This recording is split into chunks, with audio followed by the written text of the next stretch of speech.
Violetta stood by the window and silently watched the storm. She realized that she had done everything in her power. She endured life in this terrible, awful place for 3 whole years, and now the limit has been reached.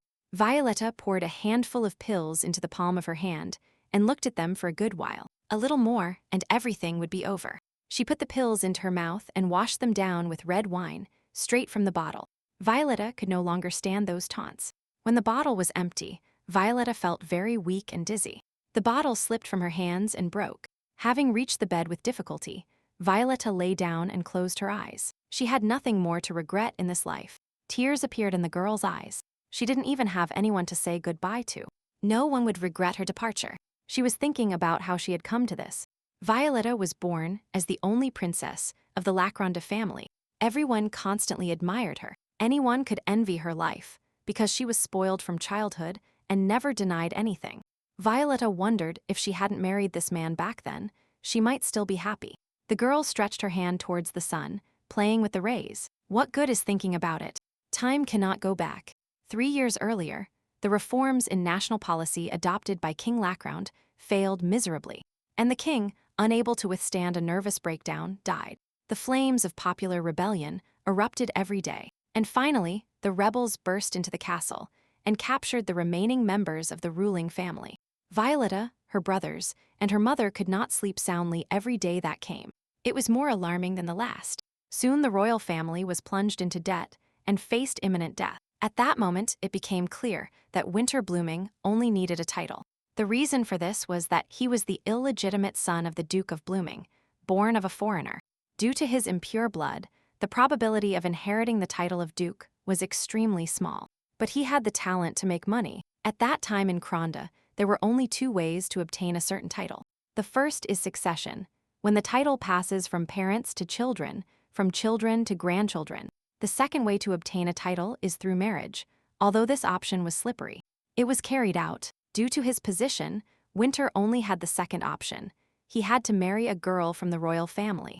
Winter paid a fortune to settle the royal family's debt. In return for this, he asked for only one thing: marriage to Princess Violetta.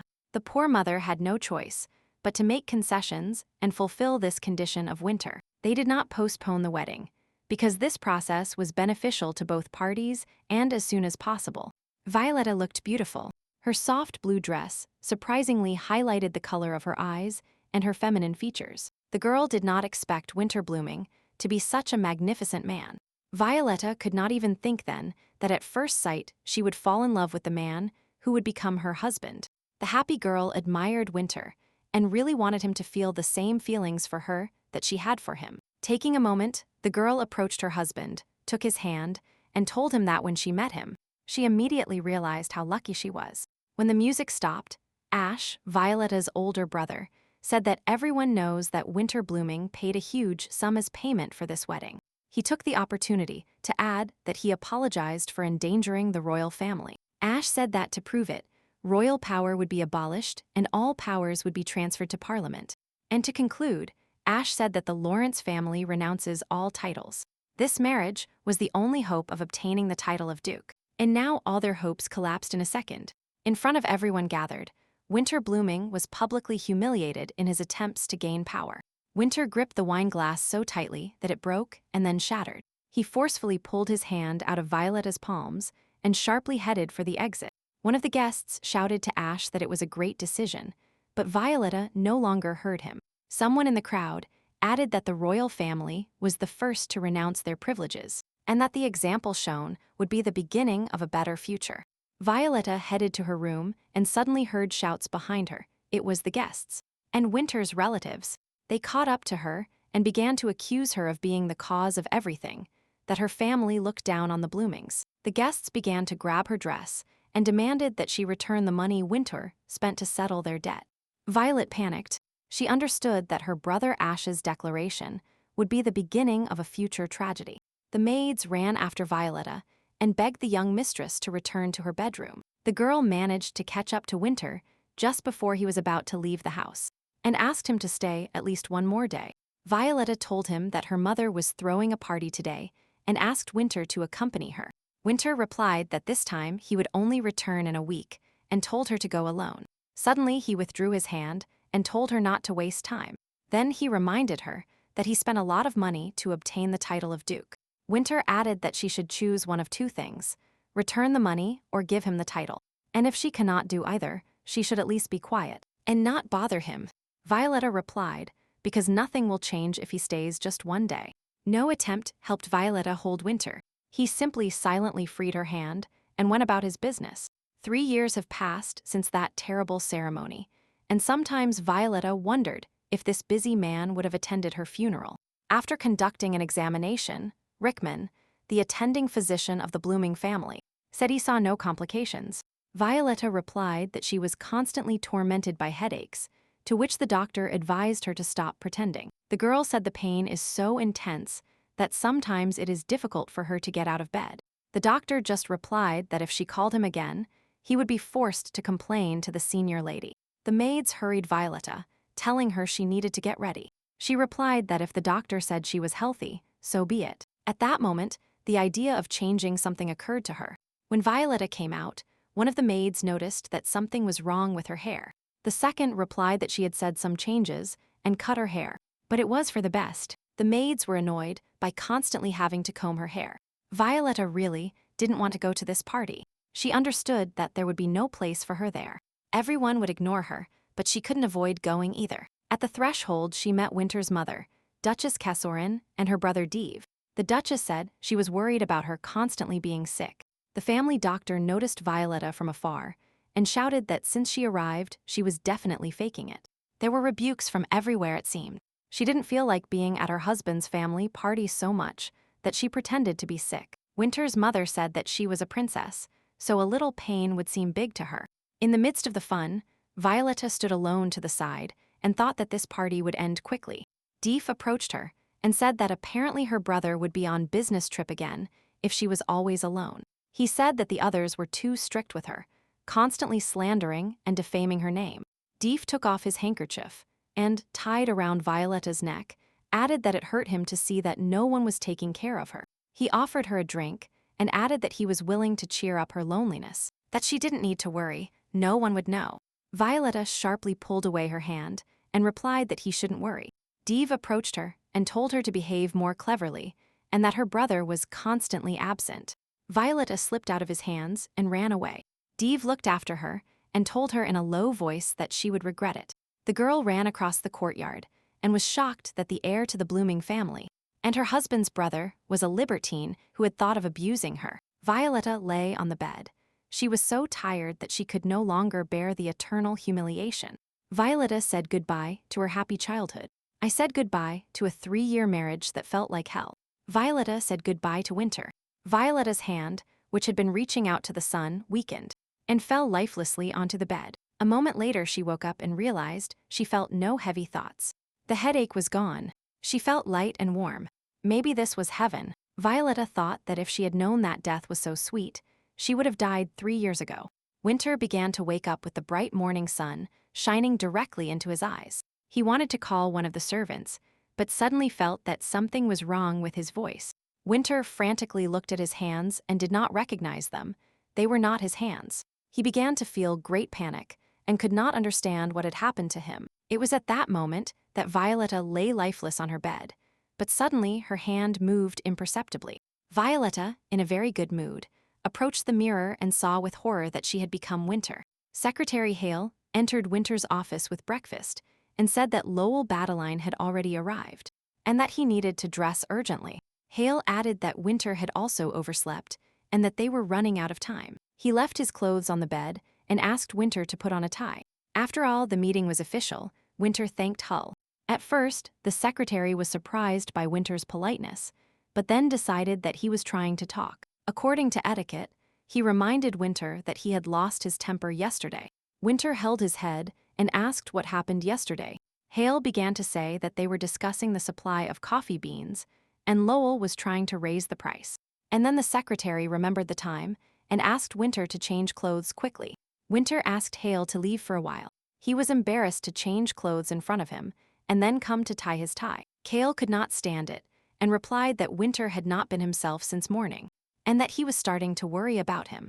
When Winter was dressed, the secretary, while tying his tie, advised him to return to his speech and, as usual, express his emotions with bad words. Winter headed for the exit, and Hale warned him that if Lowell got on his nerves again, Winter would not overturn the table. Violetta thought that in front of her, Winter had always been cold and reserved, but it turned out that he could change the situation with others. She seemed to have gone mad, because everything that was happening seemed only an illusion created by her sick imagination. Violetta entered the room and saw Lowell, but she could not ignore this contract, and she tried to behave the same way as Winter. She took the contract and began to study it carefully. Lowell showed his calculations and said that he would only sell coffee beans at this price. And that's final. Violetta replied that they would not incur such expenses. Lowell laughed and said that was a lie, because Winter had restored his hotels, and they were thriving. Violetta thought this was impossible. Otherwise, Winter would not have behaved this way with her. It seems this is the fruit of her sickly imagination. She always felt guilty towards her husband, because he lost and experienced a lot. Therefore, every time Winter returned home for a while, she tried to cheer up his return with a smile. Lowell said that, at the current price, he couldn't even pay his children to do the work. Violetta asks in surprise if his children really work and earn nothing. Hearing this, Violet was ready to accept Lowell's price and put her seal on the contract. Hale stopped Winter and told Lowell that the president had drunk too much yesterday, and he was not feeling well. The secretary whispered in Winter's ear, if the president hadn't sobered up yet to do such things. Violetta answered, but Lowell's children are suffering. Yale replied that it seemed Winter was affected by this, because he was forced to work as a servant when he was a child. He added that this stingy guy won't pay the children anything anyway, and only wants to profit at Winter's expense. Violet wondered what Winter would have done if he hadn't had a hangover. She remembered the last time he turned the situation around when it came time to raise the price. Cale had to calm Winter down and reschedule the meeting. Violetta realized that now she needed to flip that heavy table just as Winter would have done. Violetta grabbed the edge of the table, at which point Lowell stumbled backward and shouted, "Isn't this?" Then he realized that he couldn't do this, that he would never do that. Violetta took the contract in her hands and invited Lowell to start negotiations again. But he didn't understand why Winter had changed so suddenly. He said that he intends to continue the dialogue until both parties reach a common agreement. Turning the tables and intimidating the other person is Winter's method, but now Violet is here. She had to live for years under the yoke of people's criticism and ridicule.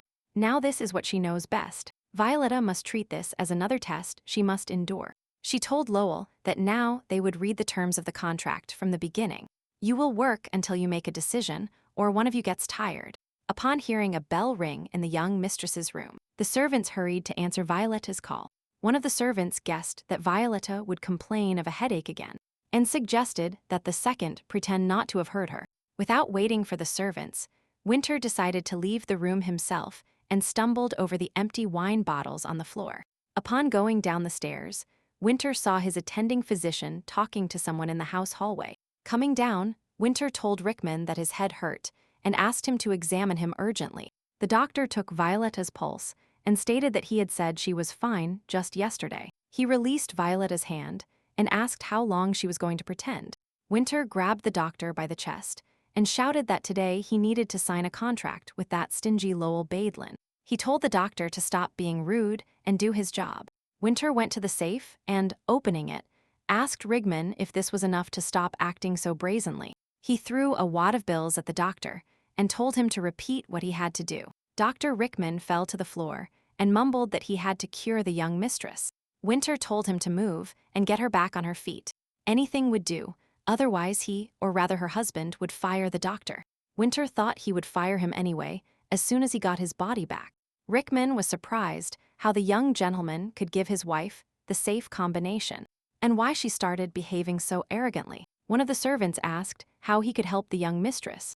Winter ordered him to bring him some hot coffee. Flip, Winter's personal servant, who brought coffee, noticed that her taste preferences had become like Winter's. Winter finished his coffee and shouted at Dr. Rickman to urgently find him a cure for his headache. The personal servant, Flip Winter, urgently ordered her to the station and to buy a ticket for the nearest train. When everyone left, Winter held his head, which was splitting with pain, and wondered what was wrong with this woman. He considered her a sophisticated princess, but in reality, her lifestyle was no different from his. Winter realized that there could be no mistake here, and he had really swapped bodies with his wife Violetta.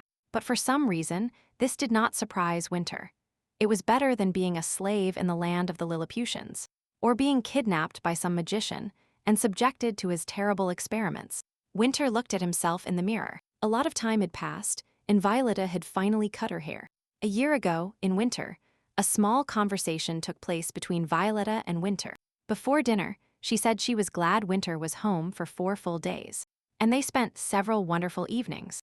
Winter, while still having dinner, replied dryly that he saw no reason for joy. Violetta asked what her husband thought about her hair if it was too long. She added that maybe she could cut it, Winter might like it. The husband replied to Violetta that she could do whatever she wanted, that he had nothing to do with it. And he didn't care. Winter then said that if she had nothing else to say, then he would leave. He had a lot to do. That time, Violetta never cut her hair, and Winter decided she had simply changed her mind. From that day on, all the questions Winter couldn't answer to satisfy her disappeared. A maid entered the room and brought the medicine the doctor had given her. Then she added that the carriage would be ready in the afternoon, so Violetta could go to the station. Winter lay down and closed his eyes. The more he thought about Violetta, the less he understood her. Violetta woke up to Kale's voice, who wished her good morning and already held a cup of hot coffee in his hand. She wanted to get up, but the secretary suggested that Winter lie down, because yesterday he did a great job, and it was inimitable. He remembered that Lowell surrendered yesterday, and then said that he was surprised Winter learned cigar etiquette, since he was constantly dozing off in class. Lowell, apparently, was also surprised that this strange uprooted man knew how to smoke cigars correctly. Violetta remembered that yesterday, she told Hale to bring 10 bottles of wine with good cigars. Because there was a long conversation ahead, she smiled softly. Maybe it was too much to torture Lowell for 47 hours. Hale replied that Winter could say that, because he managed to sign such a lucrative contract. Violetta managed. She didn't even think that her knowledge of court etiquette would be useful in such a moment, and she was ready to spend eternity in this state. While Violetta was drinking coffee, Yale said that a telegram had arrived from Winter's mother. He added that the young mistress cut her hair and suggested that his son congratulate his wife. Yale said that everyone cared a lot about Violetta and that he didn't understand why she couldn't find a common language with the blooming family. He heard that Winter was not interested in this. Violetta remembered that her husband never went with her to parties and at family gatherings only talked about work. Without paying attention to her, how could he know about the disdainful looks, whispers, and accusations? She is sure, even if he knew, he would have done nothing. Violetta was to blame for his problems and had long stopped expecting anything. At that moment, it was reported that the young mistress wanted to see her husband. Hyle was surprised why she was here. Shouts were heard in the hallway, and they tried to stop Violetta, saying they shouldn't burst in so unceremoniously. Winter, in Violetta's body, burst into the room and ordered everyone to leave. She and her husband needed to talk. Violetta, in Winter's body, was afraid that this dream would end now, and everything would go back to how it was before. Flip, Violetta's servant who brought the young mistress, approached Hyle and told him that she jumped out of the carriage and ran away so fast that his tone couldn't stop her. Winter closed the door and said that he was right. They really swapped bodies. He sharply asked her what she did to make all this happen. Violetta replied that she had nothing to do with it. Winter grabbed Violetta by the chin and asked what kind of bottles were in the room and why there was such a pungent smell of cigars. And the moment they touched, they suddenly returned to their bodies. Winter sighed with relief. Finally, he would get down to business and forget about his headache. Violetta thought the dream was over, and she would have to live as before and endure disdainful looks. Winter asked again how this happened, referring to the contract that Violetta signed for him. He said that his wife managed to get favorable terms for him, and as soon as she managed to persuade the stingy Lowell. Violetta understood that she couldn't expect changes in their relationship, but it seemed to her that Winter's words sounded like a compliment. She told her husband that it was important to find the reason for what happened, and drew attention to the fact that this time, Winter was listening to her attentively. Violetta added that Winter descended from the Canic family, who emigrated to La Crown a long time ago. They said that among them, they were gifted with magic. Winter replied, "Do you really believe that if a person was born from a foreigner, then he is definitely a sorcerer?" and his dirty blood is to blame for everything. Violetta said she wasn't serious, she just wanted to find a reason. Winter replied that it was not the first time he had heard the humiliation from noble knights. What to expect from the arrogant royal family? For the umpteenth time, Violetta tried to take a step towards her husband, but he constantly pushed her away. Winter thought that maybe he had gone too far, and Violetta again had tears in her eyes. Suddenly, Winter grabbed Violetta in his arms and opened the door leading to the hallway, where the astonished servants and assistants were. He carried her to the bedroom and told her, sorcerer or not, to get it out of her head and think better of herself. He knew her condition, which he himself had experienced, and he understood that she could barely stand. He placed her on the bed in her room, saying it was the most comfortable one in the house. Winter took off his shoes and told her to rest here while he was in the office. But Violet said that she felt better today. He replied how she could call her condition the best, while he was in her body. He felt like he was dying. His body was as heavy as a stone. How could one live in such a state? Winter severely ordered Violetta to lie down. He would immediately make sure that the doctor examined her.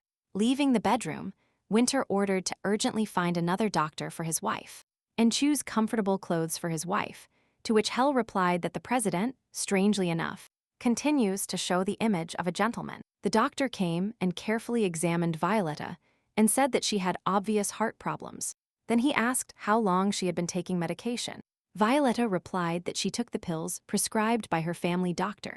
The doctor doubted the physician's qualifications, as these drugs had not been used for a long time due to side effects such as headaches.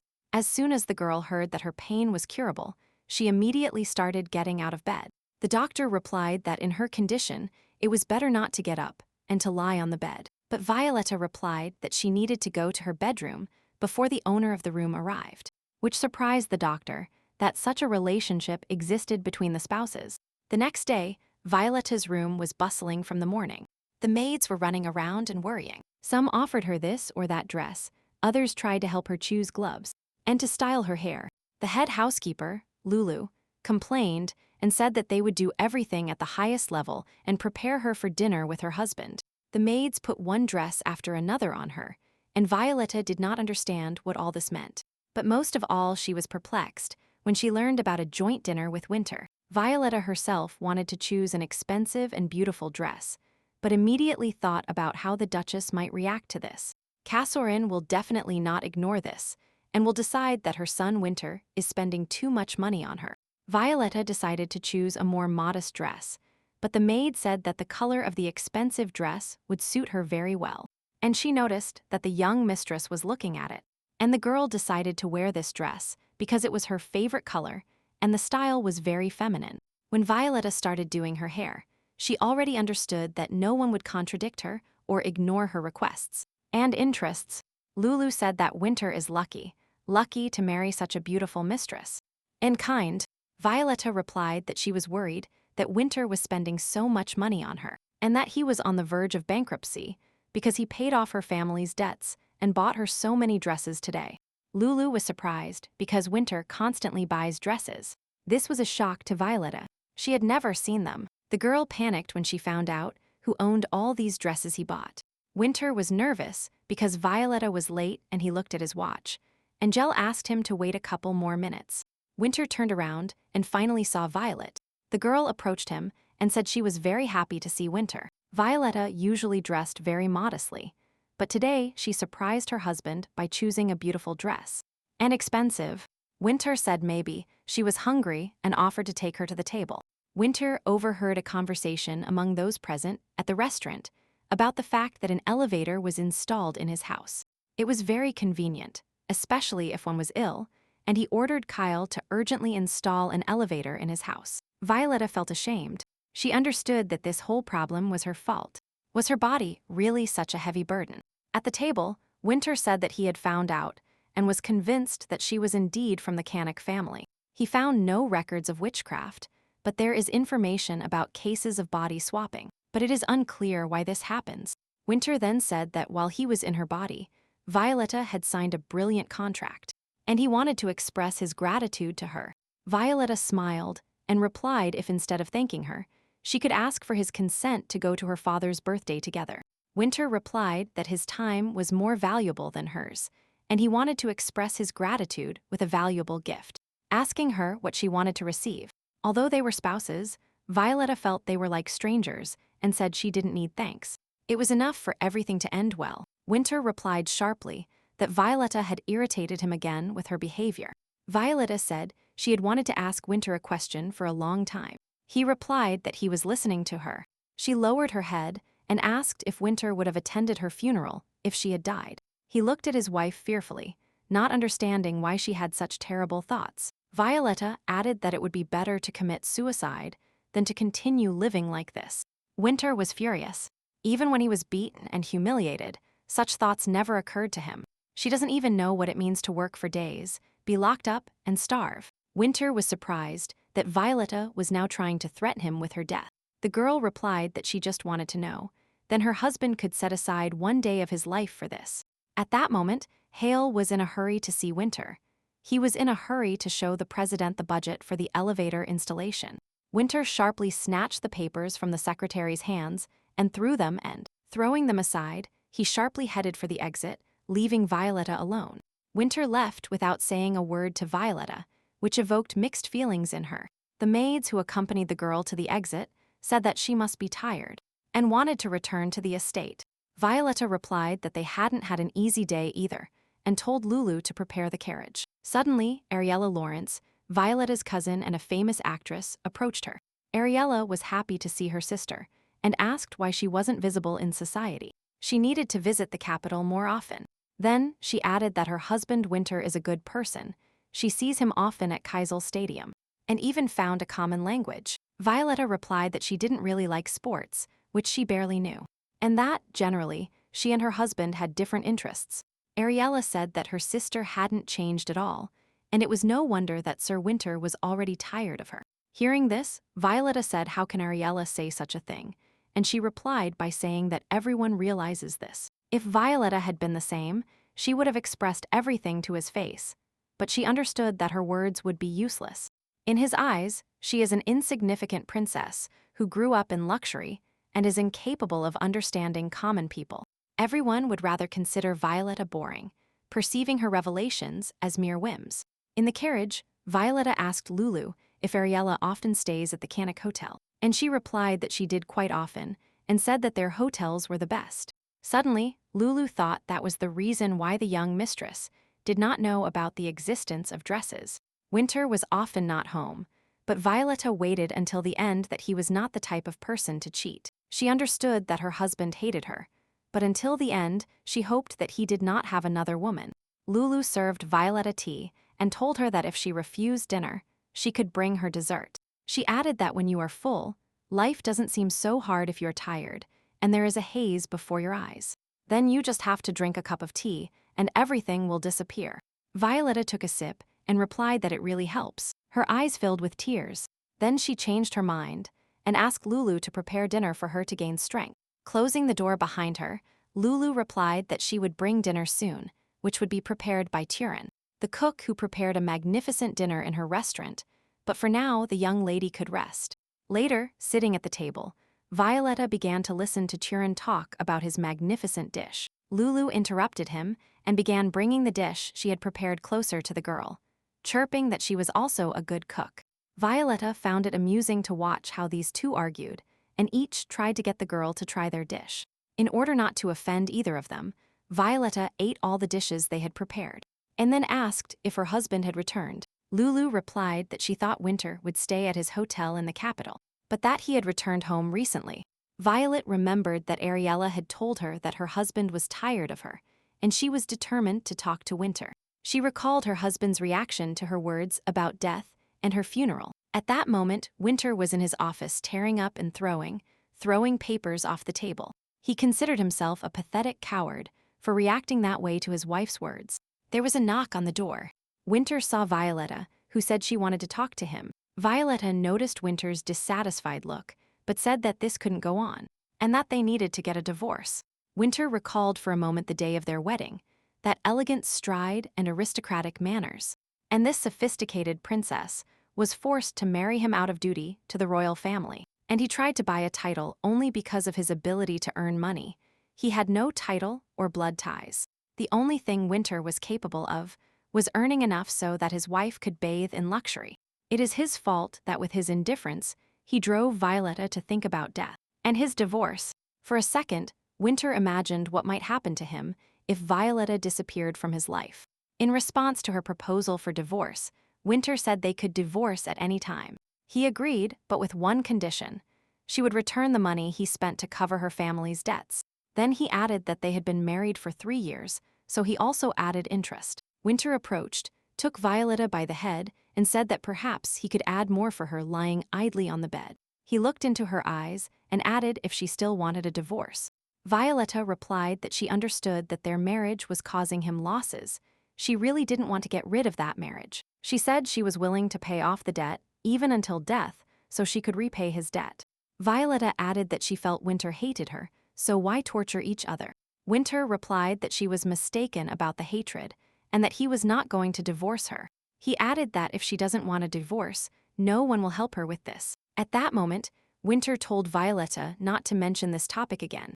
A few days later, Violetta and Winter were sitting in a train compartment heading to Bloominglands. Violetta understood one thing. She could not divorce Winter as long as there was money involved in this matter. She had not completely forgiven her brother Ash, who received money for her marriage, and left her in trouble, but now he was the only one who could help her. A couple of days ago, she wrote a letter to her brother telling him that she intended to divorce, and asked to find a way to grant Winter the title of Duke. Winter drank another glass and became nervous because the seat was not very comfortable. Violetta told her husband that he was already drinking his 7th glass, to which Winter replied, "Is it really that hard for a wife to tolerate her husband's unworthy behavior?" She replied that she was simply worried about his health because her father died early because he drank a lot. Getting off the train, Winter, realizing that Violetta had stopped, said that a carriage was waiting for them.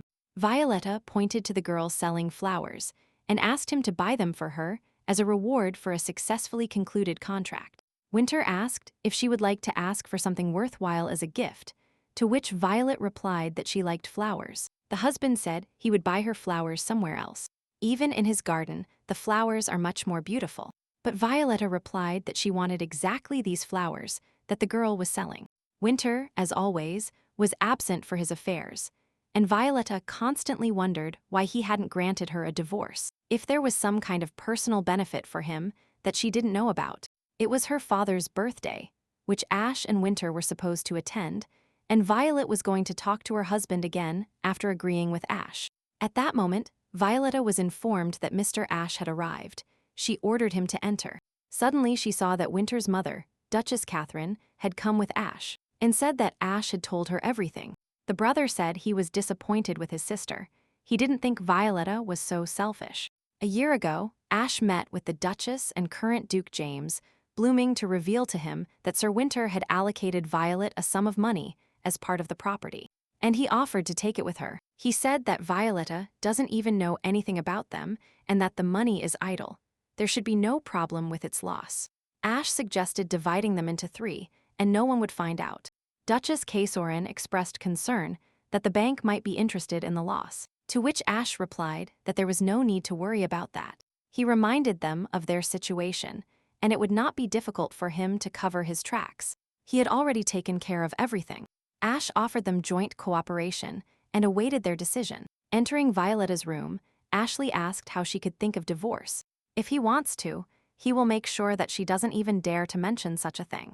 The Duchess grabbed his head and said that she tried her best and was lenient, even though Violetta was faking her illness. Violetta tried to object to the Duchess, convincing her that she had never lied to her. The Duchess shouted, calling her ungrateful and asking if she was dissatisfied with Winter himself, or with his lack of title. Catherine continued to shout that it was her fault for enduring all this, but she had no intention of wishing for it anymore. Violetta replied that the title had nothing to do with it. She wanted a divorce for another reason. Violetta had no intention of enduring humiliation anymore. Duchess and Ash listened, as the girl complained that at every party she had to listen that she was a fraud. She added that Winter was deceived by his brother, and that she had nothing to do with it. Ash immediately interrupted her and asked the Duchess to correct her insolent sister, and he gives his consent to any measure. Catherine looked menacingly at Violetta and said that she was punishing her for her own good, and that she should understand it. She gestured to the maids, and they immediately grabbed the girl and forcibly dragged her away. Violetta was immediately locked in the closet. She heard the Duchess say that every action of hers hurt her, and Violetta should think about her behavior. Violetta asked to open the door, and Catherine told the maids to let her out before the start of the party, because she had to be there. The girl cried and begged them to let her out, but everything fell silent, and she realized that everyone had left, and they left her alone. Violetta was desperate, she couldn't stand it anymore. No one cared about her fate, she wanted to die. The guests began to arrive at the party, and after a while, Violetta heard someone unlock the door of the closet where she was locked. The girl left the bedroom, went downstairs to the living room and saw Winter. He was sitting on the sofa, surrounded by his peers. Heading towards her husband, Violetta told him from afar that she was happy to see him return. She expected him to come greet her. Approaching Winter, Violetta asked him to talk to her urgently. The husband replied dryly that at that moment, he had a very important meeting with his partners. Winter discreetly asked Violetta to return to the bedroom and told her he would come soon. The girl took his hand and, pressing it against her, replied that it was urgent. If not now, then never again. Winter felt uncomfortable in front of his colleagues at that moment, and again asked Violetta to return to her room. The girl, disappointed, slowly started up the stairs. She was offended because the conversation with Winter did not take place. Violetta felt defeated and humiliated, and then turned to the wall where the weapons hung. It was already late when Violetta reached the end of the property. Blooming was a seaside villa. An old woman guarding the villa approached her. She was surprised by the appearance of the young mistress, who was coming here for the first time. She offered to prepare a cup of hot tea for Violetta to warm up. The girl refused, saying she wouldn't be long, and asked the woman to leave her alone. She looked at the sea and thought that by demanding a divorce from Winter, she at least hoped to get at least a drop of his attention. After her brother's betrayal and the humiliation of being in the closet, Violetta still believed that Winter would be the only one to support her. But this last hope also collapsed. They were all empty hopes. It was an empty place for everyone. After the meeting ended, Winter remembered Violetta. It alarmed him that she behaved that way in front of everyone, without even knowing what his wife wanted to talk about. And suddenly, he saw traces of fresh blood on his palms. Violetta left them the moment she squeezed her hand against hers. Winter burst into Violetta's room to find out where she could have hurt herself. But there was no one in the room. He asked the maids and knew where his wife was. She replied that she didn't know. Winter rushed through all the rooms and the area adjacent to the house. Violetta was nowhere to be found. He asked Kale if there were carriages heading to the capital. He replied that there were not and asked the president to calm down. Winter shouted how he could be calm when his wife disappeared, because she barely knew the area.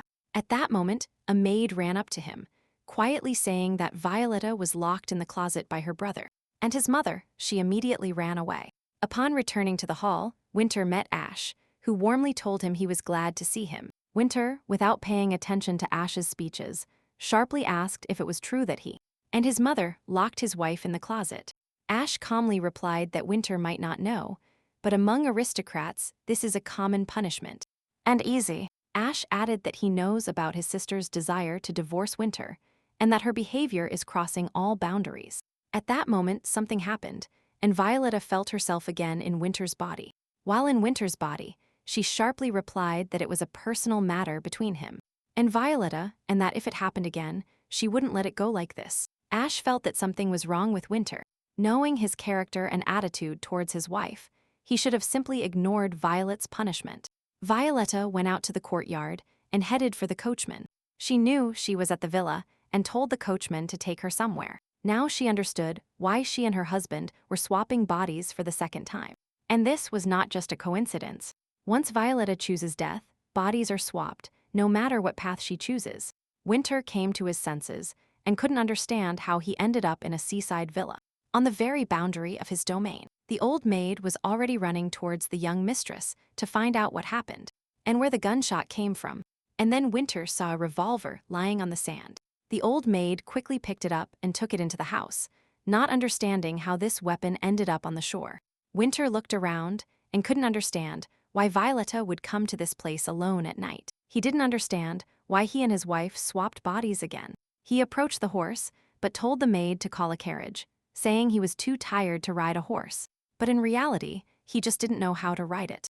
Entering the house and waiting for the carriage, Winter thought that Violetta had done it on purpose, and that she was also to blame for their swap. Violetta stood in the middle of the hallway and looked at the ticket she had bought, which she bought without thinking. And Winter's wallet was in her pocket, so it turned out she stole money from her husband, but she didn't want to return to the estate. After her father's death and the dissolution of the royal court, her mother, she Phyllis, left the palace with Ash and headed to the Phyllis family lands. Now she lived off her son's care, and surely there would be refuge for her daughter. Being in Winter's body, Violetta was already standing near the train. She knew that her mother loved her equally, as long as she didn't become an obstacle for Ash.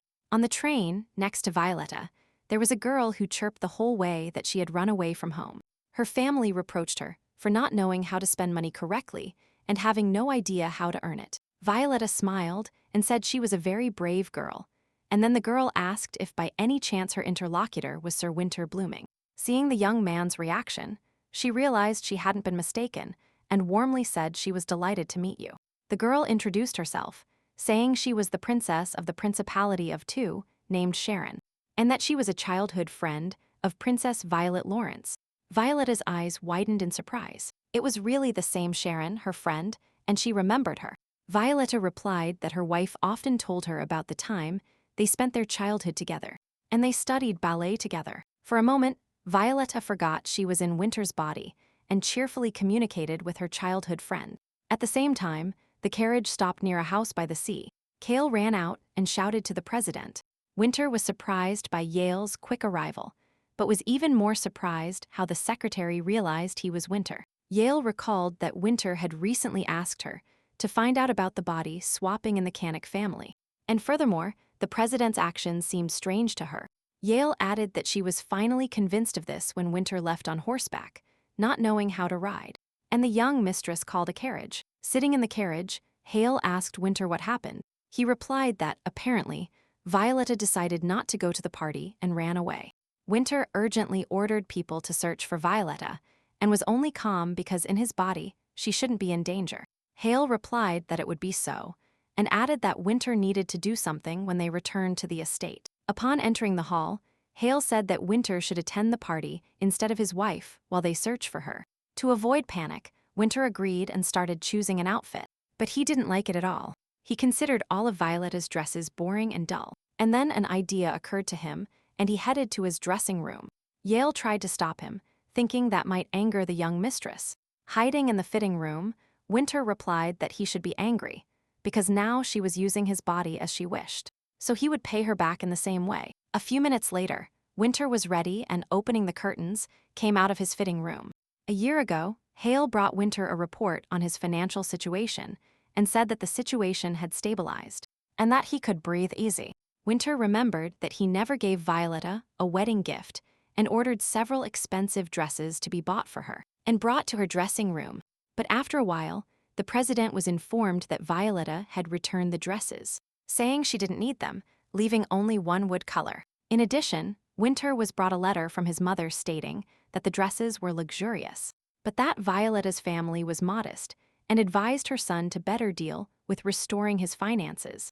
After reading the letter, Winter ordered new dresses to be sent to his wife. Maybe she just didn't like them, but everything happened again, and the dresses were returned again.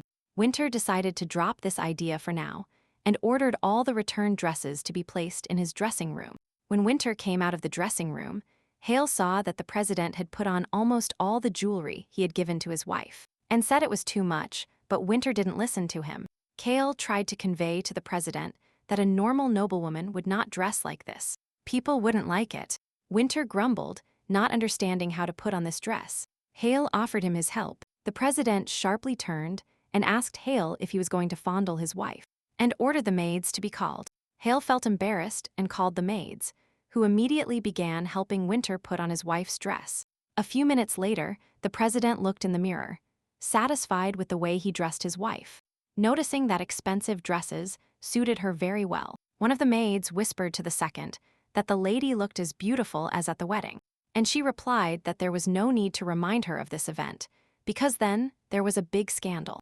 Winter turned and asked why they were whispering behind his back, and added that he could kick them off the property at any moment. One of the maids replied that when the president disappeared after the wedding ceremony, Violetta waited for him all night without taking off her wedding dress. Winter watched the maids try to apologize, but thought they didn't know what they had just said. No one really told him then that he needed to leave urgently on business. While the maids styled her hair, Winter realized that the wounds inflicted that night would never heal. Perhaps this is one of the reasons why Violetta asked for a divorce. At the party, John Blooming was upset because Violet arrived late to his birthday. The Duchess was worried that her daughter-in-law had told Winter everything about the punishment, and that maybe something happened between them. And in the hallway, there were murmurs among the guests. Someone talked about Violetta's health. Someone said that in 3 years, they had not had a child. The Duchess, hearing this conversation, said that perhaps Violetta did not accept her husband because he was the son of a foreigner. The arguments continued. Violetta is no longer a princess, but she neglects her husband, and not showing up at her father-in-law's birthday is simply impudence. Winter boldly opened the doors and entered the hall, posing as Violetta. He apologized loudly to the guests for his lateness and said that it took him a long time to choose an outfit for his father-in-law's birthday. The Duchess and John walked towards her, and Casorin said that the party was dedicated to her husband if she was dressed too flashy. This was what Winter had planned. He replied that it was a special day and she dressed like this at her husband's request because he spoils her with gifts. These words did not arouse suspicion among the Duchess because Violetta had no money of her own, and she said that since it was Winter's request, she would not object. Winter noticed the insolent expression on his mother's face and her rude manners, and decided that as soon as he congratulated his father, he would leave immediately. After delivering his congratulatory speech, Winter turned around and walked away. The Duchess shouted that this was rude. She didn't even hear her father-in-law's reply. The Duchess couldn't find an answer as to why Violetta began to behave so brazenly. Perhaps her relationship with Winter had improved, and she was hiding something. Winter walked towards the exit and was proud that he managed to perfectly handle Violetta's role. Finally, the train heading to the capital of Lacranda arrived at the station, and Violetta and Sharon got off on the platform. Sharon said it was surprising how much Winter knew about Violet and that she had a great time. Sharon added that she had heard rumors that Winter and Violet did not get along. The king was constantly busy with the country's problems, and the mother was busy only with her children. The girl added that Violetta really wanted to have her own family. Violetta remembered that when she was a child, she and Sharon often played with dolls, and she always got the role of a girl, a child. She also got along well with Farron, Sharon's brother, and had a good time. Sharon said she was happy for Violet because she had met such a wonderful person as Winter, and she wanted everything to turn out well for her. At that moment, a station employee approached Sharon and told her that the carriage that would take her to the hotel was at the station exit. Violetta asked Sharon if it was true that the Principality of Tu granted new citizenship. The girl replied that yes, they have few inhabitants. That's why the Principality gives citizenship to whoever wants it. After that, Sharon greeted Winter and told him she had a great time. Being alone, Violetta understood that by planning to divorce, she needed to think about the future. If she fails to divorce, she will simply flee to the Principality of Tu, get citizenship there, and thus be free from suffering. Violetta was sure that Winter wouldn't even look for her when he found out she had disappeared. Violetta thought about looking for a place to stay, but at that moment someone called her. She turned around and saw a police officer who asked her for a strange request for cooperation, and the Duchess couldn't find a place for her. She tried to understand what had happened, because Winter never paid attention to his wife. It has been 12 years since Winter entered her family. They paid her as much attention as the money she brought. They gave her love for money, which she accepted unconditionally. It was a mutually beneficial deal. The Duchess was worried that if she found a new home, she was getting close to someone, and she wanted to leave him. She would lose this source of income. She looked at Violetta leaving and realized that her attention towards her might persuade Winter to do this. So their divorce might not be such a bad idea. Winter asked Hell to find out if Violetta's friends and relatives were at the party, and ordered him to greet them. Kale replied that he couldn't recognize them because Violetta hadn't attended any tea parties. Winter was very surprised by this and realized that he already knew 2 reasons why Violetta wanted a divorce. He told Kale to watch the guests more closely and hoped that the right people would approach and talk to him. Winter looked at the female guest who was nearby and, assuming she might be on Violeta's side, he smiled sweetly at her. The female guest did not reply, only looked at Violeta with an arrogant look. Kale whispered to Winter that they didn't seem to know each other and suggested they go to other people. But the president replied that something was wrong here, and now they were simply ignored. And the guest, whom Winter smiled at, left with the others and began to gossip that Violeta had no dignity, since she, not seeing her husband's attention, was already flirting with his secretary. Winter began to convince himself that everyone was deliberately ignoring his wife's presence. He remembered when Violeta asked him to go with her to her mother's party. He should have asked the reason then. While Winter was thinking about all this, one of the assistants approached Kale and whispered something quietly in his ear. The secretary approached the president and whispered something concerning his wife Violeta. Hale tried his best to make President Winter catch the last train heading to the capital. While storing his luggage on the top shelf, he had no idea how the young mistress ended up at the police station. Winter bent over from a sudden sharp pain. His lower back gave way and his stomach pulsed strangely. Kale asked the servant to bring the medicine immediately. The secretary handed the president the medicine that was in Violeta's purse, and he asked him what kind of medicine it was. Hale replied that it was just a painkiller, but Winter snatched the bottle and read it himself. It was a remedy for menstrual pain. The president threw the bottle of pills and clutched his stomach. He couldn't bear this painful ache. He finally agreed to take the medicine and asked for a glass of water. Violeta was sitting at the capital's police station and finally heard footsteps. It was Winter. He approached Violeta and asked her how long this would continue, now that they had met at the police station. Violeta didn't expect her husband to find her so quickly, and now she wouldn't be able to do what she had planned. Winter said that half a day hadn't even passed, and his wife had already done something again since being here. Violeta replied that upon arriving at the police station, the police approached her to check her documents. She understood that this was their job, and taking out her ID card, she handed it to the police. When they saw the name Winter Blooming, they couldn't believe what they were seeing and immediately apologized for causing her trouble. She wanted to ask why they were apologizing, but the police quickly left. A boy in a cap approached Violeta and told her that judging by her gray eyes, she was a foreigner. He then added that his father was also not from here and that he was also subject to such checks. Silver hair and gray eyes are a sign of the Kanik family. Strangers, but Winter gained enough influence for the police to run away from him. Violeta added that she could not accept the manifestation of discrimination and turn a blind eye to what was happening. Winter knew she was right, but he didn't expect her to be so intolerant of injustice. Violeta wanted to talk to the police, but they replied that they had a lot of work and that she had to wait. She was ignored again. Disappointed, she stood up. Winter wanted to calm her down and lightly touched her shoulder. Just like last time, the same thing happened. Winter and Violeta returned to their bodies. The president said that Violeta needed rest. Her body was in terrible condition, but Violeta insisted that she needed to talk to the police. She sharply opened the office doors and resolutely entered the office. The police were surprised to see Sir Winter and the young mistress at the door. Violeta looked towards the corner where the cage was and saw people locked inside. Realizing this, the policeman said that if the young lady came to ask about strangers, then she has no idea how much danger they could pose. Violeta replied, "Justice doesn't really mean treating everyone equally. They should know the concept of honor." Winter saw the policeman Gio open the cage and promised that all charges against the detainees would be dropped. Violeta thanked them for their understanding and added that in the future, she would expect them to take appropriate measures. When they returned to the estate, Winter put Violet to bed and told her she needed to rest after the trip. He added that he knew about her premenstrual pains and if she really went to the police station in that condition.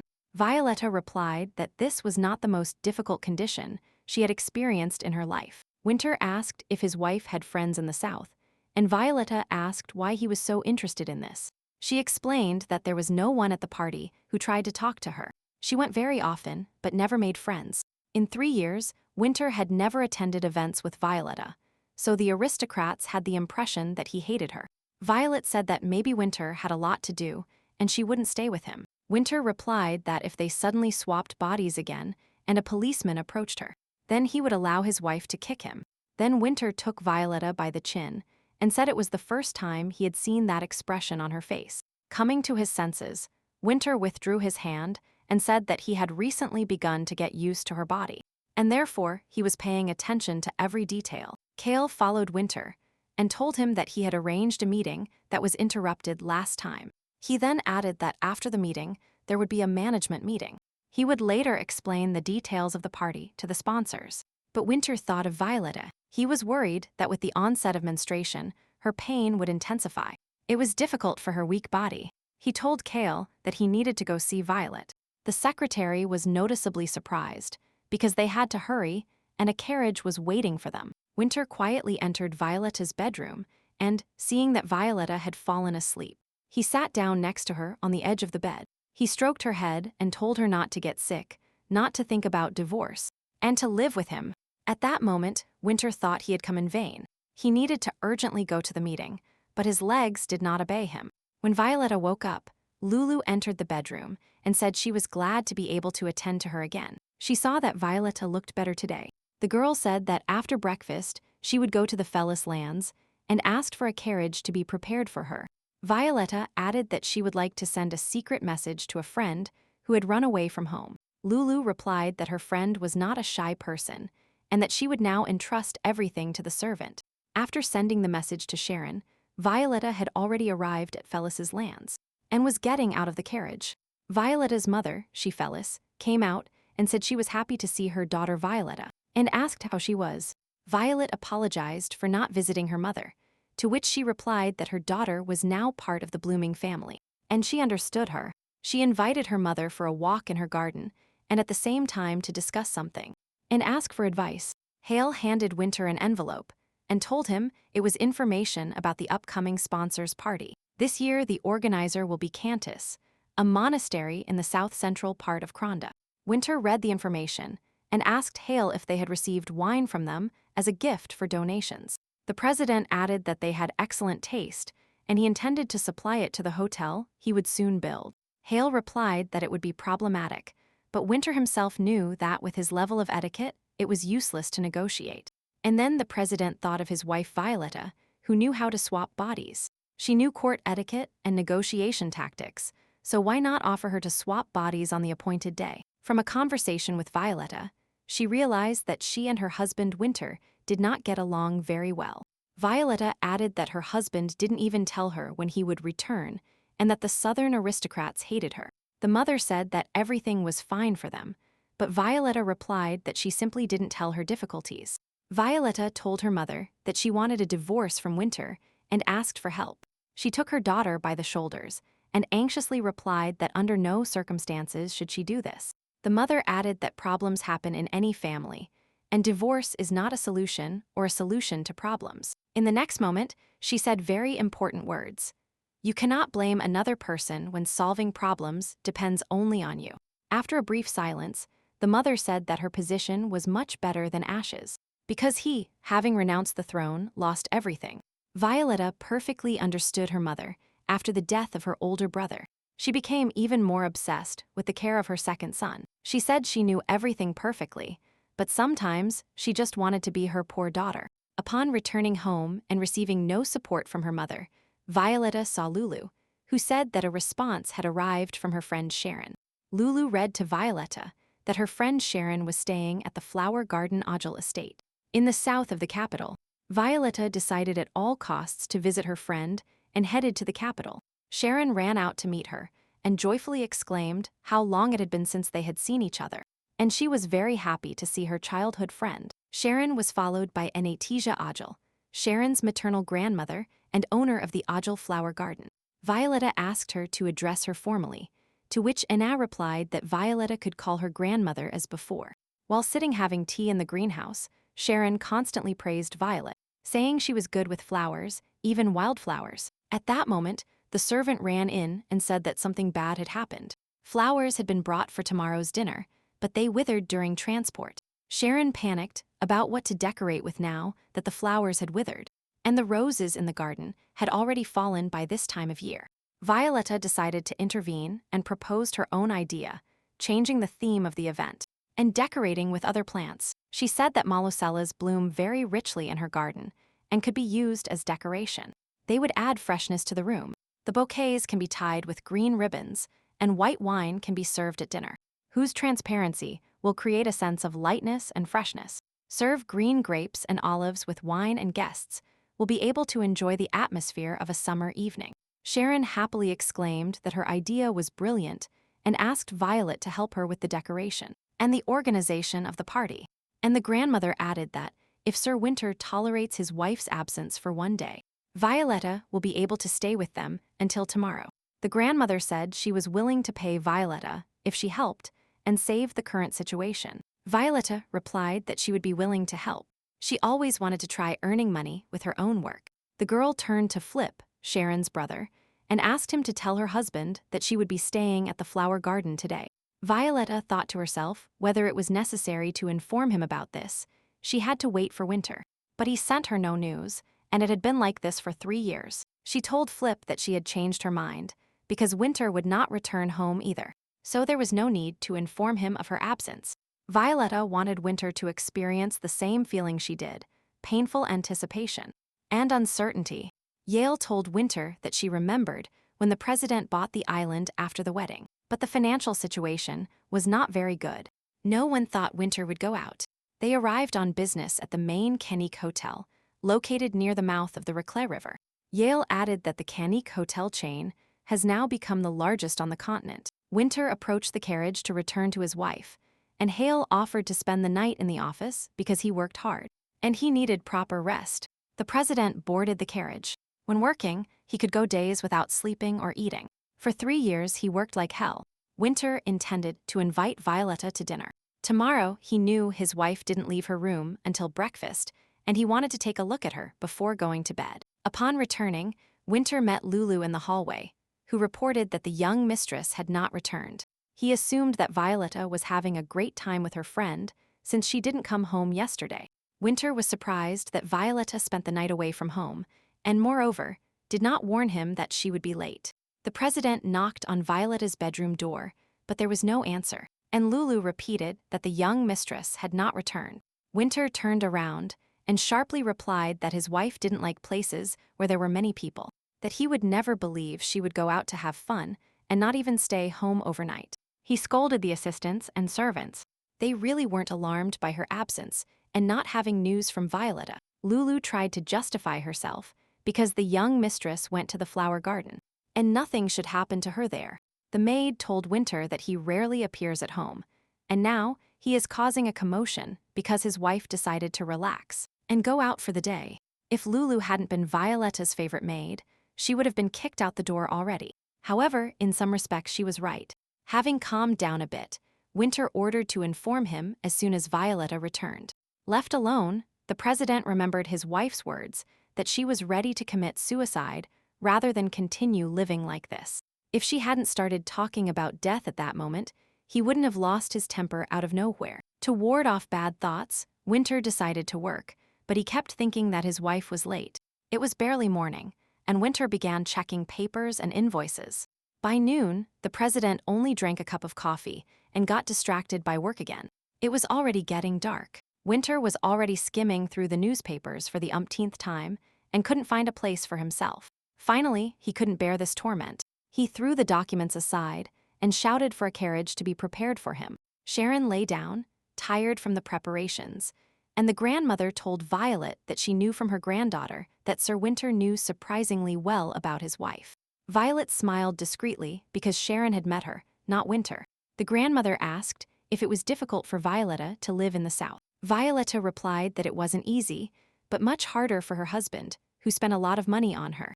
While making another bouquet, the girl added that if he complains then, as her brother says, he will become selfish. He just has to endure and manage on his own. The grandmother replied that she regretted saying those things about her brother, but Ash was a true opportunist. She advised Violetta not to attach importance to everything he said and not to take his words seriously. Violetta had nothing to fear anymore, but it was scary to imagine that there were people like him, willing to do anything for their goal. The grandmother stood up, hugged the girl, and told her that if things get tough, she can always turn to them. The next day it was noon, which meant that the dinner at the Ojal Flower Garden would begin soon. The arriving guests were delighted with the floral design. A sense of lightness was in the air, and pleasant freshness One of the guests came up to express his admiration, and the grandmother replied that it was all thanks to the young mistress of the blooming family. Then the second guest approached and asked if Violetta was really from the same Duchy of Blooming, and then added that she had a very developed sense of aesthetics.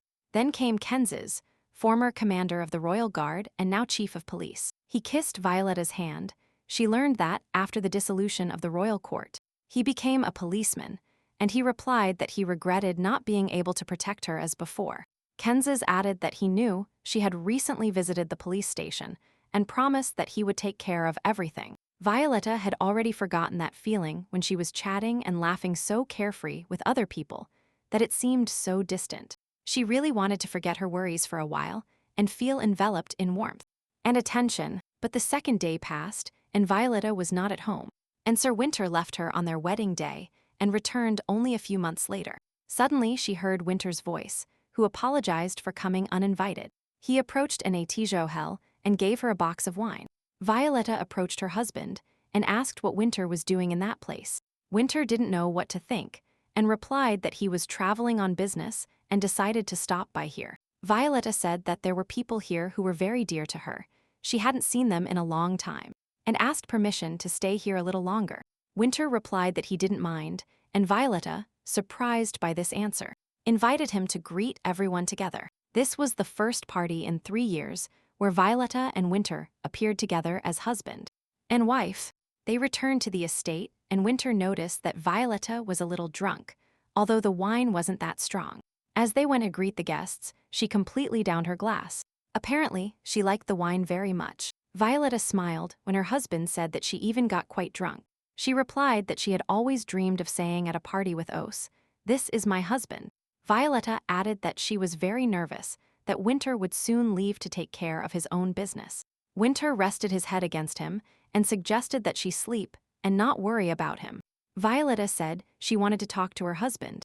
Winter replied that if she was talking about divorce, he had already answered that this would not happen. The girl took Winter's hand and told him it was time to talk about their child. She would like to save the marriage, but move away from her relatives and have a child. Winter sharply let go of her hand and replied that he did not want to have a child.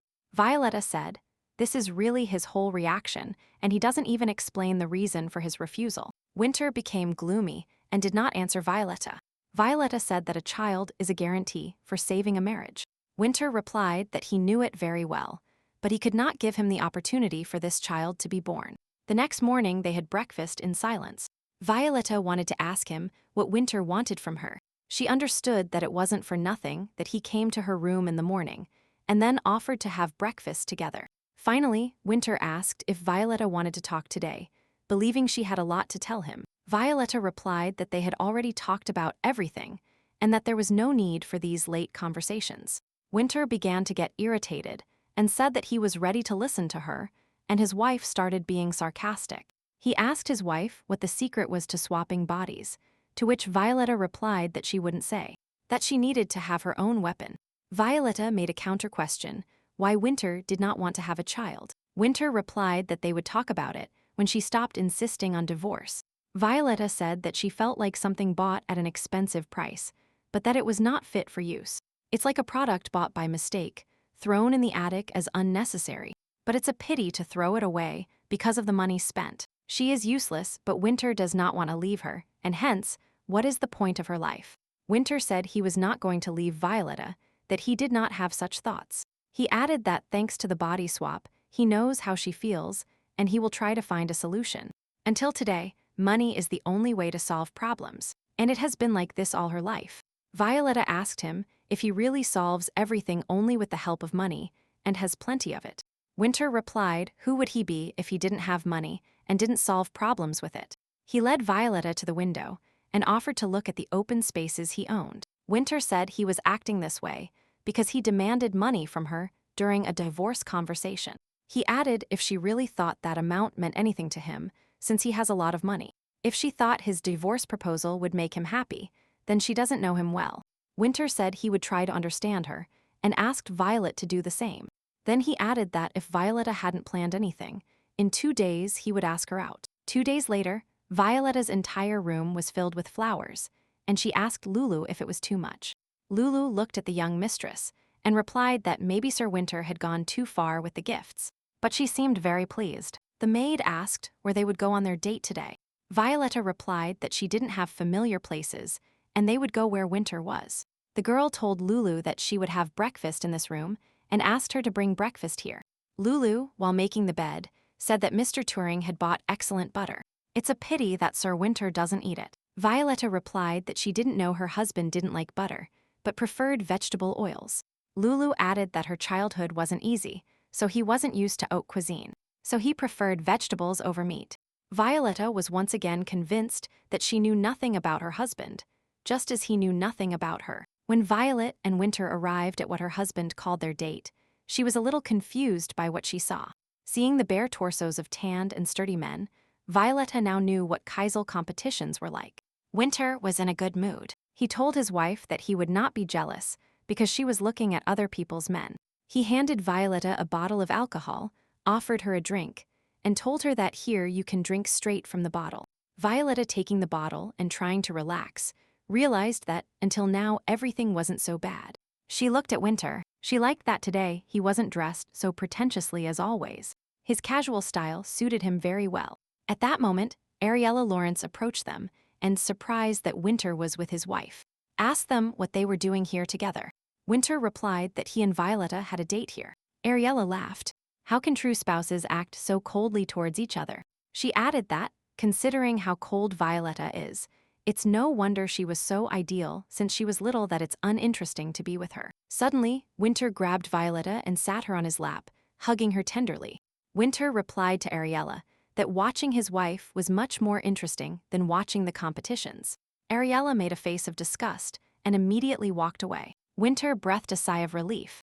He was quite tired of Ariella's harassment and couldn't be rude to her, since she was Violetta's cousin. Violetta calmed down because her husband is not close to Ariella. She is trying to flirt with her husband. The cousin was jealous of Violetta since childhood and always wanted the same thing as her sister. In the end, Ariella got what Violet couldn't: freedom and glory. Violetta asked Winter to let her go. It seemed to him that this was no longer decent. Winter asked how many times he would hear the word indecent from his wife's mouth, and Violetta replied none. Then Winter invited her to argue. He said that if she wins, he will spend time with her at 3 parties, whatever she says. Violetta replied that if Winter won, she had nothing to bet on. Winter offered her a body swap for a day. Her help would be of great help. Violetta looked at her husband with disbelief. He really needed her now. She thought that, in any case, nothing kept her alive and that it didn't matter if the swap worked, or if she really died. Violetta replied that she agreed to help her husband even without making a bet and asked when they should swap bodies. Winter said a bet is a bet and offered to bet on a kiss. He added that there would be a condition on the kiss. It would last until satisfied. Violetta thought that to win the argument, she only needed to be more attentive and careful. In any case, she would be in the black. And she agreed. At that moment, it was announced in the stadium that the competition was starting. The fighters ran into the arena, and a real massacre began. Violetta was really in shock. She didn't expect the competition to be so aggressive. For her, the behavior of the fans, who were not shy in their expressions and behaved rudely, also seemed wild. Violetta pulled herself together. If you control yourself, she won't lose. At that moment, the boy who took the bets ran towards them and, greeting Winter, he was surprised that Princess Violetta was present. Winter said that if the boy recognized her, he should kneel immediately, and the boy did so. Violetta jumped up and, approaching the boy, told him that such honors were unnecessary, that the royal court had been abolished long ago, and her husband was joking. Winter took the slate and began to write the name of whom he thought should win. He explained to his wife that it was the same as in a horse race, only you don't bet on the horse, but on the fighter. Winter invited Violetta to make a bet, but she replied that they were people, and that she couldn't do it. Her husband suggested that she imagine they were horses. She had to choose the most thoroughbred that could win the race. Violetta was seriously angry. How could Winter suggest such a thing? It's indecent. In the next moment, she covered her mouth with her palms, and upon seeing Winter's satisfied face, she realized she had lost. The husband said he didn't think their argument would end so quickly. He even regretted it a little. Violetta replied that her husband expressed himself rudely, and he replied that he deliberately provoked Violetta so that she would lose. Winter told her not to get angry and to make a bet, as is customary in fights. Violetta looked at the fighters and pointed to one of them. Winter replied that it was Saint Tortain. The wife made an excellent choice.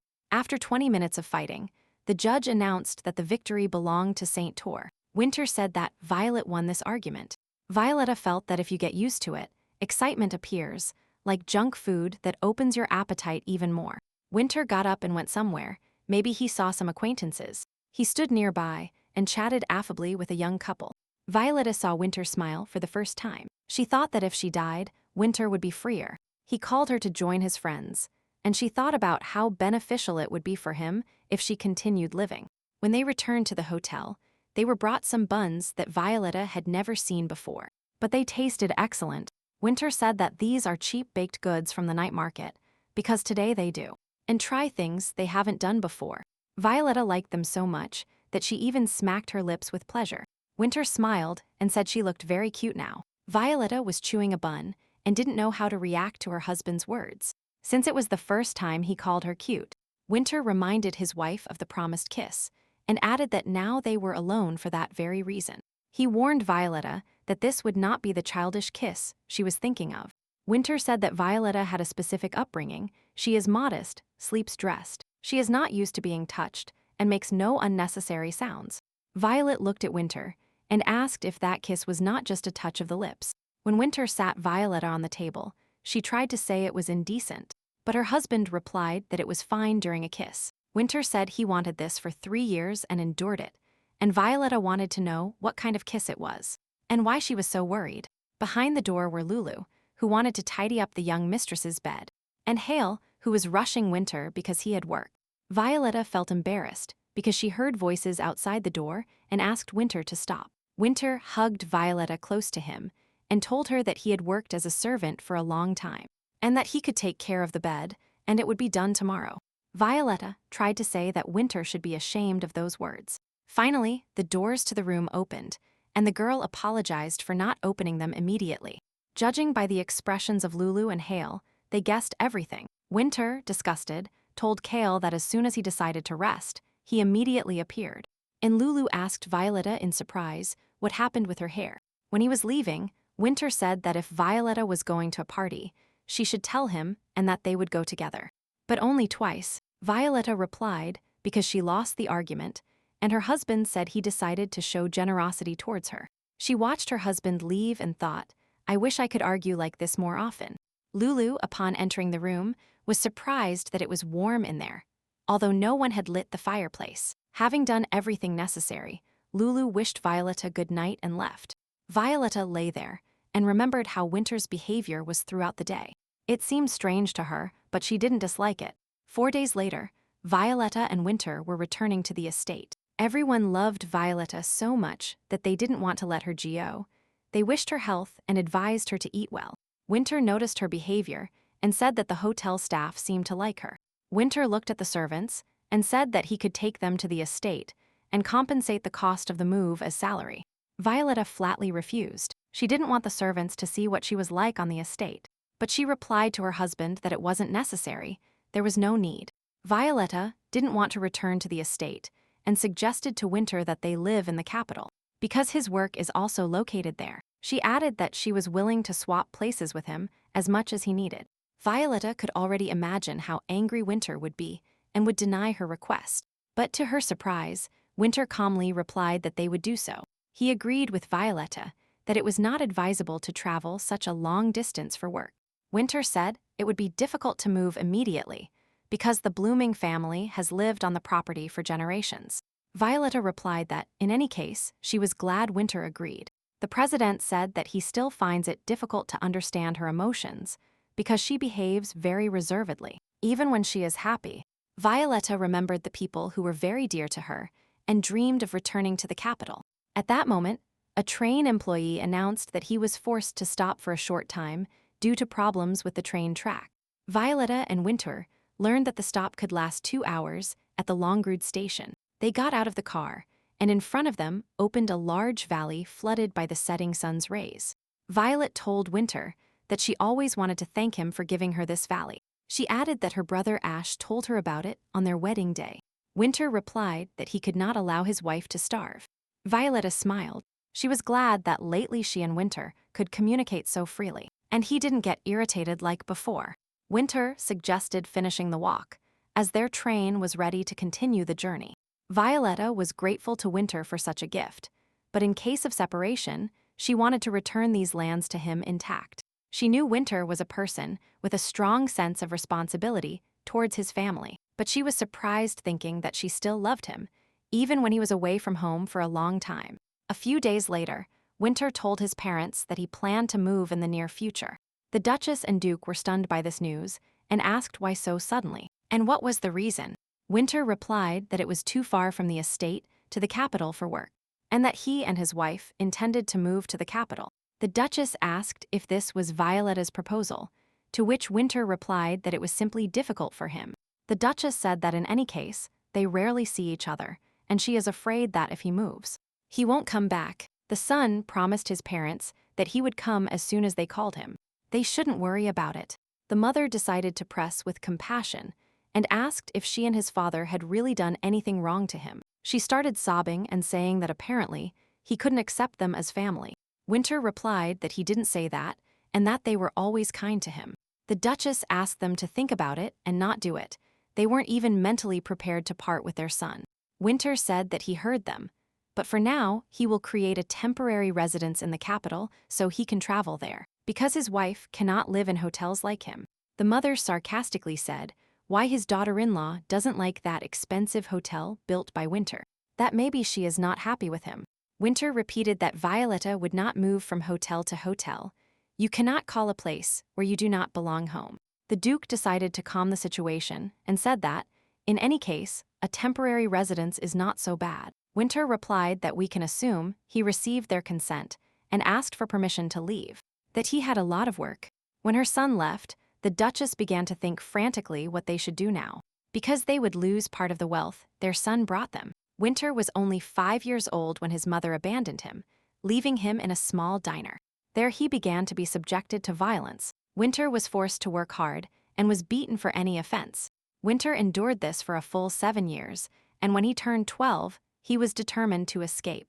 One night, he overheard a conversation between 2 restaurant customers who mentioned that the aristocrats of Betaline had started buying coffee beans. Even then, Winter thought that maybe selling coffee beans could generate some income. He soon escaped through the Betaline mountains, gathered all the meager funds he had saved, and bought his first cart full of coffee beans. After all the hardships he had gone through, Winter, risking his health, arrived at the blooming residence where his own father lived. As he arrived at the estate, the price of goods multiplied by 10, and the blooming couple realized that Winter had a talent for trade. At a time when they could no longer survive on their status, the couple needed a family member who could support them. John and Kassorin gave Winter a warm welcome to their family. Young Winter was fascinated by the ordinary life he experienced for the first time in the family.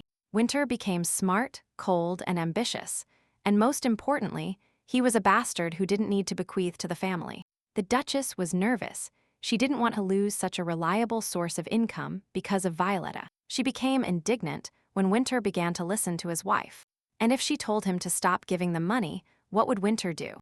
John also wondered how this happened, because until recently Winter was completely indifferent to Violet. And then Kassorin said that Violetta still doesn't know that she won't be able to have a child with Winter. Winter was a half-breed who inherited his mother's silver hair and gray eyes. Only someone with the blood of the Canic family could give birth to him.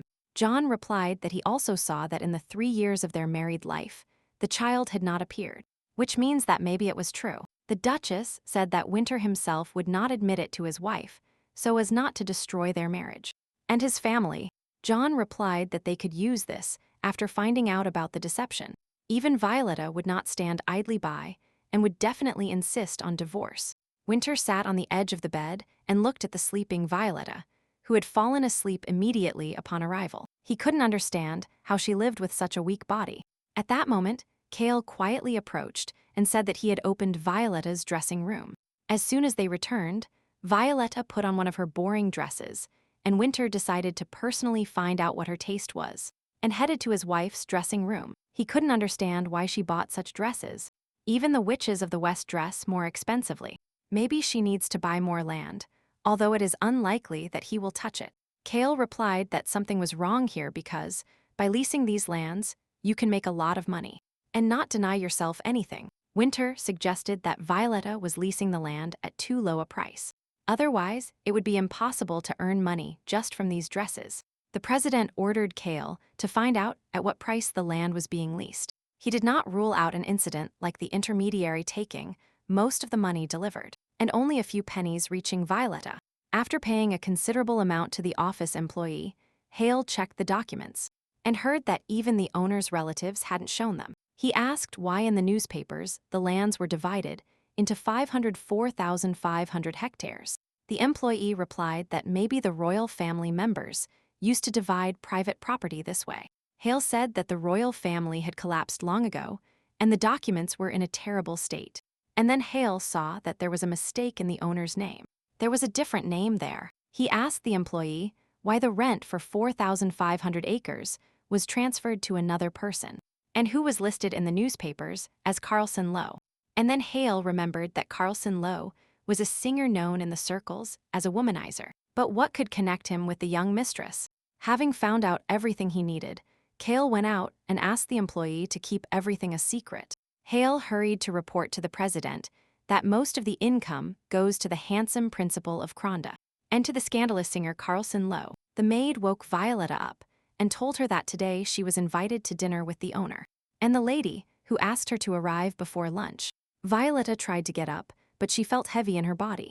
Her head hurt a lot and she felt weak, but she had to get up and get dressed. Otherwise, Winter's parents would think she was faking it again. At that moment, Flip, Winter's personal servant, entered and told her that he was ready to give her a foot massage. A few minutes later, Winter entered the room and wanted to say that so much time had passed, and Violetta was still in bed. He then saw Flip massaging his wife's legs and asked what was going on. Flip apologized because last time he couldn't handle it properly, which caused Violetta's bewilderment. Winter told Flip to leave immediately. He remembered when he was in Violetta's body. He asked Flip about it himself. He sat near his wife's feet and told her he would finish giving her a massage. Winter added aromatic oils to the water and added that he had his own method. And then Violetta screamed in pain. Winter said, why didn't she say so immediately, but endured it, to which Violetta replied that she saw how her husband was trying.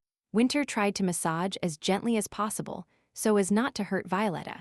A few minutes later, Winter said he was done and started putting slippers on Violetta's feet himself. Violetta's gaze betrayed her aristocracy, and this dazzling sophistication constantly reminded Winter that they have different origins. He wondered if that was why he wanted Violet to fall into his arms, to live in the kingdom he created, and be by his side. It was an incomprehensible feeling, more than hatred.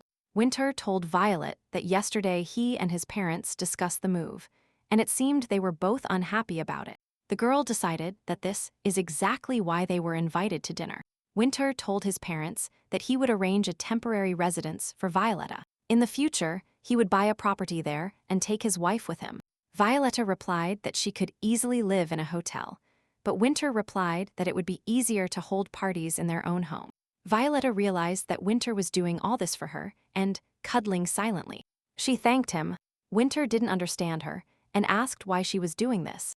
Violetta replied that she wanted to show how happy she was, but if he didn't like it, she wouldn't do it. He hugged her gently and told her that everything was fine.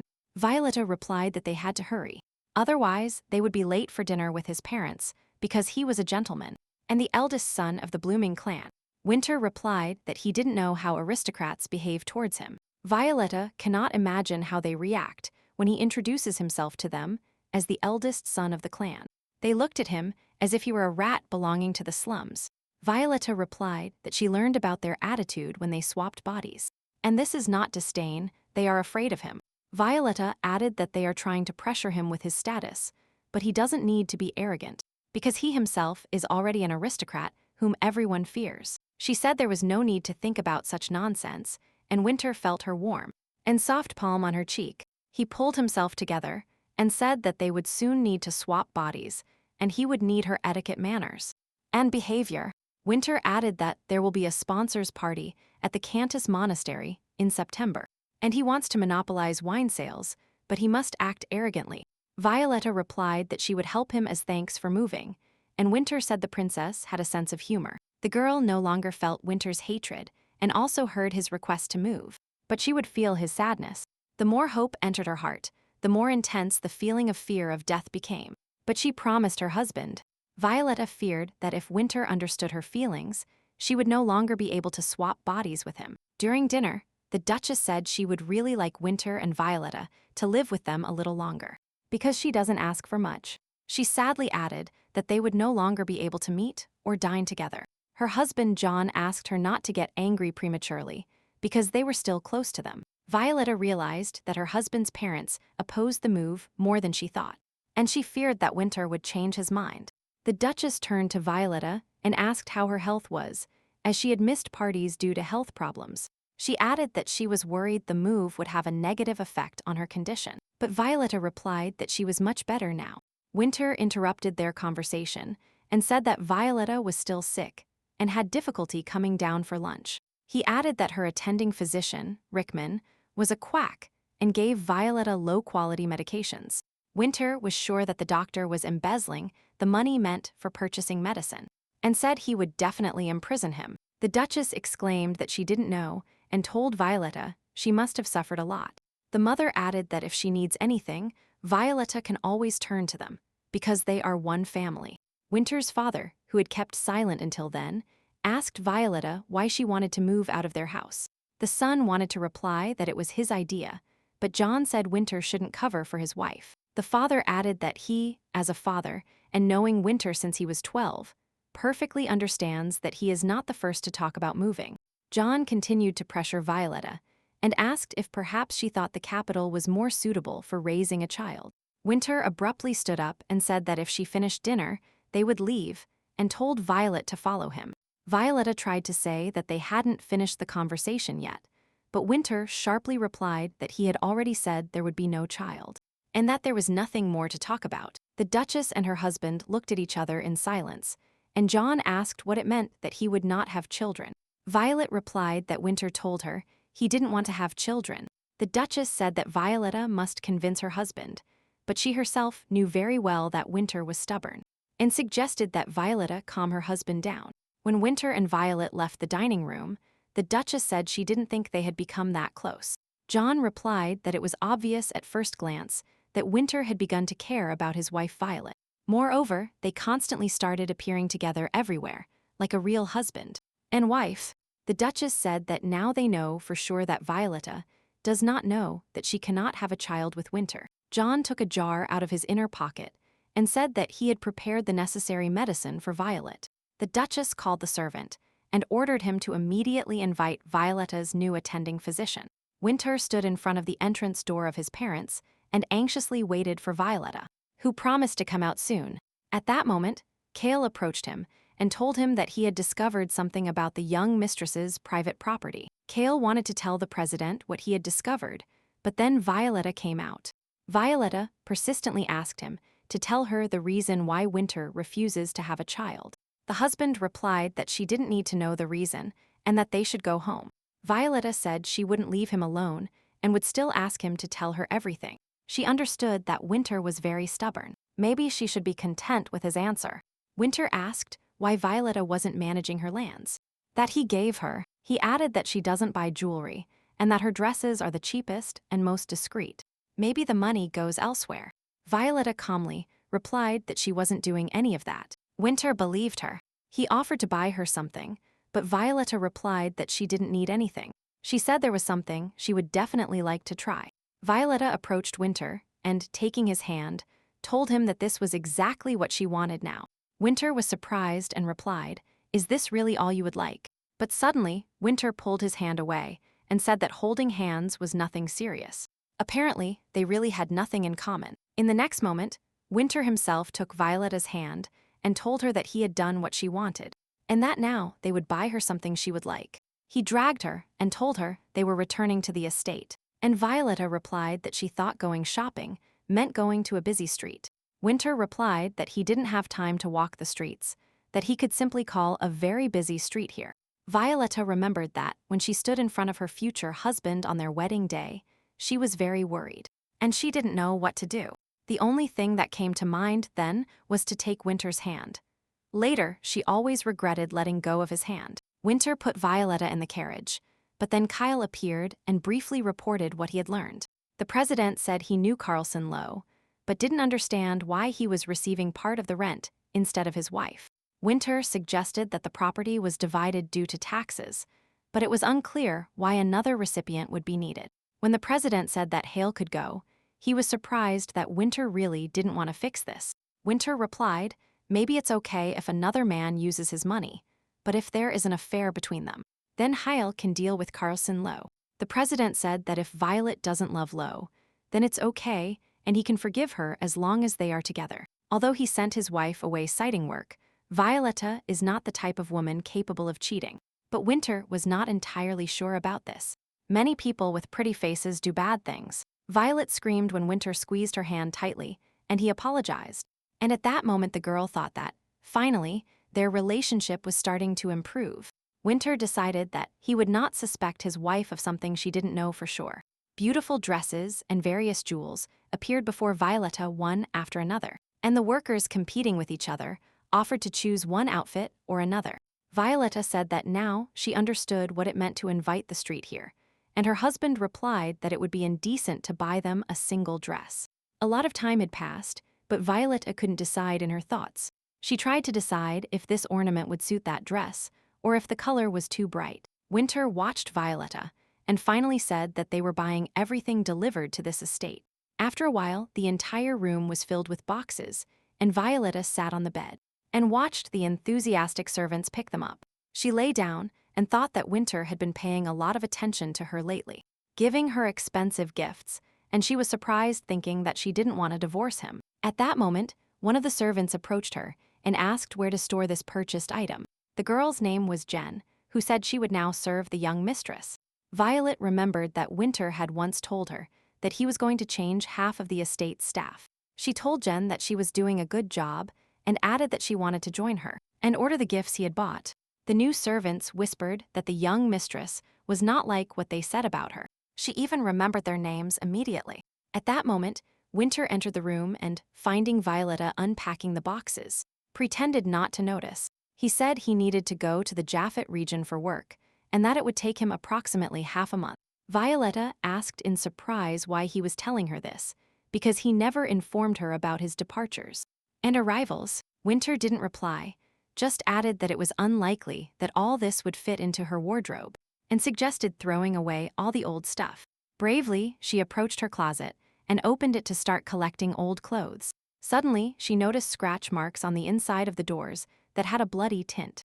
Winter shuddered and remembered that when he was a child, he was locked in a closet, and he rubbed his fingers and nails until they bled. He remembered that party where Violetta left blood on his palms and then suddenly disappeared. Winter turned to his wife and asked if Violetta had been locked in this closet. Violetta had to tell the truth. She was really locked in this closet. Winter thought that maybe the master did it for disciplinary reasons, but his wife had always been a diligent student. Violetta said there was no point in talking about it, and that her husband might be late because he was in a hurry to go to work. But Winter sharply replied that she shouldn't avoid answering, and that she should immediately tell him who had done this to her. The girl said that apparently, Ash didn't like the fact that she wanted a divorce, and asked his mother to convince her. Winter replied that this was nonsense, that his mother would never do such a thing. But Violetta replied that she was angry because Violetta allowed herself to talk about divorce. Winter asked why his wife didn't tell him this, to which Violetta replied that she tried to. She reminded her husband that she had approached him during an important meeting and had asked him several times to talk to her. Winter remembered that evening apparently. Then he thought that his wife had come to take up his time with meaningless conversations about divorce. When they first got married, Violetta always smiled and offered to talk, and then got angry at her husband's refusal. Violetta apologized for what she decided to do that night and steal his body, but she didn't know what to do. Then Cale entered the room and told the president that it was time for them to leave. Winter abruptly turned around and ordered Cale to leave. Cale left and Violetta said that Winter was angry with her again, as always. Winter looked at his wife in surprise and said, "He has really been furious with Violetta for all these 3 years." The girl approached him and, looking him in the eyes, seriously replied that he didn't seem like that. He was like that. Violetta went to the bed to lie down and reminded Winter that Hale and work were waiting for him outside the door. And suddenly, Winter followed Violetta, lay down next to his wife in her bed, and closed his eyes. Surprised, Violetta said that was his bedroom, and Winter replied, "What a pity. He couldn't just lie down."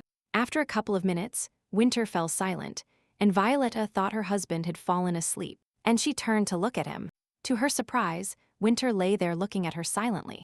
Violetta turned away, and Winter said he would leave as soon as she fell asleep. He added that if she wanted him to leave, she should fall asleep quickly and cover him with a blanket. Violetta closed her eyes. She thought that a person who knew nothing but work suddenly started behaving like this. She thought that no matter how well she knew Winter, she still didn't fully understand him.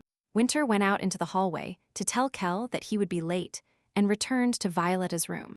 A few days later, Winter arrived at a party organized by his mother, Duchess Castlerin. The Duchess said she was glad to see him here, but that he brought him here and if this visit would affect his work, because he was very busy. Winter looked seriously at his mother and asked if it was true that she had locked Violetta in the closet. Catherine realized she couldn't avoid answering and said this was done only for his own good. She added that it was very painful for her to see her son hurt by the news of the divorce. Winter replied that Violetta is not a little girl to receive such punishments, and that this is too much. The Duchess said she was sorry, that if she had offended Violet so much she would go apologize to her immediately. The mother made a face of remorse and added that she only wanted to help them both avoid doing anything stupid. Winter said that this time he forgives her, but that this should not happen again in the future. The Duchess promised she wouldn't do this again and would definitely apologize to Violetta. Winter said that it's obvious, but that he won't give them any more money for parties this year. Mother looked at Winter and asked if Violetta had really advised him to do this to them. Winter replied that Violetta knew nothing about their conversation and that it was entirely his decision. Winter said he had work waiting for him and headed for the exit. The Duchess tried to strike a deal with her son, explaining that without parties, she couldn't influence society. But Winter no longer listened to her. 2 weeks later, Violetta arrived at the reading club located in a silk shop on Ryan Street. The hostess introduced the guests to Violetta, who was attending the reading club meeting for the first time. Although the hostess showed her good character, she couldn't understand why someone as important as Sir Winter's wife attended such an insignificant event. She told Violetta that she was a little embarrassed by her small shop and offered her a more comfortable chair. The princess replied that she didn't deserve such honors. She just wanted to thank her for inviting her to the party. The hostess thought Violetta was much kinder than she had initially thought. Before attending the reading club, Violetta was nervous. She really wanted to make friends, but everyone treated her warmly and welcomingly, even regretting that she had only visited them for a short time. These half-months without Winter passed unnoticed by Violetta. Thanks to her husband, her mother no longer held parties, and Violetta spent this time in peace and quiet, but for some reason, disturbing thoughts visited her from time to time. Passing by one of the shop windows on a shopping street, Violetta saw a very nice watch, and she thought it would suit Winter very well, but she didn't have enough money. But despite this, Violetta decided to go to the watch store, where she was courteously greeted by a young salesman. Violet replied that she would like to buy a gift for her husband. That was on display, but the shop owner, upon hearing her husband's name, said she could take it for free. But Violetta replied that she couldn't take merchandise without paying and handed him the brooch, saying that she didn't need it. The salesman took the jewelry and, looking at the stone, said it was a very old brooch, but very sophisticated. He added that if she took the watch, she would still have some money left and could buy something else. Violetta chose a scarf that wasn't very expensive, but very pretty. She told Flip to use the remaining money to buy food for her servants. Violet took the beautifully packaged box and wondered if Winter would like this gift. The maid Jen was very excited and said that the sweets bought in the city were very tasty, and all the servants liked them. Jen handed Violet a spoon and, saying it was a new medicine prescribed by the doctor, she asked the young mistress to drink it. Opening her mouth, Violetta thought that later she should also thank him for properly taking care of her health. When Violetta drank the medicine, Jen said that Sir Winter had returned, but immediately went to rest. Violetta placed her hand on the watch box and thought, apparently her husband was very tired. and she realized that there was no point in bothering him now. She told the maid that she would meet her husband tomorrow, and added that Jen could be free for today. Violetta thought that Winter probably had a better watch, and it was unlikely he would even look at the one she bought without hesitation. She settled comfortably in bed and thought that tomorrow she would decide whether to give it to her husband or not. In the morning, Violetta decided to give her husband a gift, and upon opening the door to his room, she saw Kale there. Seeing Violetta, Winter asked her what she was doing here so early, to which she replied that she just wanted to know how his business trip went. The president ordered Yale to leave immediately and leave him and his wife alone. Winter pushed his chair back and, inviting her to sit down, said he would approach her himself. Violet was left holding the box behind her when Winter said he had good news for his wife. The family doctor Beryl was invited to the estate. A maid approached him and told him that she had come to pick up medicine for the young mistress. The doctor asked if she was giving Violetta the right pills before going to bed. As he had advised, the maid took a new medicine bottle and replied that she was strictly following his instructions. She added that she felt sorry for the lady, who desired a child with such poor health. If the maid hadn't confused anything, then the doctor thought it was strange, because the Duchess and Duke Blooming had told him exactly the opposite. He remembered that when the two arrived, the Duchess gave the doctor some pills and asked him to prescribe them to Violetta as a catalyst for safe pregnancy. The Duchess asked the doctor to keep it a secret that her son and daughter-in-law did not want children yet, and generously rewarded him for his silence. The doctor, with a sharp movement, snatched the pills from the servant's hands.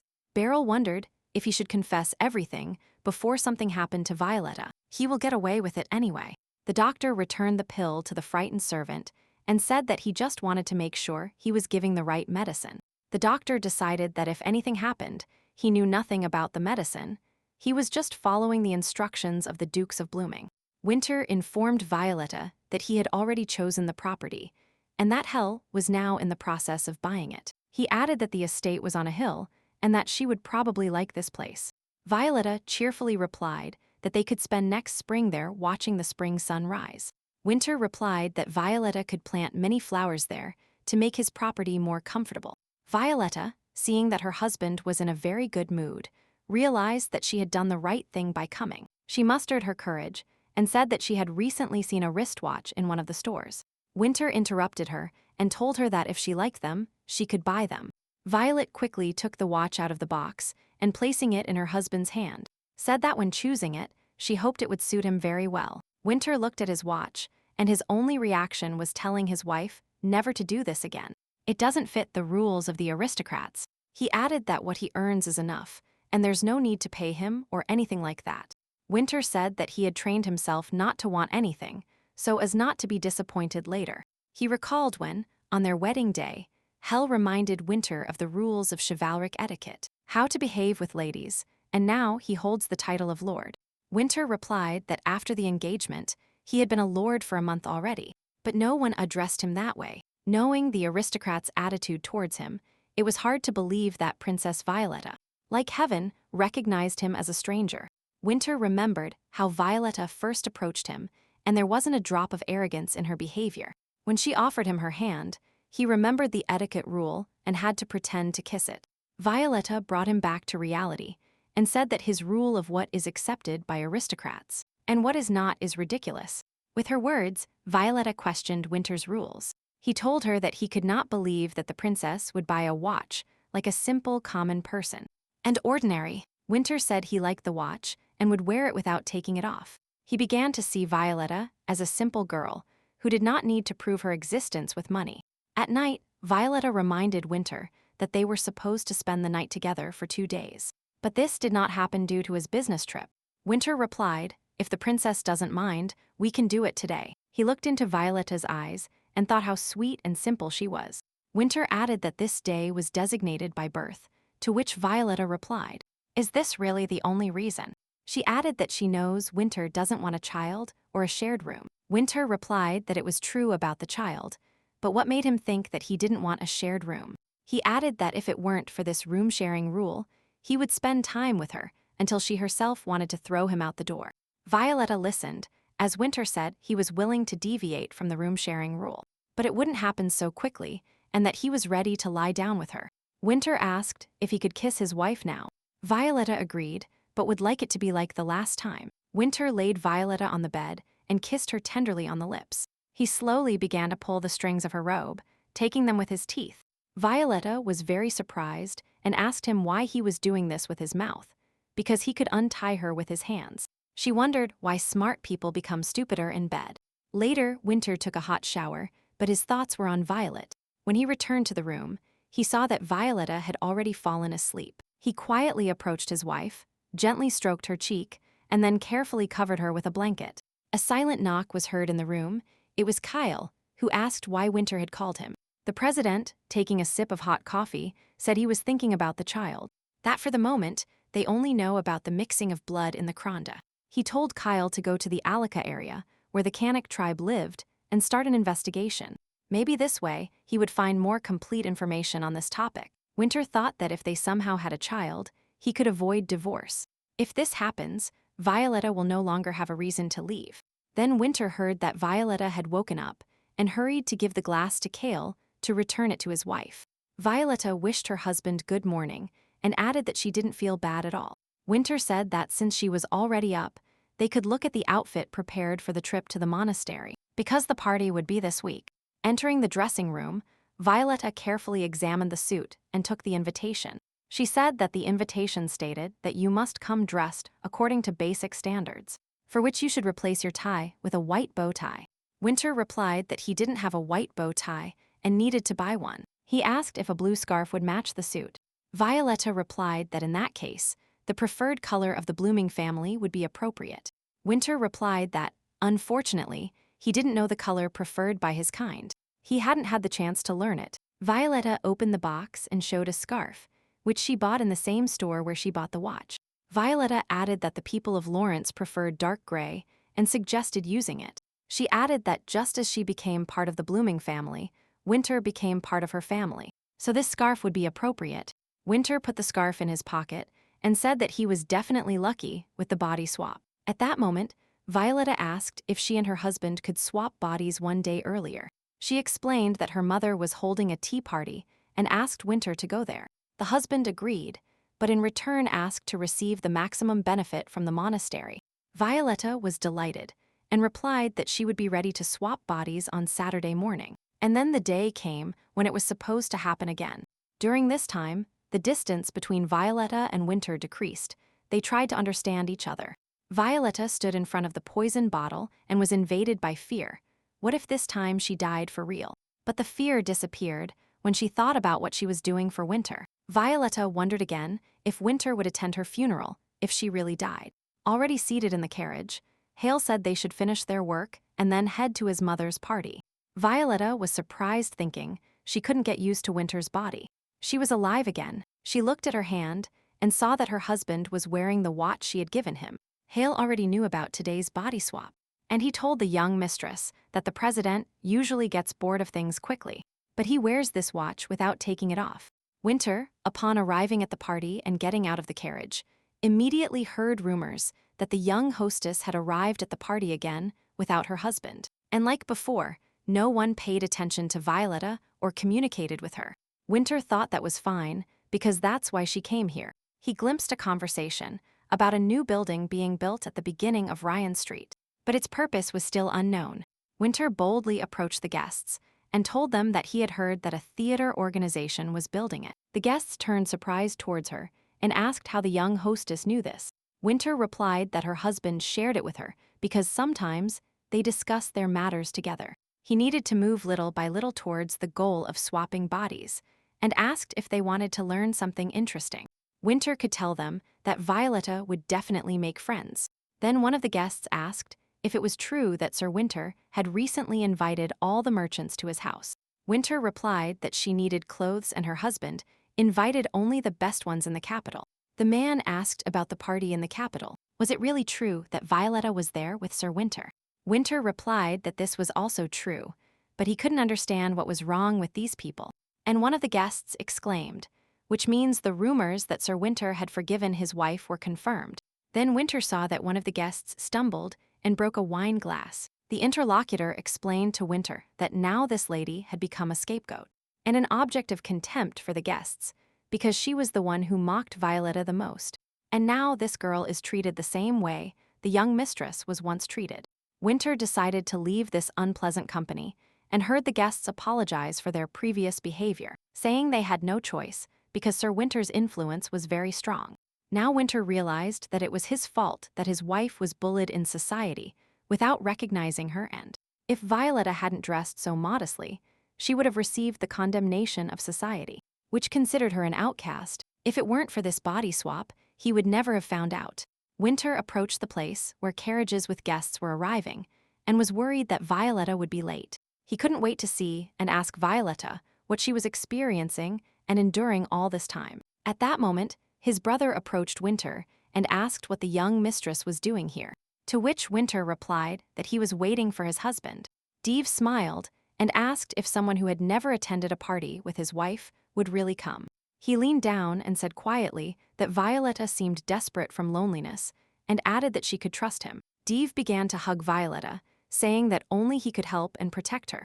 If she agreed, Winter abruptly pushed his brother back and ordered him to remove his hands immediately. But Dave kept smiling unpleasantly and insisting on his own. Winter said that Dave had become completely insolent and called him a bastard. And at that moment, Violetta appeared, stood between Winter and his brother, sharply saying that it was enough. Dave stepped back surprised and asked why Winter suddenly appeared here, because he had never attended a party with his wife. Violetta remained silent in front of Dave and looked at him with a threatening look. Winter's brother had no choice but to simply leave them and hide on the estate. Winter turned to Violet and asked how long he had been bothering her. Violetta replied that Dave has behaved this way since the first party she appeared at his house. Winter, seeing his wife's condition, wanted to reassure her by telling her that he would fix it, and he held out his hand to Violetta. But Violetta managed to dodge him by reminding Winter that if he touched her, they would swap bodies again, and that she still needed to visit the monastery. But Winter brought Violetta closer and told her that there was something more important than a deal for wine. He added that if a wife enjoys introducing her husband to other people, she can do it today. Violetta, not understanding anything, asked if something really happened here while she was outside. Winter looked silently at his wife, and Violetta understood what had happened. Violetta hugged Winter and thanked her husband for coming today. When Violetta and her husband entered the hall, the lady who had been talking to the young lady a few minutes earlier exclaimed if Sir Winter had really decided to attend her party. Winter, who was in Violetta's body at that moment, replied that his wife told him there was someone here she didn't like at all. The guests started whispering and only briefly looked at Winter. And his wife, Violetta, always wanted to attend parties with her husband, but never thought that with him she would feel behind a stone wall. Winter quietly advised his wife to behave calmly and walk slowly among the guests. And suddenly it started raining, and all the guests feared that the party might end. The hostess of the party began to calm the guests and invited everyone inside the house to take shelter from the rain. Winter understood that Violetta couldn't run in heels and started taking off his jacket. He quickly covered his wife and, hugging her tightly, said that Kale would soon bring an umbrella from the carriage. Standing in the rain and clinging to Winter, Violetta felt her heart beating anxiously. She continued to be consumed in this marriage and was not afraid of death. But the sound of her husband's heart infused life into the girl. Winter said he understood that Violetta didn't like being like this, but asked her to wait a little longer. The girl replied that this was not the case at all, only that she really wanted to move to the capital as soon as possible. Winter replied that he perfectly understood his wife, having been in her body, and felt what Violetta was feeling. The princess moved closer to Winter and quietly said that, above all, she wanted to live only with him, and then insisted that Winter was wrong about her being uncomfortable being like this, with her husband in the rain. In the next moment, Winter saw that Yale was already running towards them, having opened his umbrella beforehand. The husband covered Violetta with an umbrella, and she thought she was about to cry from her husband's warm embrace. Violetta wanted to say something, but Winter kissed her passionately, thinking no one would see them under the umbrella. At that moment, both understood that to begin to understand each other, they didn't necessarily have to swap bodies. Finally, the rain stopped, and the bright sun came out. The following Sunday morning, the ceremony of the sponsors' party began, organized by the Cantus Monastery in the south-central part of the Kronda. The abbot of the monastery thanked everyone present and said that the food was modest, but the wine excellent. Winter took a sip and told Violetta that the wine was really excellent and that she should buy it. Violetta also drank some wine, but suddenly felt slight nausea, but unpleasant. So as not to scare her husband, she told Winter that it might be due to the new medications prescribed by the doctor. Violetta touched her stomach to see if what she thought had happened. But this cannot be. It has only been a week since that night, and it was too early to know if there were any symptoms of pregnancy. She suggested that, most likely, this was the effect of the body swap on her body. Violetta, just in case, did not drink the wine and put it on the table. Winter noticed and asked what was wrong. Violetta tried to remain calm and told her husband that she could not drink red wine, and invited Winter to drink her glass. She watched as her husband took his glass and wondered if what she had been hoping for had really happened. Violetta decided not to show it at the party, and upon her return, she would surely be examined by a doctor. She was having an informal conversation with some of the guests who, apparently, were related to theater. While talking about one of the productions, Violetta said that the decor perfectly conveyed the mood of the main character. The female guest replied that she was surprised how polite and cultured Violetta was, and her husband added that he would like to invite both her and Winter to his theater for the premiere. Winter remained silently nearby. He couldn't catch the thread of their thoughts, and he didn't understand what they were talking about and what they were discussing. Violetta noticed her husband's lack of understanding and whispered quietly for him to understand a small talk. It is necessary to read hundreds of books and watch at least 15 plays. At that moment, special cards began to be distributed among the guests, on which they had to write down the amount of their donation for the monastery. Winter told Violetta that they needed to put in enough so that the monks would offer the wine willingly. Winter was about to enter the amount when he noticed a smiling man approaching them and cheerfully calling Violetta. It was Carlson Lowe, an opera singer, and he greeted Violetta, saying it had been a long time since they last saw each other. Violetta introduced Carlson, the second son of the Lowe family, to her husband, and asked Winter if he really didn't recognize him. Of course, Winter recognized him and asked what kind of relationship Carlson had with his wife Violetta. The singer replied that he and Violetta had been friends since childhood, although for some time marriage had been discussed. But that was in the past. Winter shook Carlson's hand so tightly that the latter screamed in pain. Carlson whispered to Violetta, "If her husband is that jealous, then why spend more time away from home?" With these words, Carlson decided to leave, adding that he would leave them until new misunderstandings arose. As they were heading towards the vineyards, Violet said that she and Carlson had been close when they were children, and that their parents had considered marrying them. But that was all. Winter remembered Carlson's face and replied if they really wanted to marry her to this womanizer, and also a drunkard. Violetta looked at her husband surprised and asked how he knew this, because Carlson is not as bad as they think. Winter replied that he realized this when he shook Carlson's hand, and it trembled noticeably, a symptom often found in addicted people. He asked Violetta why Violetta was suddenly covering for her childhood friend. Previously, Carlson Lowe simply irritated Winter, but today he really infuriated him. He thought that upon returning home, he would need to dig up more information about Carlson Lowe. At that moment, one of the monks overturned the table, trying to stay upright, and fell unconscious on the floor. One of the guests shouted to call a doctor. Someone suggested that the monk was simply drunk, but Violetta noticed the monk's blue fingers and realized that he was poisoned. Violetta ran to the lying monk and shouted to one of the monks to urgently call a doctor, and to the second one to collect the letters. And then she noticed that on one of the cards, the flowers were different from the others. Violetta ordered no one to touch him. Violetta remembered reading about these flowers. They were very poisonous and grew only in high mountain areas. Violetta ordered the third monk to immediately prepare herbal tea, which would stop the spread of the poison. She tightly squeezed the monk's hand with her belt and thought that these flowers could not have ended up here by accident, and that someone had brought them here on purpose. Upon returning to the estate, Violetta couldn't understand how these flowers could end up in the monastery. Someone specifically wanted to poison the monk. Winter replied that the party was already over. He needed to get it out of her head, and the police would take care of everything. He added that thanks to her the monk was saved, and everything ended well. Winter left the bedroom, and the servant said that Violetta needed to put on a house dress. When Violetta changed clothes, she told the servants to invite the doctor to see her. In front of Dr. Beryl, was a suitcase containing twice the money as last time. The Duchess said that the request was the same, and that if Violetta asked about pregnancy symptoms, he must tell her that she was pregnant. The doctor wanted to say that this was a violation of medical ethics, but Duke John reminded Beryl that he had a son who could study abroad. After the examination, Violetta sat in front of the doctor and wondered what was happening to her. Maybe these were signs of pregnancy. Beryl frantically turned over possible solutions and answers in his head. He had to tell Violetta that everything was due to the medications she was taking on the Duchess's recommendation, that her period would soon stop, and that the pregnancy was fake. But the doctor congratulated the young woman and told her she was pregnant.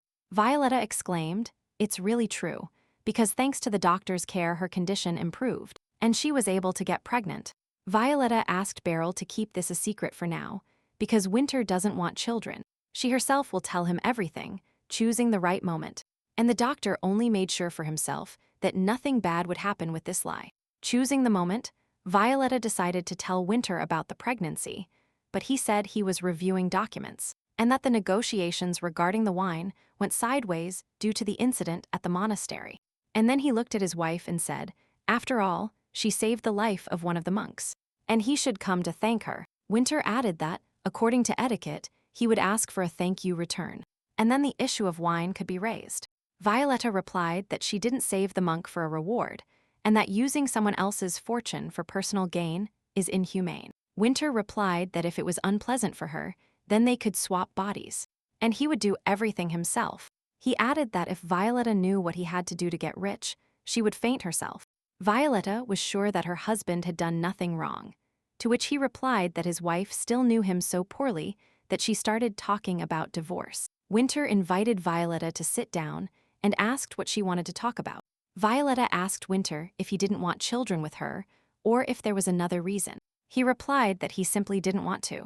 Violetta said that the word simply would not be appropriate for reaching an agreement. Seeing his wife's serious attitude, Winter replied that he didn't have time to raise it. Violetta said that she would raise him herself, and Winter wouldn't even notice how he would grow.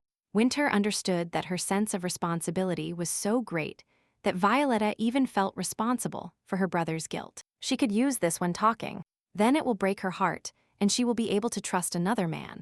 And Winter said that if the protection doesn't work and a child is born, it will be necessary to raise him and educate him.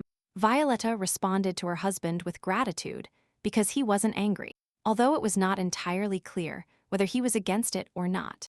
And Winter tried to drown his conscience because there wouldn't be any child anyway. He got up and offered Violetta something to eat, but she replied that it was already too late, and that it was a shame to wake people up. Winter replied that there was nothing complicated, and that he would cook for them himself. He worked in a restaurant until he was 12, so he can figure things out in the kitchen. Winter decided he would buy his wife whatever she wanted, and Violetta would do as she pleased.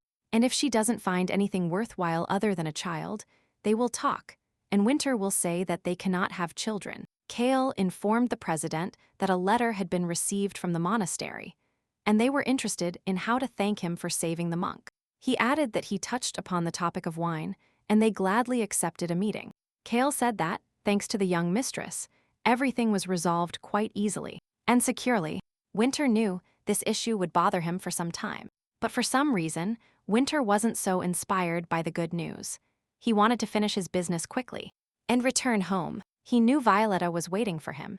She would greet him with her sweet smile and sweet gaze. While having casual conversations with her, Winter will observe how her facial expression changes. But then Hell interrupted Winter's thoughts, saying that a telegram had arrived from the Alec region. Winter instantly returned to reality because he was interested in the issue of half-bloods. Kale said there are no half-bloods there. If a person belongs to the Kanak people, then they cannot live in the Alec region. The secretary added that it is a closed area, and even half-bloods cannot immigrate there. Kale was silent for a while, and then said he managed to discover that the president's mother herself was in Alika. Winter is speechless. Maybe Kale is wrong. He remembered his last conversation with his mother, who handed him a bag of beans, and told him that if he eats this, she will soon come back for him. Winter watched his departing mother, holding the bag, and believed his mother would return. But she did not return. Then he thought that the mother simply did not have the means to feed her child. But when Winter became rich, she did not look for him. He himself wanted to find her, compensate her at least for the hardships she experienced giving birth to him, and raise him. It turns out the problem wasn't the money. His mother simply could not take him to a place where there is no room for half-bloods, and his mother had to abandon him for his own well-being. Winter was disappointed. He was wrong about the reason why his mother left him. From the beginning, he was a man who had no place anywhere, and that no longer surprised him. Winter told Hale to get rid of everything he had acquired for the meeting with his mother, and cancel all plans. Seeing the president abruptly stand up, Hale asked if he was going to wipe the Alec region off the face of the earth. Winter ordered the secretary to urgently prepare the carriage.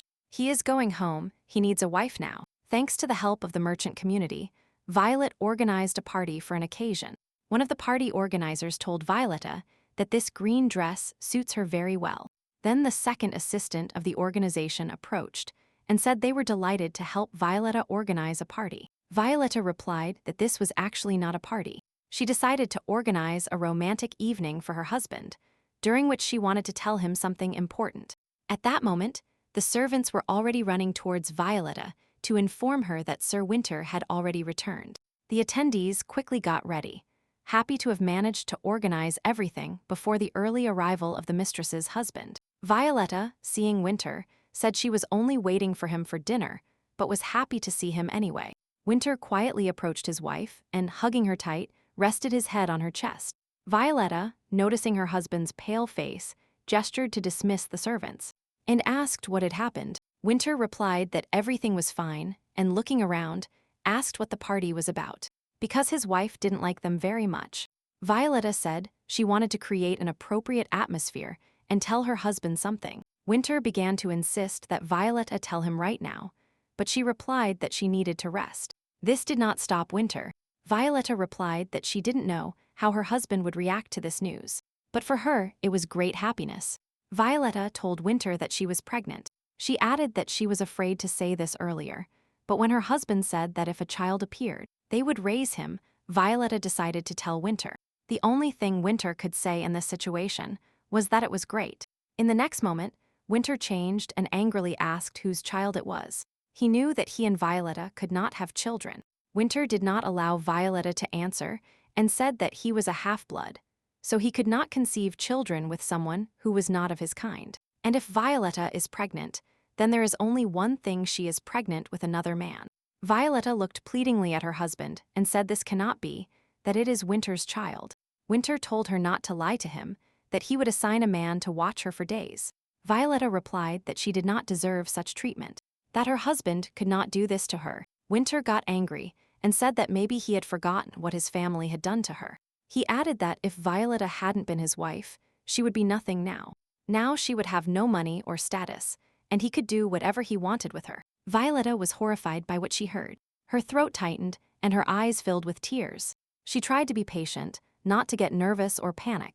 Now she had to think about the child. Violetta gathered all her will and told Winter that he would regret it. She added that when the baby is born, it will look like Winter. Violetta said that he would definitely regret not believing her and slandering her, insulting her with dirty assumptions. Without saying another word, Violetta walked away, leaving Winter on the festively decorated lawn. A few days later, upon entering the president's room, Hale couldn't take it anymore and told him to stop being depressed. Winter was lying in bed, and there was total chaos around him. There were empty bottles scattered around and the smell of tobacco smoke. Hale opened the curtains and asked the president to get out of bed. Winter replied that if Hale was going to lecture him, then he better leave the room. Hale paid no attention to this and only added that his mother and father had come, and now they were communicating with the young mistress. Hale asked if Winter had thought of another reason for the pregnancy before suspecting that his wife was cheating. He said that Junior Madam is not the type of person who would cheat while her husband is alive. Hale tried to cheer up the president and said that anything can happen in life, even miracles. Violetta was surprised by the arrival of the Dukes, who came as soon as they heard the news of her pregnancy. Maybe Winter told them everything. Casorin felt sorry for the girl because she could only eat fruit, and then asked if Violetta was taking the medication prescribed by the doctor. Violetta replied that she was afraid it might harm the child, and then added that they shouldn't worry.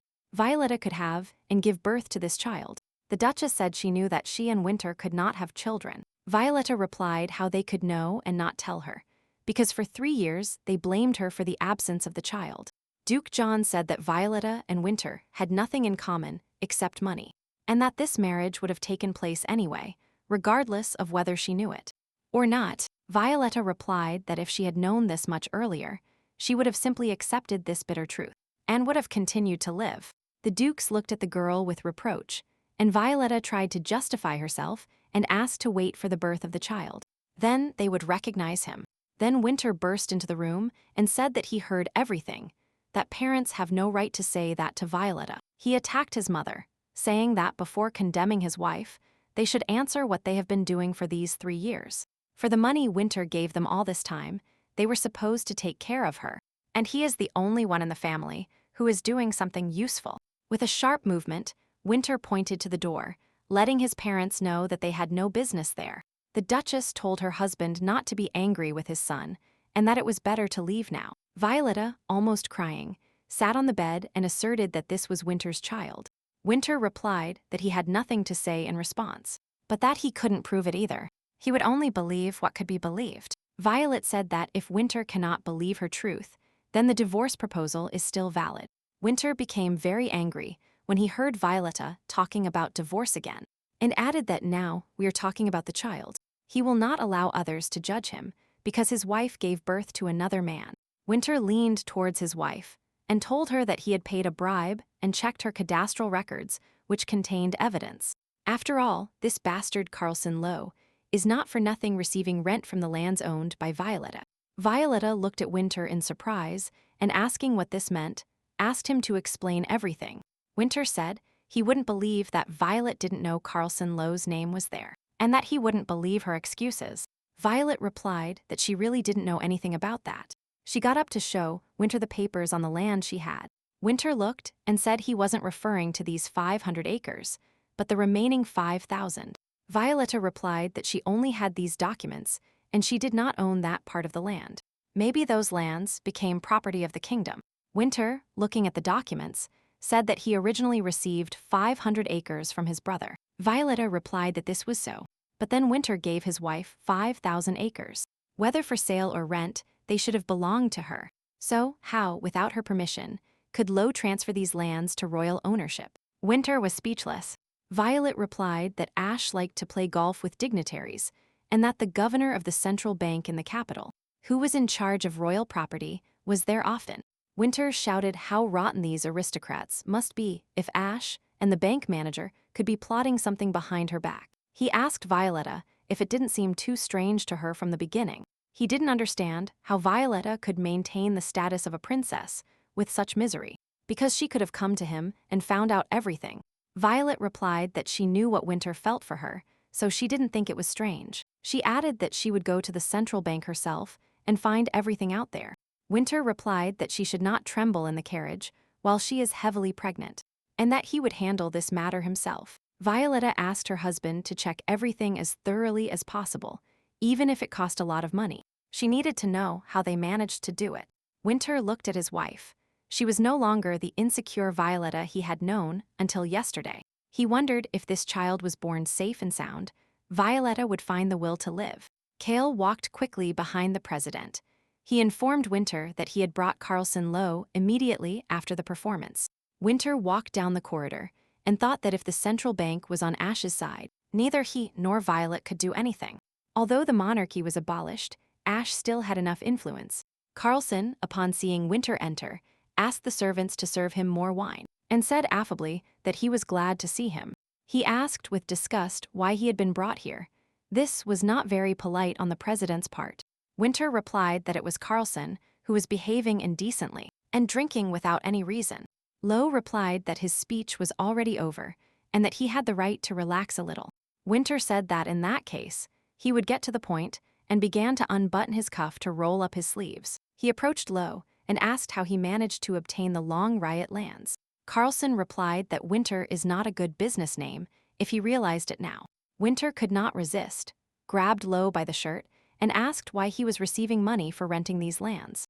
Winter told him to confess, suggesting that it was Ash's doing and that he was the one who forced Lo to participate in it. Carlson replied that Ash had nothing to do with it. He did it personally. Winter continued shaking Carlson and told him to admit how much he benefited from being loyal to that bastard Ash. Loie replied that if Winter hadn't shown up, he would have been able to marry Violet. But now he hates her, so he did this. Winter raised his fist over Lo and asked if there really was nothing between him and Violet. Lo replied that he found it funny that Winter suspected his wife of cheating, even though Winter was indifferent to him. Carlson laughed at the fact that Winter didn't notice the monetary fraud behind his back and asked if Winter had told Violetta his suspicions. He added that Violetta has a strong sense of self-esteem. He knows it well. Lo was madly in love with Violet and did everything possible to make her reciprocate his feelings. He said that Violetta will never change. Nothing in the world will change her. Carlson chuckled and added that Winter could never receive Violetta's forgiveness. Winter pushed Lo aside and headed for the exit, and Hale shouted if the president really wouldn't finish the job, or at least offer money for beating up the famous singer. Winter replied that Lo was drunk and wouldn't remember anything anyway. Moreover, he robbed her of her money for 3 years, so what excuse can there be? Winter couldn't understand how Violetta got pregnant, so he doesn't believe in miracles, and he is not entirely sure that it is his child. But Cale constantly talked about the miracle and couldn't get it out of his head. He and Violetta need to talk urgently again. Maybe this is just some kind of misunderstanding. Violetta has no idea how much Winter spent on her and how strong his feelings really are. She remembered Carlson's words that he could never achieve Violetta's forgiveness. Winter panicked about what to do, what to tell Violetta, what would happen next, how they could understand each other. A cheerful maid ran into the bedroom. She carried some kind of box in her hands, saying that the Blooming Dukes had sent it to her. The servant handed the box to Violetta and told her that maybe it was an apology for their last visit. The maid asked if the lady took the medications, because the doctor said they would not harm the child. Violetta replied that there was no need to take them yet, but she felt pain like during menstruation. Is this really how pregnancy should feel? Violetta opened the box and saw children's shoes. They were adorable. Looking at the tiny shoes, Violetta realized that nothing was prepared for the birth of the child. She got out of bed and asked the servants to walk around the house and choose a room for the fetus. The maid replied that there was still a long time until birth, but she was glad that the young mistress was thinking about it now. Upon entering one of the rooms, Violetta said that it was the most suitable. It was spacious and had a lot of lighting. Since Violetta moved into this house, what she liked most was being here. The servant said that the young master is blind if he suspects his wife, because it is better for her, since no one knows that the young master is not dating anyone. Violetta replied that she might be angry with her husband, but she feared that her nervous state could harm the child. The servant said that if the husband does not care at the beginning of the pregnancy, this will leave a scar on the heart, so Winter must be forced to pay attention to the young mistress. The servant advised Violetta not to tell her husband her words when speaking. Select a room, as if she were a guest here, but she needed to say, "Select a room." Violetta replied that she would talk to her husband and eventually manage to convince him of everything. The servants began to smile because the troubles of having a child are very pleasant if you solve them together. Violetta looked around the room again and pointed out where the crib could be placed. The walls can be repainted in brighter and sunnier colors, and painting clouds and rainbows on the walls would look very nice. Violetta thought that if her husband didn't give her that space, she would protest, and the misunderstanding between them would disappear. The child gave her, albeit weak, the hope of being able to form a happy family. And suddenly, Violetta fell to her knees and clutched her stomach. She had a feeling that her period was about to start. The maid said that Dr. Beryl had resigned, but that she would immediately invite another doctor. While the doctor carefully examined the young mistress, the servants were worried that everything was fine with the child. The doctor looked at Violet and told her that her period had indeed begun. Violetta couldn't believe how this could happen, because when pregnancy occurs, menstruation should cease. The doctor replied that women who desperately want a child can develop false symptoms. And for a start, she was not pregnant. He added that not all doctors can distinguish false symptoms from real ones and make a wrong diagnosis.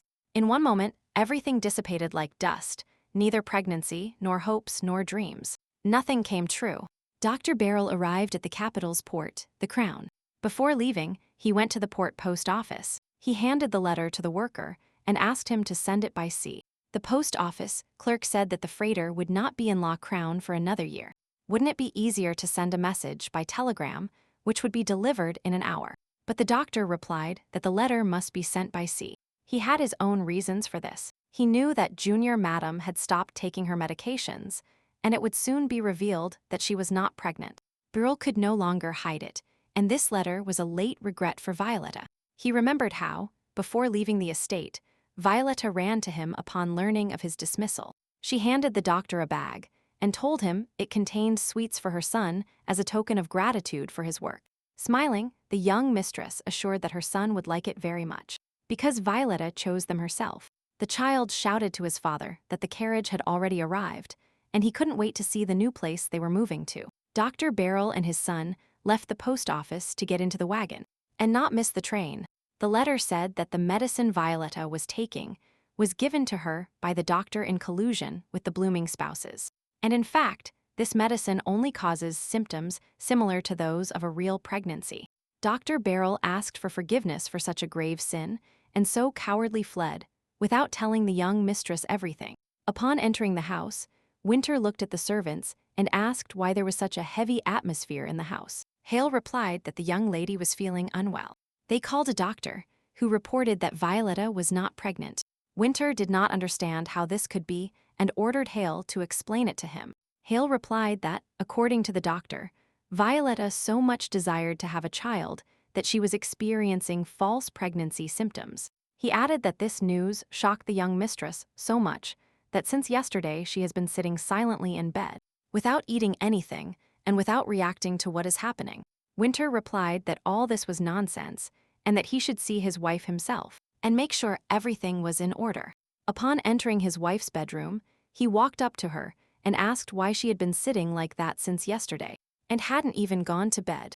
Winter said that if she couldn't sleep, she should take sleeping pills, but Violetta remained sitting silently and did not answer. He took sleeping pills out of the closet and asked the servants to bring him water. Winter said that Violetta needs to walk more, and then she will be able to fall asleep without sleeping pills. The servant brought water and said that the young lady had refused to eat and drink since yesterday. Winter started getting nervous. He told his wife that today she needed to eat and sleep, and tomorrow they would go to the capital, because now they have a house there. He could no longer watch Violetta sitting motionless, and said that at least she would cry or get angry. Suddenly, Violetta turned to Winter and told him quietly that she had never been with another man.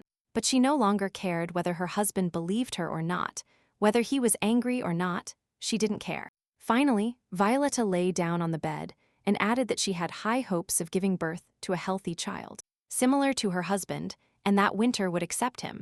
She desperately wanted to have a happy family, where everyone loved each other, trusted each other, and raise a child without worries. Winter replied that all circumstances had been revealed. He did not suspect his wife of cheating on him, and asked for forgiveness for such a misunderstanding. He felt guilty not only for not recognizing the girl, but also because his indifference inflicted very deep wounds on her, and the fault lay in his own selfish feelings. Winter abruptly left Violetta's bedroom and decided that something needed to be done, and change something. To start with, Winter decided to fill Violetta's room with various gifts, hoping that by doing so he would show his love and his wife would feel better. It was a pleasant and warm summer weather outside, but Violetta's windows were closed. With the arrival of the rainy autumn, nothing had changed the curtains in her bedroom. They were also drawn. Winter arrived, and from the street, Violetta's windows looked as if no one lived in that room. The doors to her room opened, and a servant came in saying that a letter had arrived from Lancia.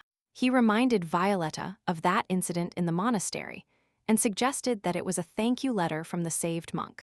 The servant added that it turns out that this monk is the second son of the Lancia family from the west of the continent. But Violetta paid no attention to the servants who entered and did not listen to what she was saying. The maid felt disappointed by the young mistress's indifference and said that she would leave the letter next to her on the bed and that Violetta would read it as she saw fit. The distressed servants left Violetta's bedroom, leaving her alone in a room full of Winter's gifts. Violetta sat on the bed feeling cold and looking out the window. She realized that Winter had already arrived. Finally, she picked up the letter next to her and opened it. The letter was from the mother of that very monk, in which she thanked Violetta for saving her son Ray's, and reported on the results of the investigation. The culprit was Lancia John Fees, her husband's younger brother.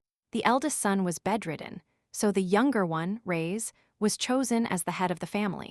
And the brother-in-law, upon learning of this, decided to poison Ray's in order to inherit the title. If the youngest son leaves this world, they cannot imagine how they could live without him. And she is grateful to Violetta for saving her son. At the end of the letter, it said that they were ready to do everything possible to thank Violetta and ask her what she would like. Violetta sat down at the desk, took a pen and a sheet of paper to write a reply letter. Violetta called the servants and was immensely glad that the young mistress had regained her senses. Once the letter was finished, Violetta handed it to the servants and ordered them to send it as soon as possible. The maid cheerfully replied that she would do it immediately and order breakfast to be prepared for the young mistress. Seeing that the entire room was full of gifts, Violetta sat on the floor and decided to sort them out. A minute later, Winter apparently entered the room. They had already informed him that Violetta had gotten up. He approached his wife and told her that she definitely needed to have breakfast. Winter noticed that his wife's lips were chapped and went to the dresser to get some moisturizing cream. Approaching Violetta, he asked her to turn towards the light so he could apply cream to the cracks on her lips. Violetta asked in surprise how he knew about the cream, to which Winter replied that he used it when they changed bodies. She looked at her husband and said that he could also use some lipstick, and Winter replied that he was a man and didn't need lip gloss. Violetta herself applied the cream to his lips and told him that as long as he was home, there was nothing to worry about. Winter said he was happy that Violetta had returned, because for 2 whole months he hadn't found a place for himself due to her condition. He added that his wife needed to get up and suggested they go to the capital before it got colder. Violetta replied that there were too many things and packing would take too long. Winter suggested that she throw away everything she didn't need, like that toy she bought without thinking. Violetta replied that dolls like this are mainly used in puppet theaters. At that moment, Winter started controlling the doll and said to the doll that, oh, how difficult it was for him to meet Madame. This made Violetta laugh a lot, and she laughed. Violetta took the doll by the hand and, deciding to play along with Winter, said she was very happy to meet the gentleman. Winter put the doll aside and lay down on the bed. He said that they needed to move quickly to the capital and that Violetta would surely like the new house. Violetta looked at Winter. She herself wanted to leave this property as quickly as possible and move to a new house in the capital. 3 days later, almost everything was ready for the move, and the worker said that up to 3 carriages were needed, which is a lot even for a rich and noble lady. Violetta replied that all these things were very dear to her and asked him to be careful with her luggage. She watched the departing carriages, and the servant said that Sir Winter went there first to prepare everything for the arrival of the young mistress. And then the servant added that she noticed Winter had not rented one of the carriages, and that his aristocratic family crest was loaded there. The servant looked anxiously at the silent Violetta and asked where she had sent this carriage. Violetta replied that this carriage was heading west of the continent, to the Lancia family. She added that they decided to buy all her personal belongings from her at a good price, and then empty boxes would arrive in the capital. If Violet couldn't die, then she had to move on, so she decided to leave this place. She felt guilty towards Winter, so she would like to return what he loves most, money. In return, she and Winter will part. She will live and appreciate life, earn money to one day repay her debt. She might not be able to give the whole amount at once, but money is the only happiness she can offer Winter. Winter was agitated because Violetta would arrive soon, and it was raining nonstop outside. Hale, holding an umbrella over the president's head, asked if Winter could start working now, because in 2 months, many unsorted papers had accumulated on the desk. Winter replied that he would specifically bring workers with him if Hale couldn't even cope with these responsibilities. Hale said that if he knew that the president would give him so much work, he would not change his salary and would pay him as before. Winter replied that if Cale doesn't like something, then he can get lost. Knowing that Cale would not be offended by his words, Winter said they needed to test the lights again. Cale approached and flipped the switch to assure the president that everything was working without interruption. The area instantly lit up with a bright light, and Winter thought that when Violet saw this, she would surely understand how much money meant. He dreamed that Violetta would throw loud parties here, and that all celebrities would want to be invited here. Violetta will finally easily gain society's recognition while admiring her blooming garden. Winter could no longer wait here for Violetta and told Kale that he was going to the train station, and he would wait for her there. Kale replied, surprised that the young mistress would arrive tomorrow. He tried to stop the president, telling him they had to work, but Winter did not listen to him. Winter walked in the rain towards the station and could not understand why an anxiety without cause was overcoming him. After all, this time he did everything right, and Violetta, having moved to the capital, will be happy. And then Violetta's happiness will make them both happy. At that moment, Violetta was at the central bank and was very surprised to receive an amount tens of times greater than she expected. The worker told her not to be surprised. That was the owner's gratitude, because it won't be easy for her to buy Lockround's things. Violetta looked at the check and was sure that such a large amount would come in handy for Winter. She said she would like to meet the bank manager and thank him personally for his generosity. Following the worker, Violetta thought that if she disappeared, Winter would simply give up on her. But for some reason, she tried to cling to the fragile hope of having a child with Winter. But then, maybe, she will again become the object of attacks, suspicions, and interrogations from her family. Approaching the manager's office door, the employee replied that she was lucky. The manager did not seem busy at that moment. Upon entering the office, Violetta politely greeted the bank manager, and then she saw that her brother Ash was sitting in the next chair. Violet still hated Ash, and at the same time sympathized with him. She sat in the chair opposite the bank manager and said that he knew the reason why she had come here. Violetta boldly declared that she had come to claim the Longrood lands. She thought that if Winter was happy, then she could find her own happiness. The bank manager replied to Violetta that the matter was under consideration, but that some problems might arise.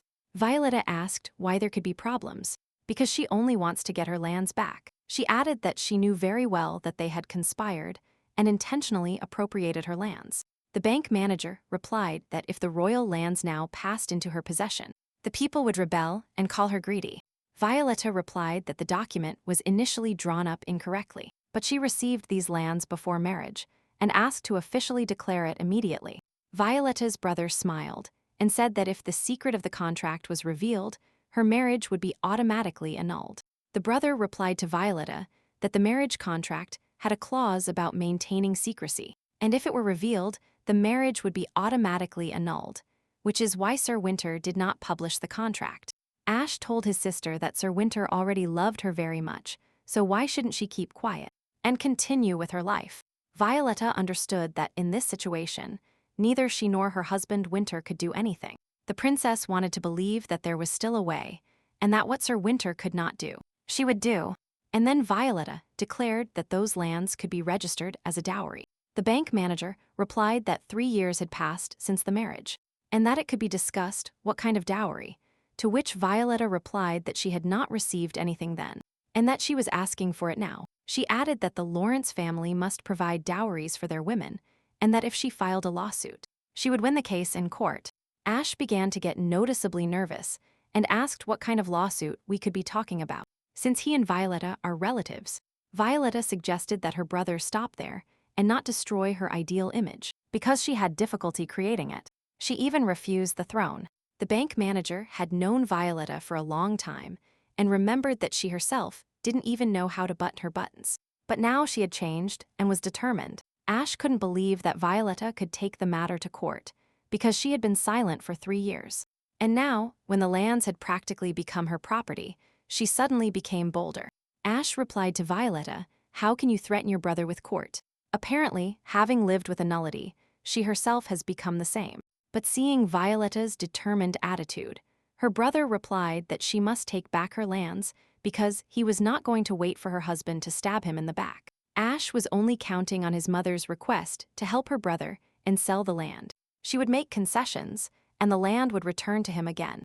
The bank manager signed the corresponding document and asked if Violetta was satisfied with the way the issue was resolved. Violetta replied that everything was fine now, but she did not forgive the manager because he participated in the conspiracy and invaded her property. She added that if she had the opportunity to cause great harm in the future, she would not hesitate to do so. At the station, Violetta told the servant that she had done everything planned and asked where she was going now. Violetta replied that she had rented a ship and intended to sail to the outskirts of the west. Violet thought Winter might miss her, but she did everything she could. The servant asked the young mistress to send telegrams more often, and that under no circumstances should she forget about her. Violet smiled and told Jen not to worry. She would contact her as soon as she arrived. She was about to board the train when Winter suddenly appeared behind her. He hugged her and asked if everything was okay. He suddenly saw a train ticket in his wife's hands and asked where she was going. Violetta anxiously asked her husband what he was doing there, because they were supposed to see each other tomorrow. But Winter suddenly snatched the ticket from her hands and asked who she wanted to go west with. Violetta replied that, apparently, she hadn't completely gotten out of her depression and bought that ticket on impulse. She added that she was telling her husband the truth, because she didn't even have luggage with her. Friend, Winter asked not to do this again, because his sudden disappearance would drive him crazy. Winter took Violetta by the hand and told her that she had to return before it got too late. And got cold, but they were not destined to reach their new home. The road became icy, and they had to stay at a hotel near the station. Violetta was surprised that Winter managed to stop her, but she was not going to give up. Winter told Violet that if she decided to run away again, he would find her and watch her every move. Violetta will not be able to hide from him anywhere, and he will find her even at the end of the world. Violetta replied that she brought no benefit to her husband and that she was of no value to him. When Winter replied that she was mistaken, Violetta asked him if he was still trying to gain any benefit from this marriage. Winter hugged his wife and told her that he had already lost too much in this marriage, and that only Violetta was left for him. He added that he would not allow himself to lose her, and when he touched his wife's robe, Violetta asked him to turn off the light. She only hoped that after intimacy, Winter would fall into a deep sleep, and then she could escape in the morning. Violetta wished to be in her husband's arms for the last time because they would never see each other again. When Winter fell asleep, Violetta was already dressed.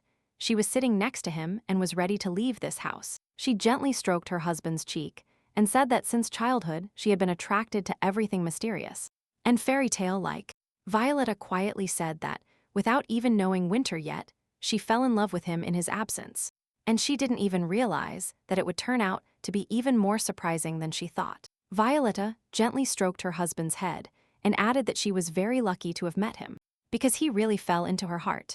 Violetta fell in love with him, and despite the fact that they married for money and titles, she believed they would still be happy. Violetta was about to get up, but suddenly she felt Winter's strong hand. She anxiously asked him if he was really awake, to which Winter replied that he woke up at her touch. Without letting go of her hand, Winter smiled and said, "It means you fell in love with him at first sight." Winter added that he didn't believe Violet would accept him, even though he is a half-blood. He sat on the bed and said that he already sees their happy future and that it is not too late yet. Violetta replied that Winter was wrong, that it was already too late and she couldn't stay with him. He replied that if Violetta decided to run away, now he has a reason to watch her. In the next second, Violetta pulled a revolver out of her purse and asked Winter to give her a chance to escape. She said that she didn't have the opportunity to give Winter what he wanted, and that she lived for 3 whole years regretting that they didn't learn to love each other. Violetta added that nothing worked out for her, and that it was better for each of them to go their own way and find their own happiness. Winter thought that if Violetta escaped, it would be better to accept death in her hands here. And now, Winter looked at Violetta and asked her to aim accurately, because he did not want to die with mortal pain. And suddenly, Violetta replied that she had no intention of hurting Winter. She just wanted to show him how they change bodies. In the next moment, Violetta put the revolver to her temple, and Winter rushed towards her to stop his wife. Suddenly, she felt the collar tightening around her neck. She wanted to tear it off, but suddenly something happened. Violetta instantly ran to Winter and hugged her husband tightly. She leaned over Winter and said that this is how body swapping happens. Winter did not understand why Violetta said that, because he was in her body. Like before, maybe she only imagined everything. He only asked Violetta one thing: not to leave him. Maybe he is not a very good person, but he would try to change. Violetta showed scratches on her neck and said that Winter did not imagine it. He did it a minute ago. She asked if Winter remembered the day they first swapped bodies.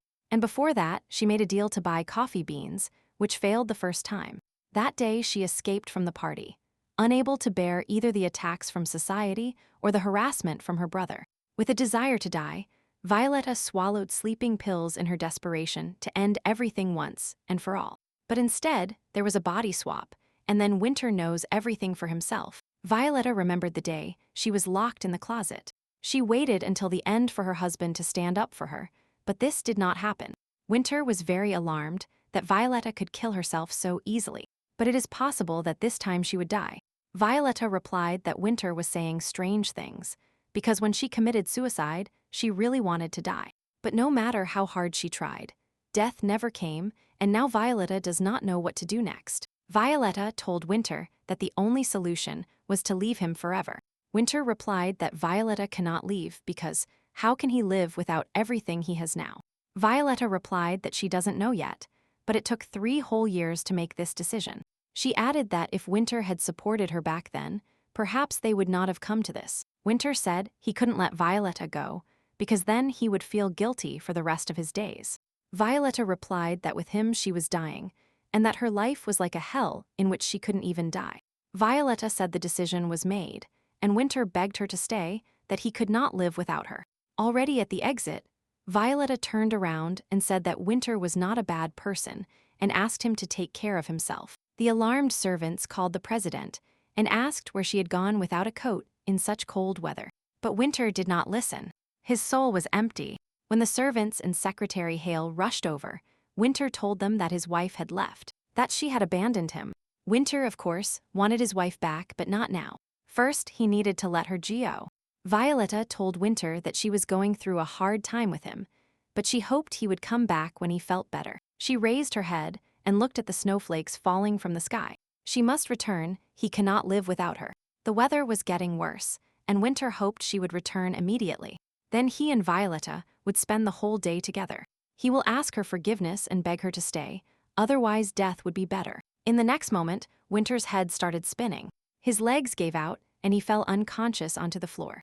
Violetta got off the train onto the platform, but she was still excited because she saw tears in Winter's eyes.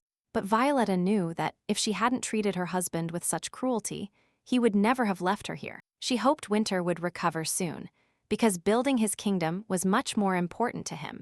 Violetta stood on the seashore and admired that it was very hot here in the southwest. Before, she considered herself weak and thought that alone she couldn't do anything. But having managed to hold on until that moment, Violetta realized that she truly wanted to live. She was sure that she just needed to give herself a chance and believe in herself. At that moment, someone called her joyfully. It was Sharon's friend and brother. Violetta looked at her friend approaching and wondered why she considered it a punishment that God insisted she should not die. She thought she would count it as her blessing. On the island, between the eastern and western continents, lay the Principality of Tu. A little to the west of the peninsula was the village of Chiron. In the past, when pirates abounded in the kingdom of Corsica, the Principality of Tu assigned a large number of naval forces to them, and as compensation received the territory where the village of Chiron was located. In these lands, belonging to the Principality of Tu and very similar to Lacrond, Winter's offices had not yet leaked and were ideal for Violet's life. When they arrived at the house, Sharon asked Violet if she was going to live here. Violetta replied that she didn't have much money with her, and that for now she would have to settle for this. Farron also wondered how Violetta could live here alone, and whether it would be better for her to move into his house. She smiled and replied that she would try to deal with all this, and then thanked Sharon and her brother Farron for their concern. Sharon said that since Wayne left them, Violet has become like her own sister. Then the friend added that Wayne would probably be angry if he knew Violetta had left her husband. Violetta didn't want to touch on this topic, and Sharon, noticing it, told her brother that it was time for them to return because the sun was already setting. The house was abandoned, and there were cobwebs everywhere, and Violetta stood in the middle of the hallway and wondered where she should start. Running her hand over the windowsill, she realized that the first thing she had to do was replace the door and the windows. She also needed to visit the Efemchuk family, the most influential family in the area. Maybe she could find a job with them. Violetta looked at the walls covered in cobwebs and understood that now she would have to do everything herself. If she makes a mistake, it will turn out that Winter was right in saying that she was a princess, and that she was useless. Violetta took a broom and started removing cobwebs from the corners. She would not allow anyone to think like that about her. Violetta had difficulty cleaning up the trash and understood that, after all, she was a princess. The sun was already shining outside, and Violetta was still in bed because she was very tired from the previous day. But suddenly, she woke up abruptly. Someone was persistently knocking on her door. Approaching the door, Violetta opened it and saw a man who asked if she was the new owner of this house. He introduced himself as the head of this village and said that the girl needed to go to the town hall and apply for residency. The man added that it is also necessary to use a breakwater because even if one of the neighbors does not pay, problems will arise. Violetta knew that forests were called breakwaters, but according to the laws of Lake Round, they should not have an owner. She told the headman that this land belonged to two, so the same law should apply here. And then she asked who they were paying money to use it. The gathered people began to be indignant because they were told that the forest belonged to the Efimchuk family and that the villagers themselves monitored its care. The headman vaguely mumbled that he had urgent business at the town hall and left immediately.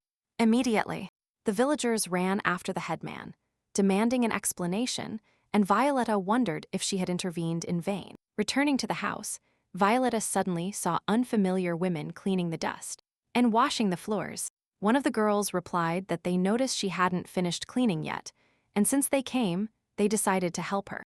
Violetta supposed that they were most likely wondering who had settled in this house. Moreover, they always maintain close relationships in the village. The girl, who seemed more sociable, approached Violetta and told her that her name was Fim, that they were one family now. Violetta had already been living in the village for a year, made friends with the neighbors, and even started to look different. The children burst into the house and, while running, asked if they could hide in her house. Before they had time to hide, a neighbor woman entered the house and asked if her rascals had entered here. Violetta smiled and pointed to the table, from under which the children's legs were sticking out. The child asked how their mother found them, and she replied that they hide in this house every day. They really thought they wouldn't be caught. The second neighbor brought boiled potatoes and said that Violetta was too lenient with them, and she replied that she liked it when the sound of children's laughter was heard in the house. Violetta asked where such good potatoes came from, and the neighbor replied that strangers arrived at the port yesterday. Violetta invited her neighbors for tea, and they admired that after the renovation, the house looked like new, and that Violetta seemed to enjoy being here. One of the neighbors added that Violetta didn't know how to wash or clean before, but now she manages all the household chores. The second neighbor laughed and said that indeed Violetta didn't know how to do anything, as if she were a princess arrived from a distant kingdom. The neighbor added that thank goodness, Violetta learned everything and now does not experience difficulties. Violetta smiled and thought it wasn't difficult for her to get used to life without Winter. He was not constantly at home, but despite this, Winter sometimes visited her in her fantasies. Violetta imagined that Winter lived with her and loved this house very much. She imagined Winter, due to his height, hitting his head on the ceiling and starting to complain and whine. But Violetta tried not to think about Winter and convinced herself that everything was fine for her. Rigia, the eldest daughter of the Efimchuk family, asked Violetta how she styled her hair. Violetta replied that she washed her hair and then simply dried it. But the neighbor didn't believe Violetta. She believed that simply drying hair couldn't look that good. Although Violetta didn't say anything to herself, Rigia was sure that she came from a noble family. The aristocratic speech, behavior, and manners betrayed her the moment she arrived to get a job in their family. Rigia really wanted to be like her. Violetta told her that if a girl wants to enter secular society, she must avoid harsh expressions and remember to maintain her posture. And she replied, offended that everyone laughed at her because they considered her too tall. Violetta reassured the girl and told her that she had a wonderful height and that if she slouched, it wouldn't reduce her at all. Violetta advised Rilla to accept herself as she is and behave with dignity. The girl immediately straightened her back, squared her shoulders, and sucked in her stomach. Violetta smiled and said that this is exactly how she should behave. Rilla asked to be taught how to drink tea correctly, how to walk with a beautiful gait, and all sorts of little things. Violetta replied that she had work to do now, and the girl would still have plenty of time to learn everything and enter secular society with dignity. Rigala insistently asked to be taught now, because a party in honor of the opening of the Canuck Hotel would soon take place. Upon hearing this, Violetta shuddered and almost fell down the stairs. Violetta asked if she heard correctly, to which the neighbor replied that Kanek would indeed open a hotel. And for this, they bought the land behind the fortress wall. The girl added that many strangers arrived on that occasion, and Violetta remembered the potatoes they had brought. Violet thought that it might just be a coincidence that Winter could not find her, and build a hotel right under her nose to show off his wealth. Alizar. To the market, Violetta tried not to think about Winter, because his affairs did not concern her at all. Suddenly, she accidentally bumped into a passerby and politely apologized for her clumsiness. Violetta was very surprised to see Flip at the market, but her surprise knew no bounds when she saw Kale nearby. They asked her to accompany them immediately to the courtyard. But before she had time to turn towards the courtyard, she heard a familiar voice behind her calling Kyle. It was Winter. He saw Kyle and asked where he had been and why Flip was not next to him. Hell replied that there was an urgent matter. It was necessary to find the vice president, and Flip was now with him. Winter ordered the secretary to go to the 4th alley and buy everything necessary there to organize a menu for a special room service. When Winter left, Flip told Violetta that she could safely leave. Finally, Violetta said that she was happy to see them both and that they really did everything on purpose so that she and Winter would not meet. Hale decided that it would be better this way, because since last year the president is not the same. Violetta asked if Winter was really so angry about her departure, to which Hale replied that he would not call it anger. It is much more complicated. He added that the president has become very sensitive to react to everything. He cannot even sleep soundly. Hale said that he couldn't even imagine what would have happened if Violetta had met Winter, and then offered to take her home. He asked Violetta, maybe not now, maybe in the future, if there was any hope that she would return someday. Violetta turned around and looked, for she was not prepared for such a question and did not know how to answer him. A few weeks ago, Hell was working, and Winter, after signing documents, sat in a chair and seemed to be dozing. Terrifying images from the past appeared in his head about how Violetta felt and tried to commit suicide. The secretary turned around at the president's cry and said that he should have slept in a normal bed and not sit for days at work. Winter replied that time passes faster when he is working, and he does not think about the past so often. Winter put the papers aside and asked Kyle what they had heard about Violetta. The secretary replied that Violetta had successfully adapted to life in Cairn and now worked on the Efimchuk estate. She added that the employee assigned to look after Violetta informed him about this, and that Winter had no reason to worry. Hale added that there was something else, and handing the envelope to Winter, said that Violetta had sent money again. Winter did not understand where she got it from because she didn't know how to do anything, and, moreover, she left without a penny. And suddenly, he saw a letter from Violetta. Violetta wrote that her affairs had improved and attached the divorce papers to the letter, where only her signature was missing. Winter smelled a pleasant scent on the letter, and then told Yale to take the divorce papers and run them through the shredder. At that moment, Anjali Listic entered the office. She was the vice president of the Kanek company. She said that it was risky to expand the company and constantly build hotels because the workers could not keep up, and fled from the heavy workload. Anjali advised the president to take leave, so with new ideas he could make rational decisions. Winter grabbed the vice president and told him not to interfere in his affairs and that, if necessary, he should let him go on vacation himself. Ahali left the office, and Winter went to the secretary and ordered him to immediately bring the documents for the construction of a new hotel. In the hallway, the secretary told the vice president that Winter had been completely immersed in work since his wife left, and slept very poorly. Anjali was surprised and asked if Winter really hadn't met Violetta during this time. Kale replied that he waited for 3 months, but then plunged into work, losing hope. Anjali himself saw the state the president was in, maybe the news of Violetta's return would bring him back to normal. Kale replied that he didn't know what was in Violetta's soul, but in any case, he couldn't delay any longer. Hale told Violetta that since her departure, the president's condition has become unstable, and the companies are in a critical situation. He added that he was confident that Violetta's return could influence the president's condition and improve the situation. Violetta walked away from the secretary and replied that she had no desire to return. She added that she could talk to Winter, but only after the divorce, to which Hale replied that the president tore up the divorce papers. Now Violetta understood why the signed documents were never returned and told Kale that she was happy here. and that she was not going back to the time when she was unhappy with Winter. The news that came from the doctor, who treated Violetta, worsened Winter's condition even more. He sharply told his parents that they should no longer rely on his financial support. He added that he found out from the doctor about everything they did behind his back. Winter was angry.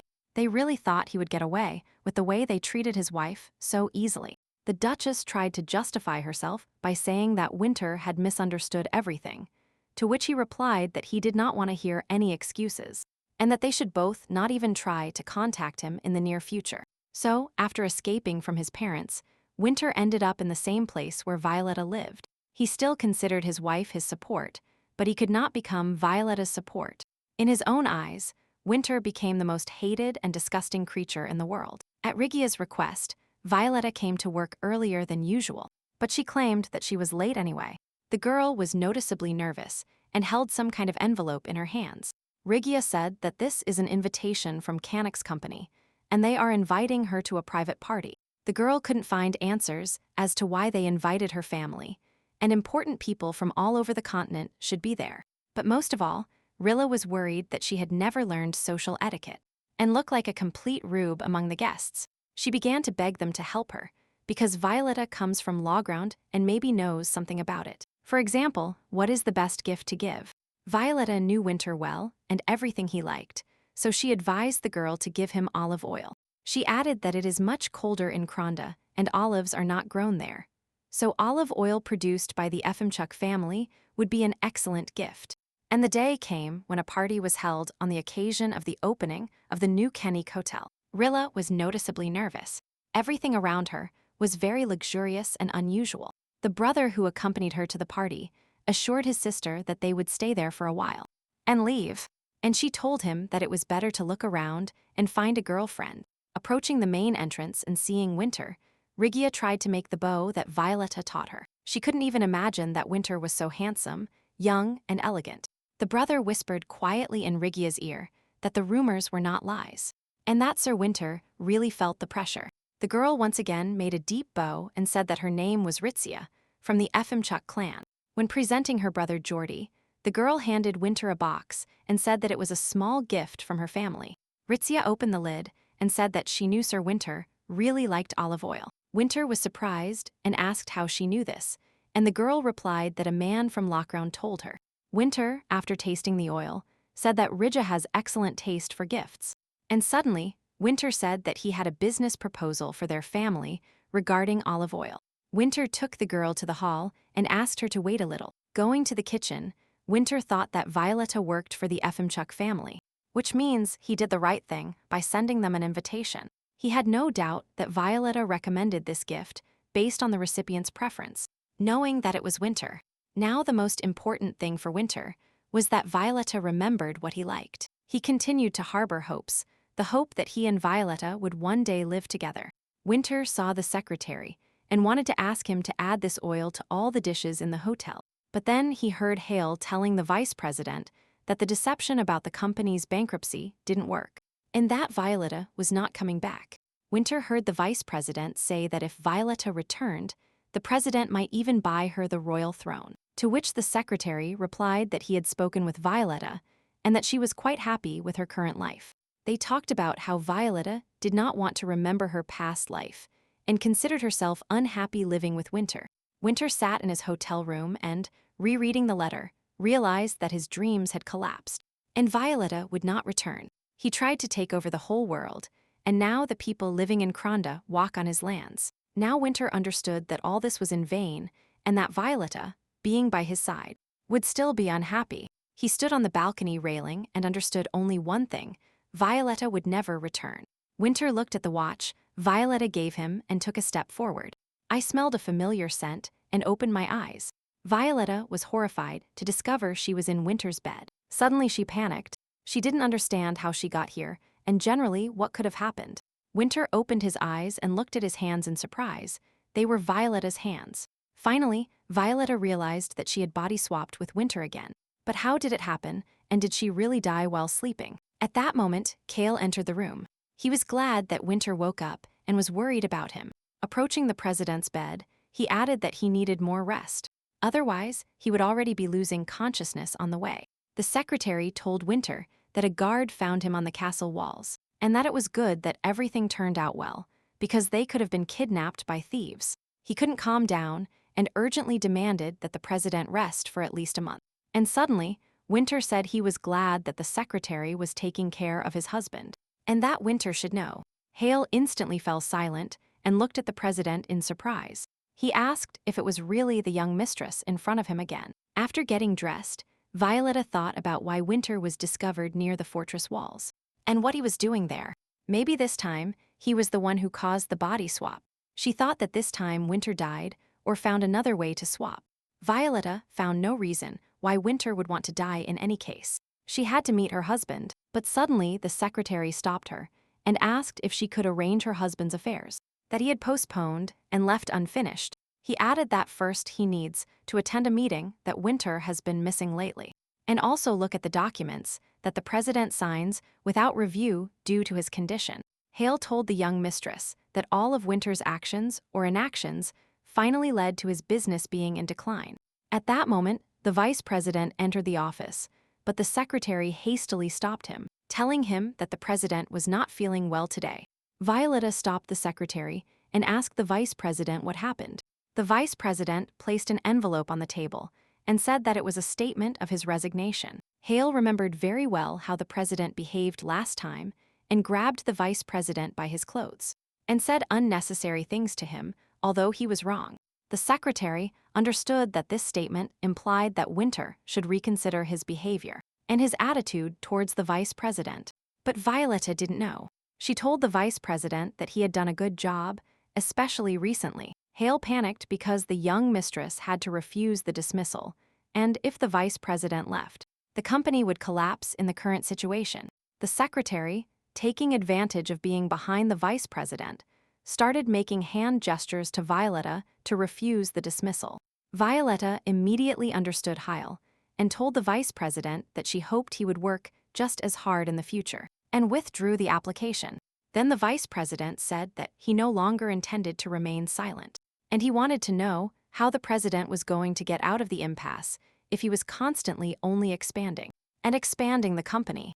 Violetta approached the vice president and, placing her hand on his shoulder, apologized for not listening to his advice and asked him to take care of his affairs in the future, and Winter trusts him. She asked the vice president how bad things were, and he replied that he could provide her with the documents, but he hoped that Winter would not set them aside this time. Violetta sat down at her desk and told the vice president to bring the documents, promising him that she would review them immediately. The vice president brought a huge pile of papers to the office and told the president that reviewing them would take a long time. Violetta took the first document and told the vice president that she knew these papers best and asked to work together. The vice president looked at the president in surprise and did not understand why he was so calm, because on another occasion, he might just grab him by the clothes again and get angry at so many documents. Kyle decided to leave them alone and hoped that, thanks to the body swap, Violetta could put the company in order and take it out of a lost situation. Winter lay on the bed and, feeling very unwell, heard some women's voices around him. Someone wanted to take his temperature, someone wanted to cover him with warm clothes, and someone said that it was all because of the children who constantly ran into his house. One of the women, who covered Violetta with a blanket, said that she had brought him hot soup and told the others to leave so that the girl could be in peace and quiet. Leaving the house, the women said that if Violetta needed anything, she would surely tell them. I didn't suffer alone. Sitting on the bed, Winter looked at the table. He was surprised that the women entered the house unceremoniously and even tried to give him food of unknown origin. He was beginning to realize that if I, Violetta, could live here and eat strange garbage, then life with him was truly unbearable. Standing in front of the mirror, Winter realized that he could not die and felt what Violetta felt at those moments. Now he felt an enormous sense of guilt for accusing Violetta of faking. Winter remembered all the words he said to Violetta, and it seemed that he was about to go crazy. And then Violetta hurriedly entered the house. She was in a hurry to touch Winter to swap bodies again. A minute later, Winter put his hand on her forehead and said he wasn't feeling well. She knew it because she had just been in his body, to which Violetta replied that she was much more interested in knowing how they swapped bodies. and why Winter was found near the fortress walls. Winter said that they hadn't seen each other for a long time, and Violetta didn't even greet him. To which she replied that the answers to her questions are much more important now. Winter looked at Violetta and did not recognize his wife. His eyes were full of incredible power. Lately, Winter had been living without noticing anything.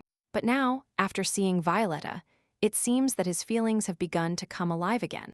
Deciding to answer her question, Winter said that he had found an herb in the lands of the Kanak clan that helps swap bodies. He took it, and this is the result. He did not want to tell her that he had decided to end his life and die, because he considered himself a hell for Violetta. Aloud, he said, Violetta really thought that he had decided to commit suicide because he was rich enough. Everything was fine for him, as if wanting to say goodbye to life. But Winter still did not lose hope of finding a way to die for real. Sitting in a chair, Winter asked how Violetta could live in these remains. When Winter asked for water, Violetta said that if she no longer had any business with him, she would ask him to leave her house. Winter replied, the more Violetta pushes him away, the more he wants to stay here with her. And then Violetta said that, by the way, Winter had arrived because he had one pending matter. Looking at Winter with a serious look, she said that she still demands a divorce from him. Violetta added that they no longer live as spouses, and it is impossible to continue or start a relationship in the current situation. At that moment, the door opened, and the neighbors came in. They were happy that Violetta was already up, saying that they had brought her stew. The next moment, he felt noticeably embarrassed when he saw that Violetta had a guest. Winter asked Violetta why strangers were walking around so freely, and Violetta replied that he should not interfere because this is not her house. And then Winter declared that Violetta was wrong and that, as a husband, he had the right to interfere. And then one of the neighbors took Violetta aside and asked her, since her husband was such an influential man and rich, where did she get the debt she was talking about? To which Violetta replied that it was her husband who owed money. The neighbors began to whisper that, apparently, the reason for her husband's arrival was precisely to demand money from her, for which they needed to help Violetta, and one even suggested calling the sailors. Winter tried to be patient and not show contempt for the local women. Then he turned to one of the women and said that, judging by her apron, she was selling fruit. Winter handed her a wad of bills and asked if that amount was enough to pay for all the fruit in her shop. Taking the money, the woman replied that it was enough even to buy fruit from the new supply. But then, looking at Violetta, she asked if she could accept that money because it was from her husband. Violetta replied that everything was fine because she knew very well how much money a woman needs lately. Leaving the house, the women said that if her husband suddenly did anything to her, she should run to them immediately. While seeing off her neighbors, Violetta said that Winter was still wasting money. Then Violetta said she needed to go to work and suggested that Winter should rethink his divorce proposal. Winter could not divorce his wife because the only reason was for her to become the heir to his fortune. The princess must have a kingdom, and he must create it. In the future, everything was supposed to go to Violetta because that is what was written in his will. Winter could only find a way to die. This was the best thing he could do for Violetta. At sunset, returning from work, Violetta was already approaching her house. And suddenly she saw Winter and asked him why he was here again and not going home. She asked Winter to leave because she was very tired after work and wanted to rest. And suddenly, Winter said he was willing to divorce Violetta, but only after thinking about everything for 3 months. Sitting at the table, he reminded his wife how many properties he had and that it would take time to sort them out. Moreover, Winter was sure that his parents would not so easily accept the news of their divorce. Violetta asked if that was all, and not because Winter felt lonely in bed. Winter replied that during a divorce, the spouse always has time to think. And this is natural. And this time, it will give both of them a chance to understand each other. Winter only asked for 3 months to see if he could fix the relationship, or if it was already too late. Violetta replied that his condition was that Winter should not give her luxury items and other gifts with which he tried to solve problems. She added that this is not the only condition, and she would add clause by clause, drawing up a contract in which the conditions must be met one by one. Violetta told Winter to set a period of 3 months, and on May 20th, their relationship would end. He carefully read the document and said that they would no longer have any reason to meet. Winter trusted Violetta's serious intentions, but knew that during these 3 months, he must find a way to die. But the only thing that pleased and calmed him was that before his death, they could see his wife during these months. Winter clarified if this period really suggests that they should try to avoid divorce. He added that they should indicate the exact number of meetings and kisses, to which Violetta replied that she would agree with her interlocutors, but that kisses were excluded. But Winter was persistent and asked to indicate at least 3 kisses. Violetta was surprised, thinking that she had tried by all means to break this connection. But her husband's kisses were very sweet. She was afraid that these kisses would drag her back into the abyss of hell. She has been without Winter for a year now, and maybe with one kiss she can check if her feelings have completely faded. Or not.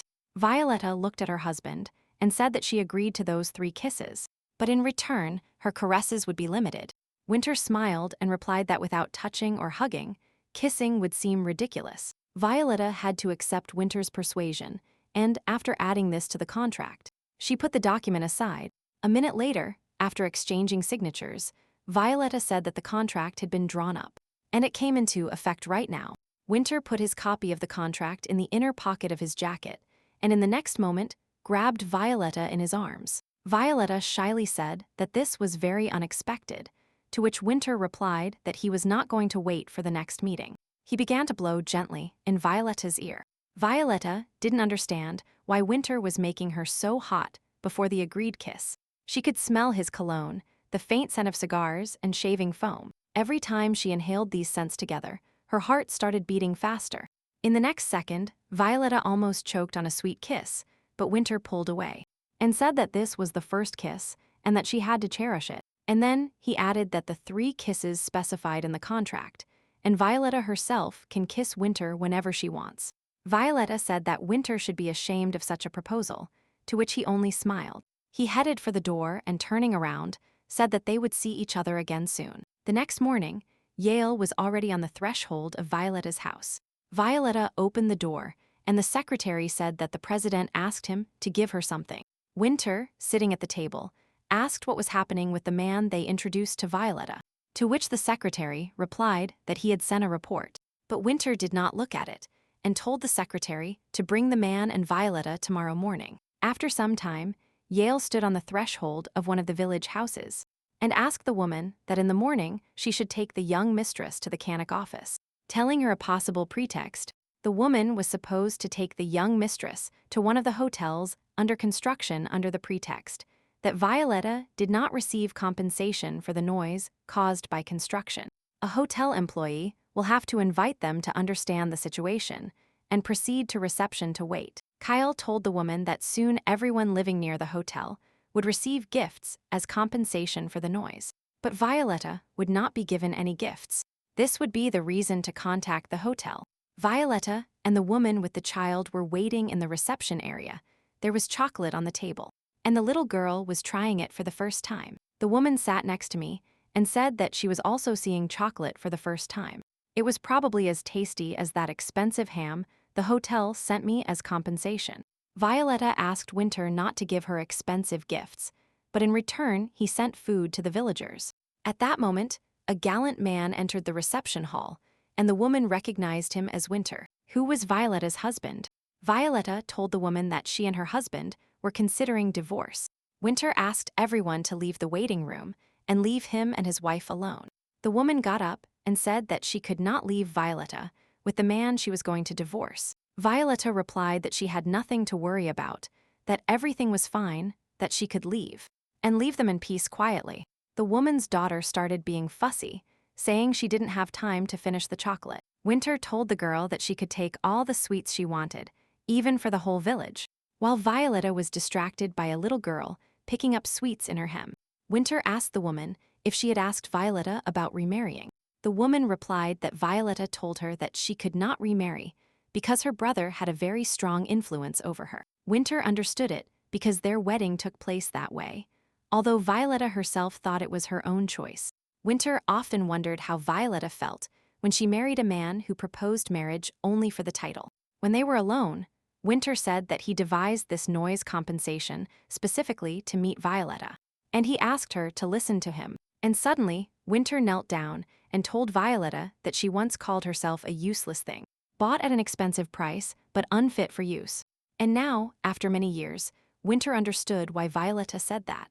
The marriage was a profitable business for him to acquire the title of Duke, and Violetta sacrificed herself for it.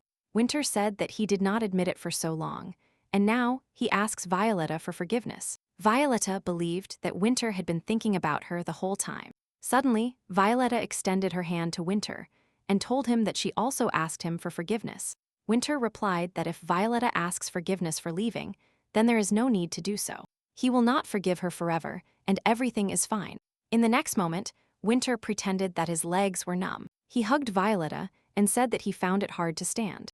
Violetta did not feel the weight of her husband at all, and said that she saw beyond Winter's intentions. Winter decided to change the subject and asked Violetta if she was the one who told him about the olive oil they gave him. After all, no one but her in this interior could know the tastes that Winter prefers. Violetta asked Winter not to call this place a secluded place and seemed a little offended. He looked at Violetta and said that she was extremely beautiful. Violetta felt a little embarrassed and said that he had never said such words to her. Winter replied that he was ready to kneel before her again, but Violetta coldly replied that that was enough. She said that if the moment wasn't completely ruined, then she would like to invite Violetta out. Next week there will be a festival in the village, and if Violetta didn't invite him, Winter will do it first. Violetta remembered the date at the stadium when she sat on her husband's lap, and now she thought that there would never be dates again. She replied that since Winter had apologized, she agreed to have a date with him. Violetta looked at Winter, and now he seemed a little cute to her. There was a party at the house where Violetta worked, and her friends came to Rigia.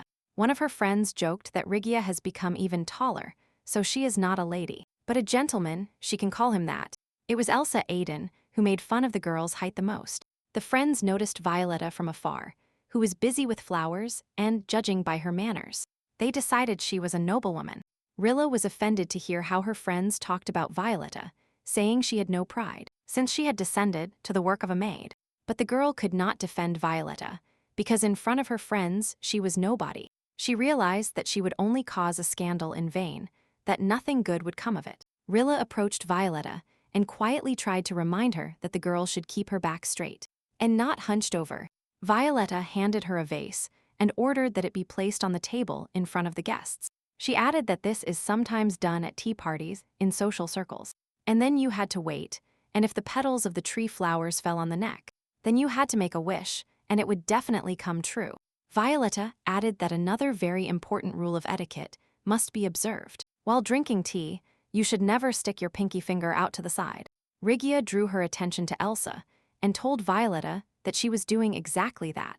Violetta smiled and replied that they were all young and inexperienced ladies, and that they would probably be surprised to learn this rule. Rigia approached the guests and began talking about the manners in secular society that Violetta shared with her.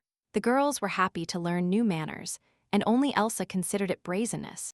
Early in the morning, when Violetta was still sleeping, someone knocked on the door, and she heard Winter's voice. She asked why Winter arrived so early, because they were supposed to meet later. He apologized for waking her up, and Violetta replied that she had a lot of work to do, and returned at dawn. Winter replied that working until dawn is not healthy, to which Violetta replied that she was going to open her own shop, and that for that she needed money. Violetta handed Winter a notebook with the possible name of a flower shop. She added that her favorite name was Violetta's Garden. Winter wanted to turn the page, but Violetta tried to stop him and asked him not to read what was written there. But Winter didn't listen, turned the page, and saw that one of the names was Blooming. Violetta grabbed the notebook and tried to justify that she hadn't intended to use that name. Winter replied that his surname translated to Blooming, and that it could also be a suitable name for the shop. Violetta replied that she would change her surname in 3 months anyway, but Winter said he wouldn't be so sure of that. He added that maybe, during this time, she would change her mind about divorcing, to which Violetta replied that it wouldn't happen. It would happen. He added that Winter could never understand the feeling she felt the day she confessed she was pregnant. What she remembered most from that conversation was that Winter claimed the child was from another man. Violetta will never forget the feeling of being trampled on and humiliated by her own husband. Winter looked at Violetta and said quietly that maybe she would leave in 3 months. The next moment, he took her in his arms and hugged her. Winter laid her down and told her that before the time for their meeting arrived, she needed to sleep. When Winter lay down next to her, Violetta said it was without ceremony, but Winter replied that he wasn't going to be well-mannered with a person with whom he had to leave in 3 months. And then Violetta saw that Winter was starting to unbutton his shirt. She strictly said that she did not allow this to be done, especially because a decent gentleman should not undress in front of a decent lady. Winter did not answer her comments. He said that he always undresses if he feels uncomfortable, and Violetta could do the same. Winter's behavior at that moment embarrassed Violetta. She couldn't lie down calmly next to him and was noticeably nervous. A minute later, Winter got up and, saying that he was joking, added that Violetta should sleep a little longer. Finally, Violetta fell asleep, and Winter continued sitting silently next to the bed on the floor. Winter remembered Violetta's words, that he couldn't even imagine how she felt when she confessed to being pregnant. He recently realized that she was the victim of a cruel and terrible deception. Winter, not yet knowing it, unjustly accused her of cheating on him with another man. And the more he thought about it, the more depressed he became, because Winter would never forgive himself. He admired Violetta because, despite everything, she continued to live with him. Winter reproached himself for all these actions, but understood that if he were in Violetta's place, he couldn't live like that. After a while, Violetta woke up and, seeing Winter sitting on the floor, she wondered whether to wake him or not. She looked at Winter and, feeling her heart beat faster, thought it would be better if they didn't meet like that. Violetta gently stroked Winter's face and wondered why he couldn't leave her alone. Seeing that Winter was starting to wake up, Violetta instantly withdrew her hand and told him that she just wanted to wake him up.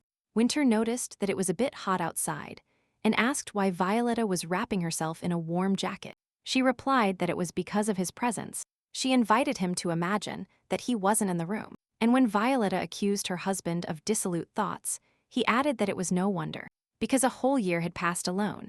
Violetta said that nothing prevented her from having a woman, to which Winter replied that he was not interested in fortune hunters. Violetta replied that not all women are selfish, as he believes, and besides, he is a very nice man. Winter then asked why Violetta wanted to divorce him, to which she replied that he was not nice enough for her. And suddenly, Winter leaned over Violetta and asked permission to kiss her. Before Violetta had time to say that she knew Winter would ask, he instantly pressed his lips against hers. While in Winter's arms, Violetta asked if their kiss had lasted too long, to which Winter replied that the contract said nothing about the duration of the kiss. Winter looked at Violetta and asked which kiss moment suited her. Violetta replied that she agreed to a kiss that would last exactly as long as her conscience allowed her. Winter looked at his wife and said, Violetta really believes that he has this conscience. To avoid feeling uncomfortable, Violetta told Winter that it was time for them to go to the festival. It was scorching sun outside, and Winter bought his wife a hat. And Violetta, apparently forgetting the agreement not to accept gifts, said she liked it very much. While walking down the shopping street, Violetta asked how the blooming marriage was doing. Winter replied that his parents send him telegrams every day and ask him to send them money, but he doesn't do it. Violet said that soon there will be a spring party, and it is quite expensive. Winter replied that she shouldn't care, because it was his fault for treating Violetta this way. He was considering stopping supporting his parents completely in the future. When Violet stopped at a stall with paper dolls, Winter asked if she would like to buy one for herself, or for the little one next door. Violetta replied that she remembered her older brother, with whom she often played as a child. Wayne had been unwell since childhood, and they couldn't spend much time together. But her brother constantly made such paper dolls for Violetta. She added that her brother had poor health, but was strong in spirit, and after his death she fell in love with people with a strong inner core. Holding a piece of paper with a paper doll in her hands, Violet added that this is why she agreed to marry Winter. Winter replied, if someone has a strong inner core, that is Violetta. He smiled and said they looked like seaweed, which clung tightly to the bottom with their roots, and no strong current could tear them away. Violetta found it funny that Winter compared her to seaweed, because he could have compared her to a tree. Winter laughed and said she was still too small for a tree. When it started to get dark, Winter took Violetta to higher ground where they could watch the fireworks. Once settled, Winter asked if Violetta liked festivals, and then why she didn't go to the Kronda festival. Violetta replied that maybe she would visit this festival in the future. Winter took Violetta by the arm and told her that if she wanted to say something, she should speak directly. Violetta turned around and said that for 3 years, Winter had dissuaded her from going to festivals. Winter asked why Violet hadn't spoken about this sooner. She replied that she tried to tell him, but he constantly left her alone. But even when he didn't come, Violetta kept waiting for him, embroidering or preparing some kind of food. But when Winter left, she dropped everything and ran to see him off. Violetta did everything possible to win over Winter. She turned to Winter and asked him not to talk to her anymore about the fact that she supposedly should have spoken about it sooner. The next moment, Violetta took out her hand and asked him not to pull her so hard, because he was hurting her. Violet stood up and told Winter not to try to force her to do what he wanted. Winter stood up, bowed to Violetta, and said that he understood why she wanted to run away on their wedding day. That day, he saw in his bride the brave firmness and noble correctness that he could only aspire to. Winter apologized again for the pain caused and promised to be careful in the future. At that moment, the fireworks began, and the sky lit up with bright flashes. For some time, they remained silent and contemplated the most beautiful spectacle in the sky. And suddenly, Winter took Violetta's hand and asked them to return together to La Crown as soon as the hotel opened. He said that Violetta would be able to live as she pleased and meet her loved ones, because La Crown is her homeland. Winter added that, in any case, Violetta could live there after they divorced. She replied that Winter was right. Although Cairn was a wonderful place, she couldn't live here her whole life.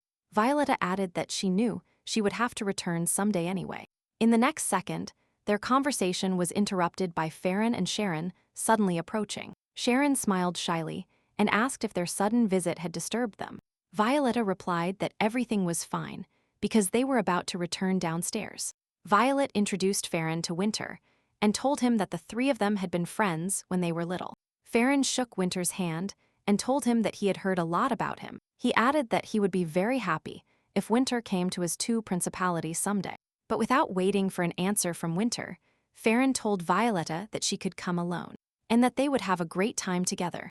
Seeing the expression on Winter's face, Sharon told no one to get nervous, and suggested that they celebrate their friendship with a drink. Farron replied that the girls should go to the carriage, and that he and Winter would chat a bit about business. Seeing Winter's intense gaze, Farron told him that he did not perceive Violet as a woman, and that he shouldn't worry about it. He added that he was replacing Violetta's older brother.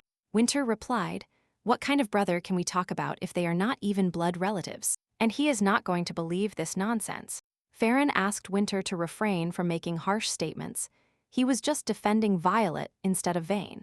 Once slightly calmed down, Winter asked if the two principality really lives off tourism and naval forces. He asked Farron how he viewed establishing relations in the tourism industry, and if he cooperates with the Canic Company, Winter will be able to provide them with good financial support. Sensing from Farron's expression, Winter said that they often misunderstood him. He added that he could clearly see the contempt in his interlocutor's eyes. Farron grew up in a noble family, and they probably taught him that discrimination is unacceptable. And the look with which Farron looked at Winter showed that he looked at Winter like a stranger. But Winter didn't blame him for this, because he had long been accustomed to such views. And then Winter suggested that Farron start this older brother game, at least while he was alive. Farron reiterated that he does not see Violetta as a woman and does not consider any romantic relationship with her. Winter replied that Violetta would be fine without his care. He would take care of her himself as best as he saw fit. Violetta stood near the carriage, and when Winter approached, she asked what they had been talking about for so long. To which Winter replied that it was about current affairs. After hugging Violetta, Winter said that it was already cold outside, and it was time for them to return. The vice president and the secretary were standing in front of Winter's office, and they were discussing how his condition had improved since he started dating the junior madam. Now Winter did not lose his temper for nothing, did not skip meals, and got enough sleep. One of the assistants called Cale and told him that a guest had come to see the president. Before reporting to the president about a guest's visit, Cale went to find out who it was. And upon seeing him, he was stunned with horror. Winter sat in his office and, looking out the window, recalled the conversation that took place before parting with Violetta. He remembered when he took Violetta's hand and told her that he liked her. She replied that no longer. Winter looked her in the eyes and said that now he likes her. The last thing Violetta said was that they need to go back and they would see each other again. The office door opened, and Kyle reported that a guest had come to see the president. And Winter, without turning his head, asked why they had brought the guest to the living room. Excitement was noticeable in the secretary's voice when he said that it was an unusual guest. Winter turned around and saw an unfamiliar old woman. She crossed her arms over her chest and told her son that Winter had grown up and matured a lot. While Hell was serving tea, Winter asked his mother what she needed from him after so many years. The mother replied that she just wanted to see her son, but didn't want to interfere, knowing that he was doing well. Winter did not believe that she didn't need anything from him, because no one came to him just like that. The mother replied that about 20 years ago, she married a man from Alec and gave birth to 2 twins, but it turned out that he had heart disease. She added that this year they would turn 18, but there wasn't enough money to buy medicine for them. Looking at her son, the mother said that she knew she was acting brazenly, but that these were her brothers. Winter replied that the mother was right. It was really reckless to ask for help from an abandoned son. The next moment, the mother listened in horror that Winter had a lot of money, but he had no intention of sharing it with her, to which the mother indignantly asked, "Then why does the son support his own father?" Winter replied that he didn't know how his mother found out about this, but that since last month he had stopped supporting his father. The next moment, the mother fell to her knees and asked her son for help, telling him she would do anything for him. Winter turned to his mother and told her that life is cruel and that her twins were simply unlucky, just as he was once unlucky to be abandoned at the age of 5. When Winter said that it was better for the mother to consider that fate had dealt with her children, she couldn't stand it. In one move, the mother approached her son and gave him a good slap. Winter, without saying a word, gave the timely indication with a look. The next moment, the servants tried to force his mother out of the office, but she said it wasn't her and apologized. Winter sat down on the sofa. His mother's cries were still heard in the hallway, begging him to help her brothers. When the cries stopped, Winter told Kale to catch up with his mother and give her the money. The secretary wanted to be indignant, but Winter said that since he gave money to his father, let everything be fair. When the secretary went downstairs, Winter observed everything from the balcony and noticed that the mother didn't even turn around after receiving the money. He recognized himself in his mother's action when he left Violetta on their wedding day, and he didn't turn back to her either. Winter, completely soaked but not noticing the rain, stood in front of Violetta's house. She was very surprised by his visit, but told him to immediately go inside the house so as not to get sick. Violetta took Winter's hand and asked him worriedly what could happen if he came to her in such rain. But when, after a moment of silence, Winter told Violetta that his own mother had come to see him, she was surprised. She told him that the mother appeared suddenly out of nowhere and asked him for money for her sick children. Winter began to take out his wallet and told Violetta that he would give her everything so that she could help him. He added that he wanted to run away from all this and die, but he knew that wouldn't work because they would simply swap bodies. Violetta agreed to accept the money, since Winter believes he can solve everything in the world. She laid her head in his lap and told him that she agreed to help him, but on the condition that it would be as she said. After a short silence, Violetta said that, when she was sad and lonely, she wanted someone to stroke her head in the same way because affectionate touches relieve pain. Seeing Winter's state, she said that today he could spend the night with her. While Winter was taking a hot shower, Violet wondered if she had done the right thing by allowing him to spend the night at her house. She wondered how she could comfort a man she had hated for so many years. Violetta assumed that perhaps Winter was trying to take her to bed that way. Suddenly she felt Winter approaching from behind. He smelled of pleasant oils and freshness. Violetta turned to Winter and, seeing his naked chest, did not understand what was happening to him. Trying to overcome an incomprehensible feeling, she told Winter that while he was in the shower, Hal came because he immediately realized where the president might be. When Violetta saw that Winter was about to open the bottle that the secretary had mentioned, she offered to make him hot tea. Winter poured wine into a glass and replied that no tea would help during depression. After taking a sip, he added that Violetta should go to bed and not pay attention to him. But she sat on the floor next to Winter and asked him to pour her some wine too. Winter was surprised by Violetta's request because she didn't know how to drink anything, but he was even more surprised when she asked for a second glass. After a few glasses, Winter looked at Violetta and noticed that she was already drunk. Seeing that Violetta was already closing her eyes, Winter picked her up and carried her to bed. Violetta replied that she did it on purpose so that Winter would drink less, because he drinks a lot. Already falling asleep, Violetta mumbled that her father drank a lot, which is why he died early. She was just worried about Winter. He sat on the edge of the bed and thought that only Violetta cared so much about him. In the morning, Violetta was surprised that while she slept, Winter drank the whole bottle, to which he replied that for him it was the norm. He said that to his surprise, he slept very soundly, as if he had taken sleeping pills. Violetta sat with Winter and told him that it was because he drank a lot and that, in general, it was necessary to stop drinking alcohol. Without listening to Violetta, Winter wrapped his arms around her and started kissing her. Surprised, Violetta pushed him away, but he told her not to get angry because he had met her mother, and melancholy had taken its toll. Violetta reminded Winter of the agreement and that only one kiss was left.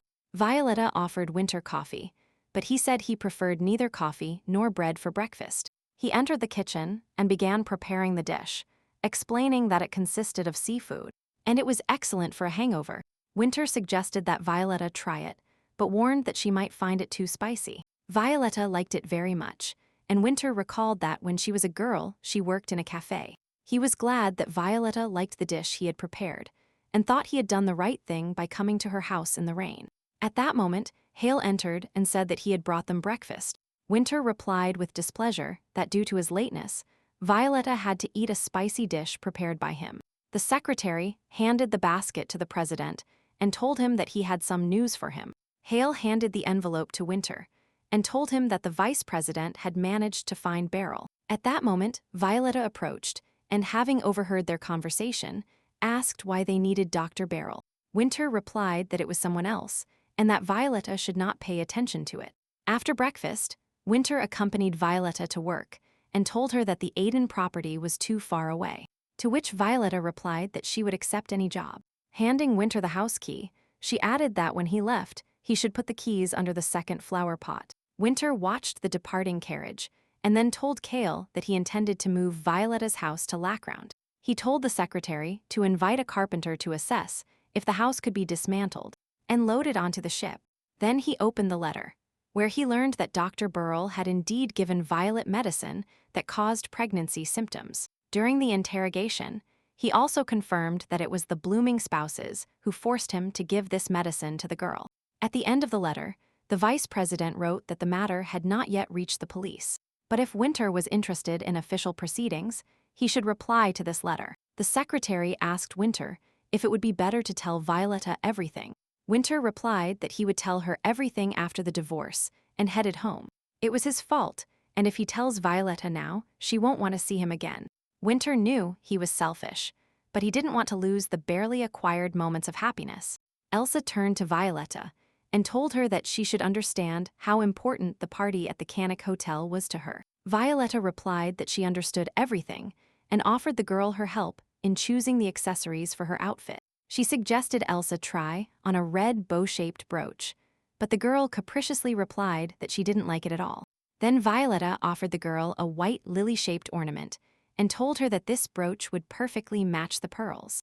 Elsa replied dissatisfiedly that it wouldn't even be visible on her outfit. Violetta tried to persuade the girl, but she categorically refused. Elsa turned to Violetta and shouted at her. What etiquette knowledge could she have if she didn't even know how to make a flower brooch? Violetta realized that the girl was angry with her because of that party, where she pointed out Elsa's bad manners. She gathered courage and apologized to Elsa for that night. Elsa looked at Violetta angrily and told her not to dare to do this again in the future. The next moment, the ceramic tray fell to the floor, and Elsa shouted at Violetta to get out, and she would look for another assistant. Violetta timidly asked the girl to return the money for the flowers. This angered Elsa even more, who said she wasn't going to pay for the trash she brought. Elsa added that if Violetta needs money, she should clean the place immediately. One of the servants sat next to Violetta to help her collect the fragments, but she told him he shouldn't do it. Otherwise, they might scold her.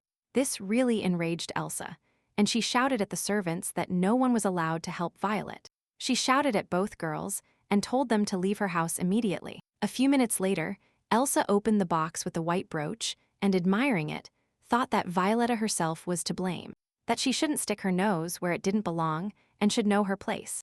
Violetta asked the servant if she had a place to stay, but the next second someone called her. Violetta was surprised to see her maid Jane, and with tears in her eyes, asked how she ended up here.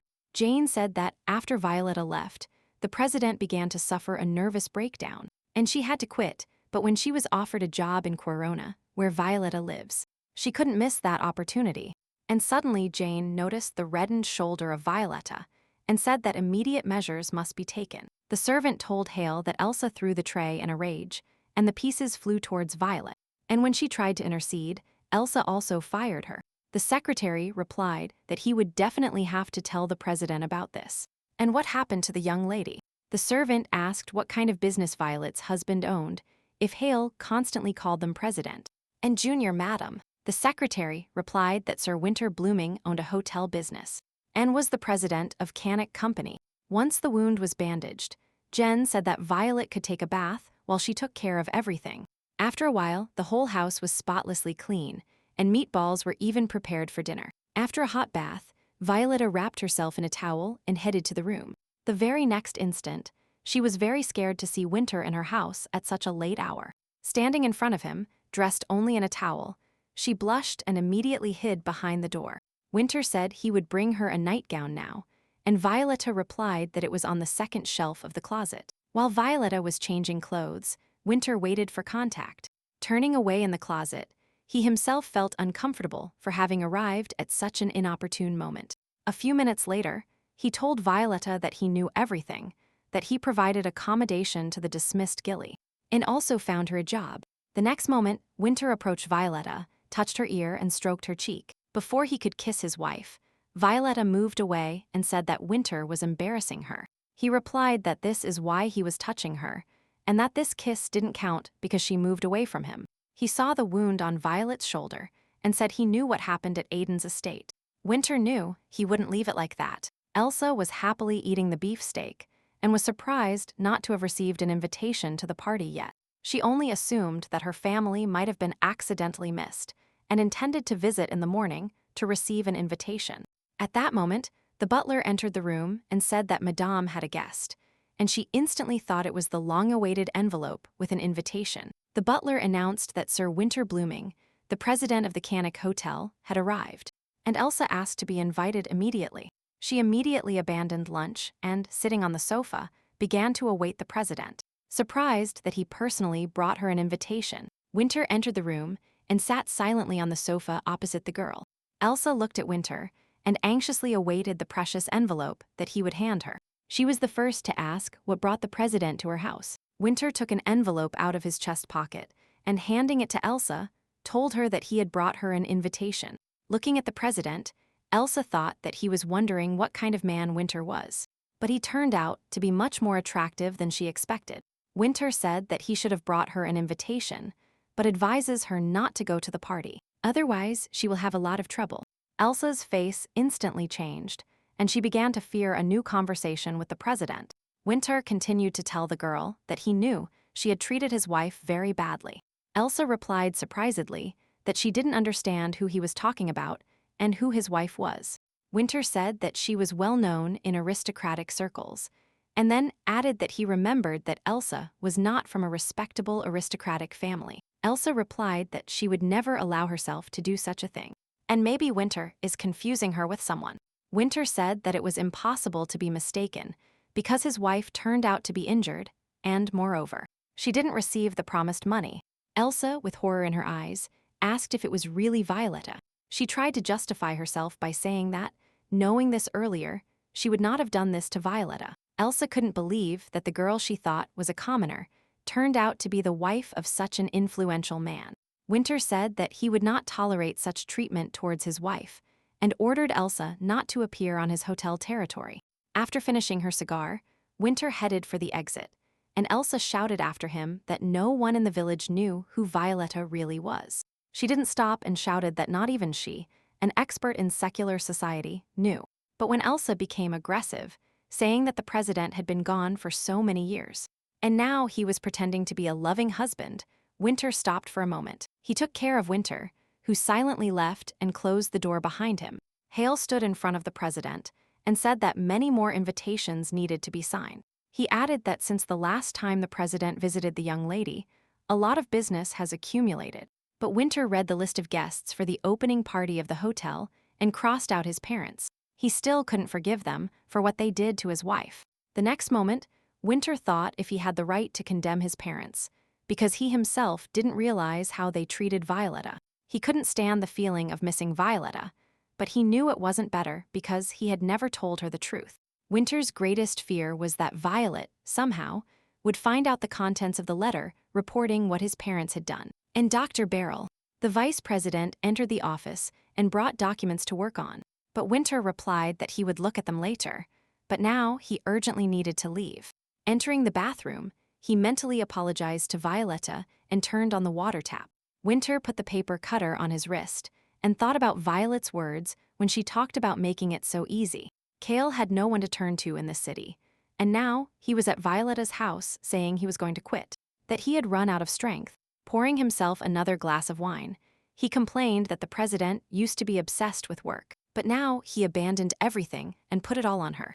Violetta saw Cale in this state for the first time and told him that he shouldn't drink so much because he wouldn't make it to the hotel. She told Jen to take care of Cale as he was very sick and needed water urgently.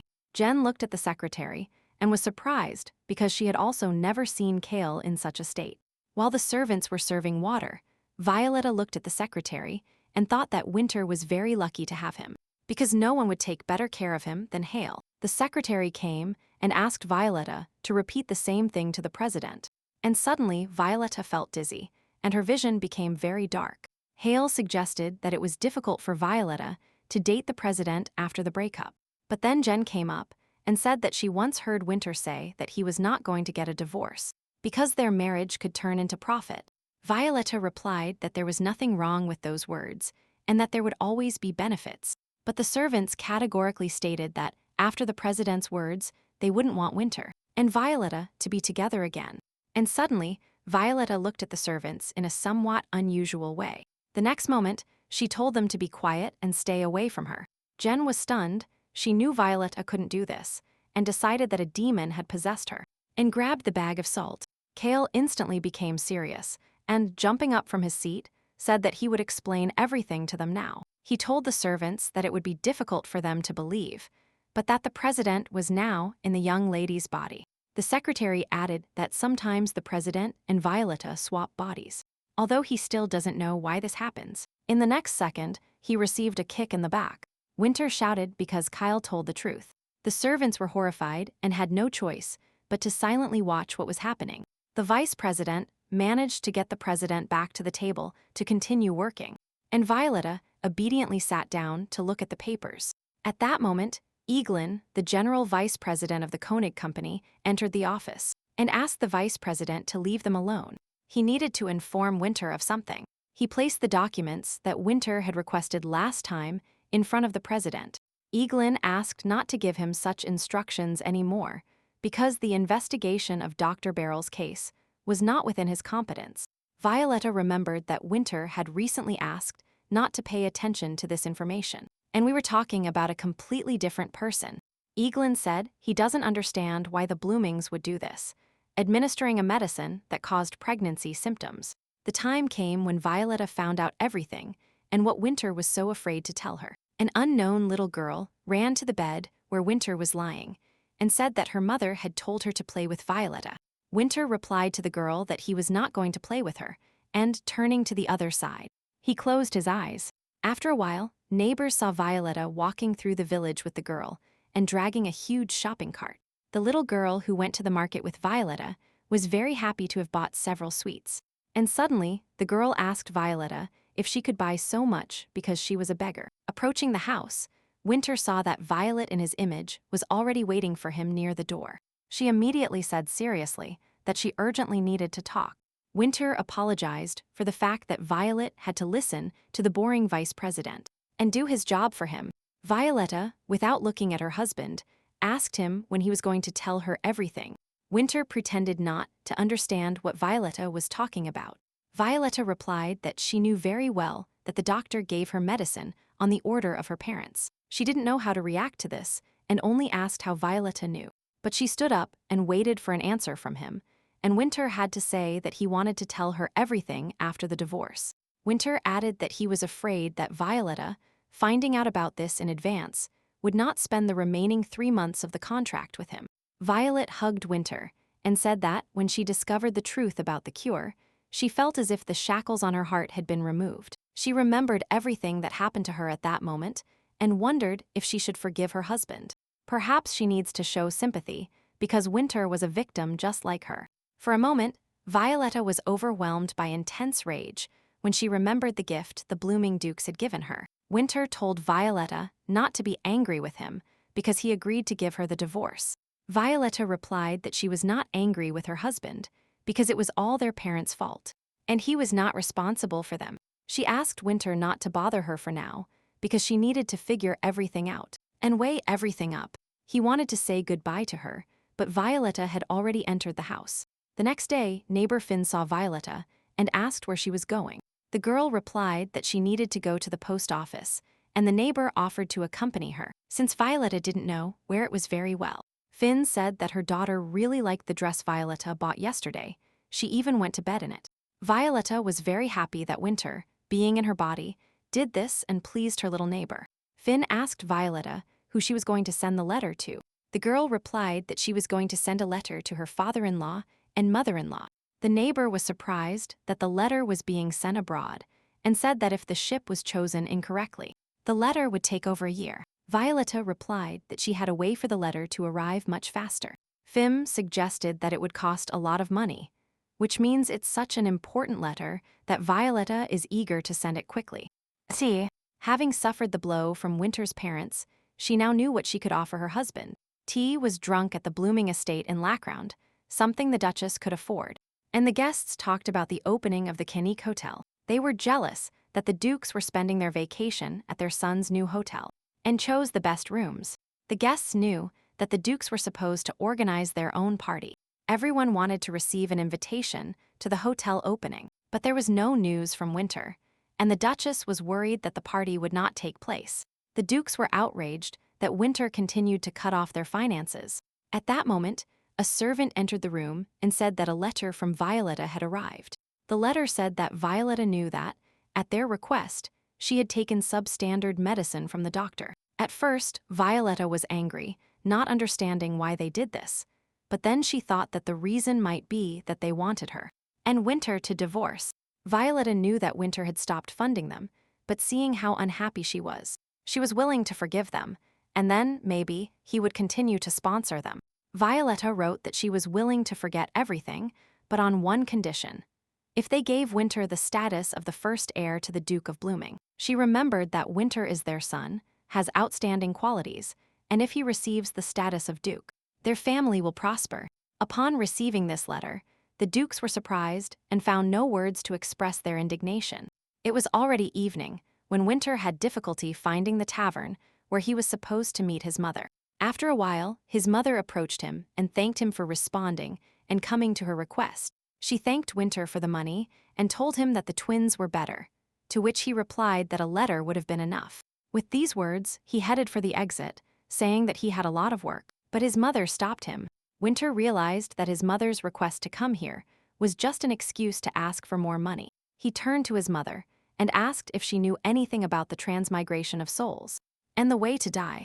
The mother replied that she had heard of cases of soul transmigration, but she didn't understand why her son was interested in the question of death. Winter paused and then replied that he had 3 months left to live. He added that he would leave all his fortune and properties to his wife, and that his mother shouldn't even expect anything. The mother replied that Winter has everything, so why doesn't he want to live a long and good life? But Winter insisted that his mother tell him how to die, and he would go.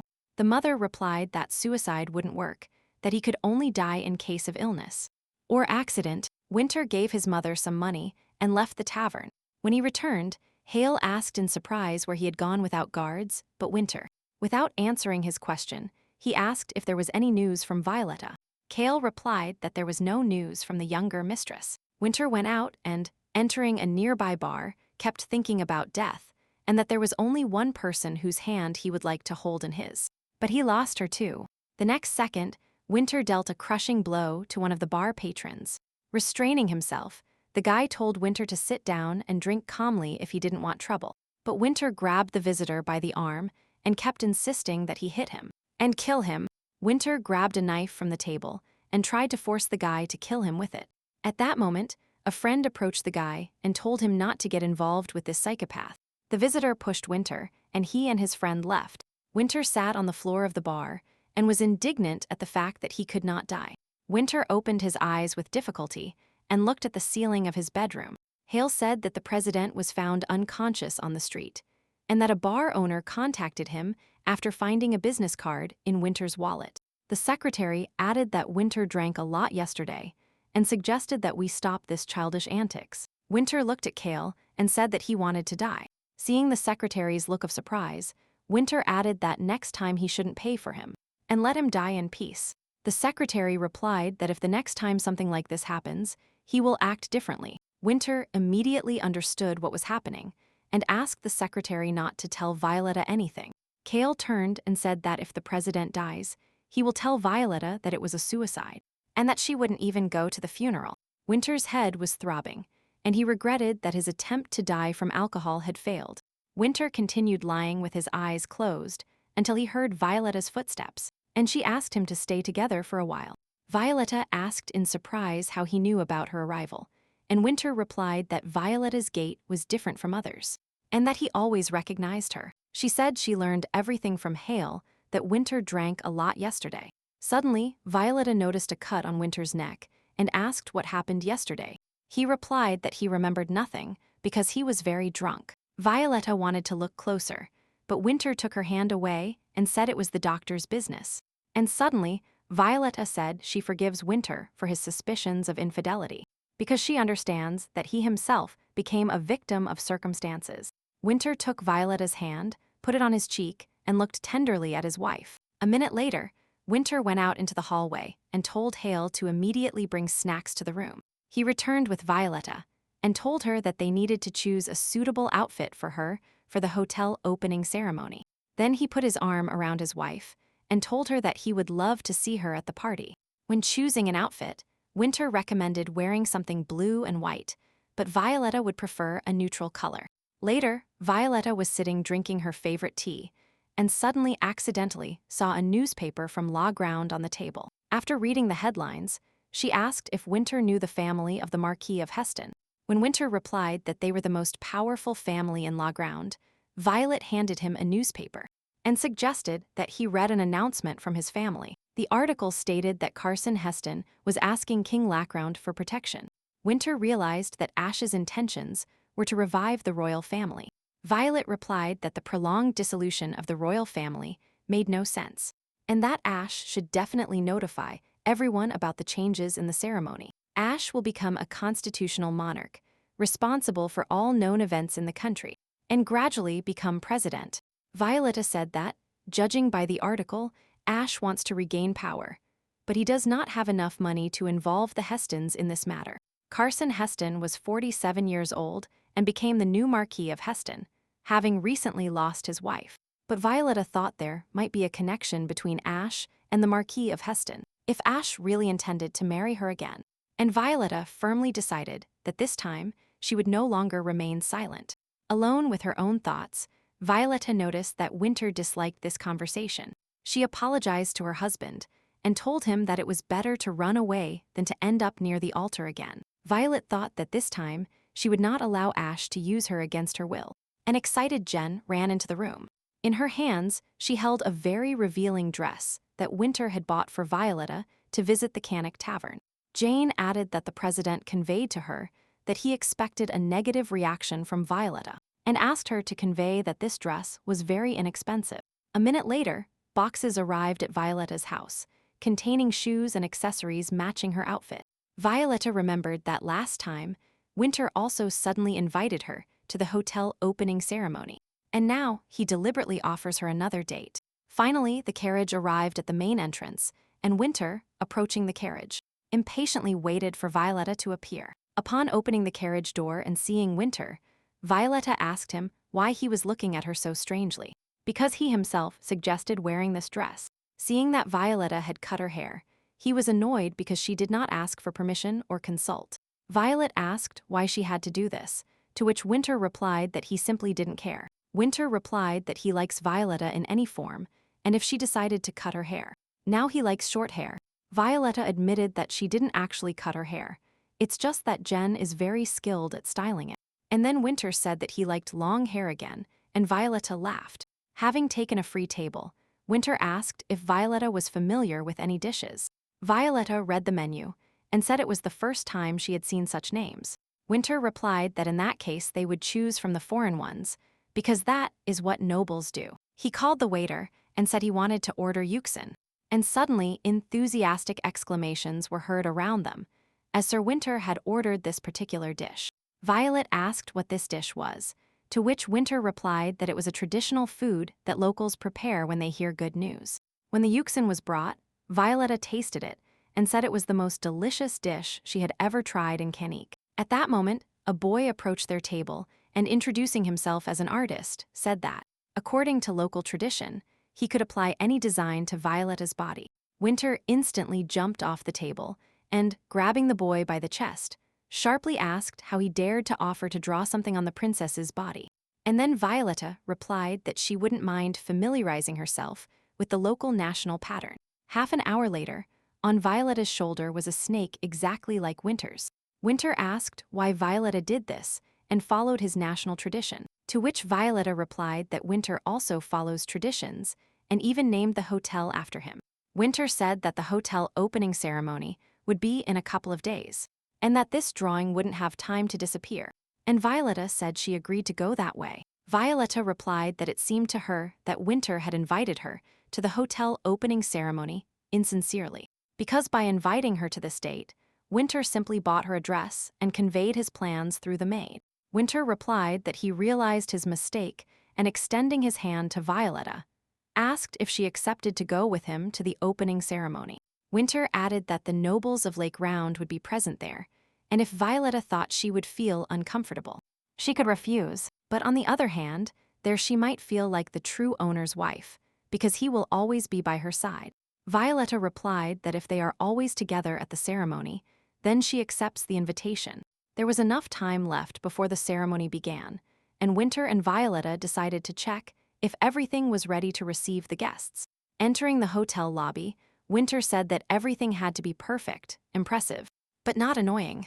After a while, Violetta said that she needed to go home and change clothes, since this outfit was not suitable for this event. Approaching the elevator, Winter replied that Violetta did not need to return and that she would find everything she needed in this hotel. On the second floor of the hotel, there was a spacious and cozy lounge. Winter opened the dressing room doors and said that here she would find everything she needed, and that all the outfits were already here. Violetta looked at Winter surprisedly, and he replied that she should not worry. All outfits match her size. Violetta reminded Winter that she asked him not to give her expensive gifts, to which he replied that she should not consider the gifts. It belongs to him, and Violetta can simply use it.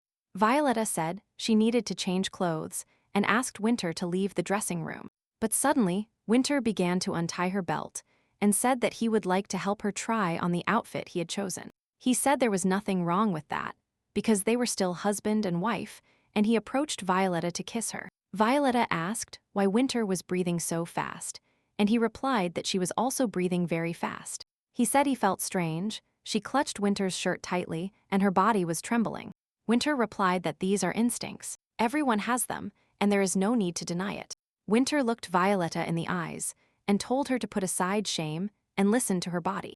Violetta didn't have time to answer before Winter took her in his arms, and she found herself on the bed. When Winter began to kiss her knees, Violetta felt compelled and asked to wait until night. But Winter said that she had already given her consent. When Winter's hand was under Violetta's skirt, she, feeling ashamed, wanted to ask him to stop, but her head started spinning. A few hours later, Winter, while showering, fondly recalled everything that happened between him and Violet. Violet, still feeling ashamed, asked Winter why he did this to her, and not the same way as before. Winter reminded her that she did not refuse, and that she herself was not against what happened this time. He leaned over Violetta and said that this is exactly how he imagined married life. He added that everything should be like this without adornments, making love like animals, looking straight into each other's eyes. And Violetta realized that Winter dreamed of the same thing she did. She said that sometimes it hurt her that she didn't understand Winter before. Looking into Winter's eyes, Violetta apologized for not knowing him at all before. Smiling, Winter hugged Violetta and added that this time he understood everything. He said that now they could have a snack and go for a walk, and then have dinner together. A minute later, there was a cart in the lounge with French fries and a milkshake. Violetta considered the fries as the main course and the milkshake as dessert. But she had never tried eating both together, and she liked it very much. Winter was informed that the delegation from Lackround had already left the Principality of Two. Winter replied that this means the ship will be with Marble tomorrow. He added that there are sea routes between the continents, so it is very convenient to use the Principality of Two as a stopping point. Winter said that Farron, who is like a brother to Violetta, also agrees with this. Feeling jealous, Winter said he could act like Violetta's brother. Violetta replied that she could not treat Winter like a brother, because he was her first love. Winter took Violetta's hands and asked what she felt for him now. She replied that sometimes her heart beat fast, and at the same time, she felt a stone in her chest. Violetta added that despite all this, she still intends to divorce Winter. She reminded Winter that the beginning of their relationship was that he didn't marry her for love. Winter jumped up and said, "What does it matter? What happened before has changed a lot now." But Violetta continued to say that she would meet her love, they would have children, and Winter would finally be happy. She added that Winter exchanged love for money and asked him not to do this in his next relationship. Not to make the situation worse, Winter said that he needed to work and asked Violet to invite the neighbors for dinner. As he left the door, Winter thought that he had ruined everything again. There was only discouragement between him and Violetta. Winter was still tormented by the idea that he had to find a way to die. Winter saw Hyle, who said that these were the Crown newspapers, and the young lady asked to take them to read. Winter was surprised that Violetta was reading the Crown newspapers, and suggested that maybe she was worried about the inheritance. Winter tore off the information from the newspaper, an article stating that an employee had died while testing a balloon. Seeing the secretary's surprised look, Winter explained that he was interested in balloons, and told him to take the newspapers to Violetta. A neighbor, while receiving cosmetic treatments from Violetta, asked why she wanted to divorce the man who provided her with a happy life. And luxurious, Violetta looked at her teacup and replied that she was divorcing Winter because she believed that he did not love her. The girl asked if her uncle really had not confessed his love to her. Violetta replied yes, but then she felt disappointed. Violetta told her neighbor that Winter believed they would love him simply because he had money. Violet would really like to see what Winter looks like when he is truly in love. And the day of the opening of the Canique Hotel in the Quiron area arrived. Winter stood on the porch of the hotel and politely greeted the arriving guests. Suddenly, Winter saw his parents arrive, but what surprised him most was that he did not invite them. But they arrived. The mother took Winter's hand and told him that it was necessary to clear up all misunderstandings, because they did not give the doctor any instructions regarding Violetta. Winter withdrew his hand and said that his decision would not change, that he knew everything, and that his mother should not lie to his face. The Duchess tried to justify herself again by telling her son that she hoped this medicine, on the contrary, would help the pregnancy. The father added that they had no reason to give Violetta the wrong medicine. Maybe the doctor himself made a wrong diagnosis and now blames them. Winter flatly replied that in any case, they should have discussed this issue with him. And then the Duchess could not stand it and said that Winter himself did not care about Violetta when she sat and waited for him. Winter does not know how to give love and does not accept it himself. The next second, he quietly added that Winter was her son and that he should trust them. Winter could not dismiss his parents in front of the guests and had to reserve a hotel room for them. The indignant Duchess said that this room was much smaller than the one they usually occupy, to which Winter replied that there were no more rooms. He was about to leave when his father asked him if his son really intended to resume his relationship with Violetta. Winter replied that they should not worry about it, that he and Violetta intended to divorce. When they were alone, the Duke said he could not stand it anymore and suggested that the Duchess name Winter as heir, as Violet had advised him. The Duchess sharply replied that she hadn't even thought about what would happen to Dave if Winter, whom she hadn't even given birth to, became the heir. She heard the Duke say that if he stood firm, his social life would soon end. Meanwhile, more and more guests arrived at the hotel opening ceremony. Winter and Violetta looked amazing. From the outside, it even looked like they were an ideal and happy married couple. Winter asked whom Violetta wanted to greet, as the hero of the evening should be the first to say hello. Violetta thanked Winter for the compliment and said that, in fact, he was the hero and host of the evening. Violetta headed towards Jen to greet her friend and her companion.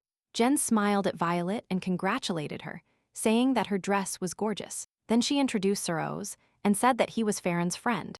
Jen explained that Farron was very busy and could not come, so she brought Oz with her, since he is always free. Winter whispered to Violet that this was not entirely true, because Farron was supposed to, and Oz arrive on the same ship. At that moment, the Duke and Duchess of Blooming came down to the hall. The Duchess immediately approached Violetta and asked why she hadn't contacted her all this time, since they weren't very worried about her. Winter observed his mother's behavior. Perhaps from the outside, everything looked sweet, but he saw that his mother was acting in a feigned manner. The Duchess added that Violetta looks great, and her dress is very chic. Violetta replied that she can now afford pretty dresses and does not follow family tradition. Winter asked if Violetta didn't wear beautiful dresses, following a tradition that he doesn't even know about. He asked if, following some kind of tradition, Violetta returned the dresses he bought, to which Violetta replied that she did not understand what they were talking about. And then Winter realized that Violetta didn't wear these dresses not because she didn't like them, but because she simply didn't even receive them. Winter looked threateningly at his mother and asked if there was anything else he didn't know. The Duchess tried to justify herself by telling her son that she could not calmly watch what was happening between them, because she was his mother. Violetta told Winter's parents that she wanted to tell them something and asked them to step aside with her. Upon leaving for another room, the Duchess was the first to start a conversation, saying that Violetta took everything from her son, so she didn't want to give her the dresses bought by Winter. But Violetta didn't want to listen to the Duchess's hysteria and only asked if they would give Winter the status of Duke. After these words, Violetta saw the Duchess's look filled with hatred and rage. The next second, the Duchess changed and said that she loved both sons equally, and that there had never been a case where a stranger became heir. Violet said that Winter even knew the colors of her family. He did not receive a proper education, and they took advantage of his loneliness. Violetta added that she could never forgive them for this, and that she would tell everyone everything. But as Violetta said, they can forget about this despite the fact that the Dukes gave her an incomprehensible medicine. And dubious, Violetta insistently demanded that the Duke's name Winter heir to the Blooming family. The Duchess replied nervously that this would never happen. Although she considers Winter her son, dirty blood of someone runs in him. The Duchess added that Violetta and Winter would soon divorce, and she would leave. That would be enough for her son. Violetta replied that the Duchess was wrong, and that she would never be a stranger to Winter. Even after the divorce, if Winter feels lonely, she will always be there because she values their relationship. Violetta, said the Duchess, if Winter had grown up in love, he would have loved something other than money. She added that she deeply regretted that the Duchess did not understand that if Winter became heir, everyone would benefit. Violetta threatened that if the Dukes did not accept her conditions, she would be forced to submit an application to the high representatives of the family. Violetta left the Dukes bewildered and went to the hotel to see Winter. When she returned, Winter asked enthusiastically what they were talking about. Violetta replied calmly that they were not talking about anything important. Her friend Violet noticed a watch on his hand that she had once given him and was surprised because Winter adhered to the principle of never wearing the same thing twice. Winter told Violet that if she was tired, they could go inside and rest. But suddenly something invaded Winter. He took Violetta's hands and said that she was very guilty of him. He will never forget that terrible day when they swapped bodies again. That day he saw Violetta's death with his own eyes. It was the most terrible thing he saw in his life. Violetta apologized to Winter and said that now she does not want to die. Winter replied that he was a fool and did not understand what Violetta felt. And now he is afraid and wants to be sure that she will not die again. He looked at Violetta and admitted that he considered her his first love. Violetta got scared by Winter's words and, to avoid further conversation, invited him to dance. They started dancing, and Violetta asked him how he felt at that moment. Winter smiled and said that he didn't think dancing was so much fun. Violetta smiled back and said she was very happy that Winter felt better. Winter said that he really had more fun than in years. Violet snuggled up to Winter and said she liked it too. After the ceremony, Violet sat in the lounge and told Winter that the party had left her exhausted. Winter sat down next to her, put her feet on his lap, and took off her shoes. When he started massaging her legs, Violetta thought there were things she didn't understand, and his attention was one of them. And suddenly, she saw a newspaper next to her in the closet. When she asked why he tore off the sheet, Winter replied that there was an article there, and that now he wanted to try his luck in the aircraft business. He invited Violetta to imagine that they could travel easily between continents. Violetta replied that when she was a child, she was very surprised when she learned that the airship had made a successful flight. Winter said that he also remembers this news. He was 14 years old then, and Violetta probably 8. The next day, Violet was sitting in the coffee lounge, where her brother Ash invited her, and told her that he needed to talk to her. Ash slowly drank his tea and told Violetta about the plans of the Heston family. Violetta replied that she thought differently about them and that they were honest people. The brother replied that there was nothing wrong with that, and people like her husband Winter were quickly eliminated and turned into garbage. Violetta said that if Ash is trying to use her marriage for his own benefit, then she is against such a proposal. The brother replied that a divorced princess, even an ex, would always be humiliated, and that measures should be taken to prevent it. Ash added that the Hestons treat her very well, and that they should definitely take advantage of this moment. Violetta replied that, knowing the Hestons, they would not have done this and would not have traded honor for money. The brother replied so that Violetta would not rush to answer and think about it, because not everyone receives such an honor. She replied that she did not need time to think. Violetta would never do such a thing, not even for the good of her family. Violet firmly added that her husband was Winter Blooming, and for 3 years she thought he hated her to the core. And now, no matter how hard Ash tries, he will not be able to compare with her husband. Violet chose the right moment to end the conversation and leave Ash.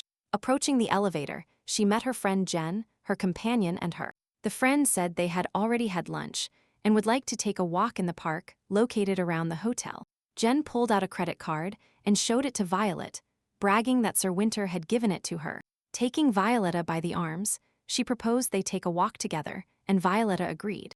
But the next moment, she refused the walk, saying she promised to find Winter. Violetta was already feeling uncomfortable with the fact that the guest was following her immediately after the meeting with Ash, and she wanted to see Winter as soon as possible. And suddenly Violetta saw a familiar female silhouette in the hallway. Violetta did not expect to run into Pimaki and called her. The girl warmly told Violetta that she had heard that workers were being hired here, and that's why she came here. Violetta looked at the girl suspiciously and asked since when she became her husband's subordinate. Pim replied that she used to work at the Cannockbury Hotel in the capital of Lacranda, but that she had to return home to her parents. The girl added that not knowing how to take care of Rena, Hel contacted her at that moment. Without saying a word, Violetta kept looking reproachfully at the girl and listened to what she was telling her.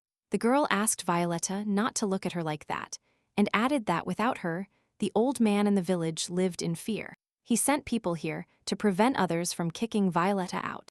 But fortunately, Pim was nearby at that time and scared them away. The girl added that the peasants contacted her.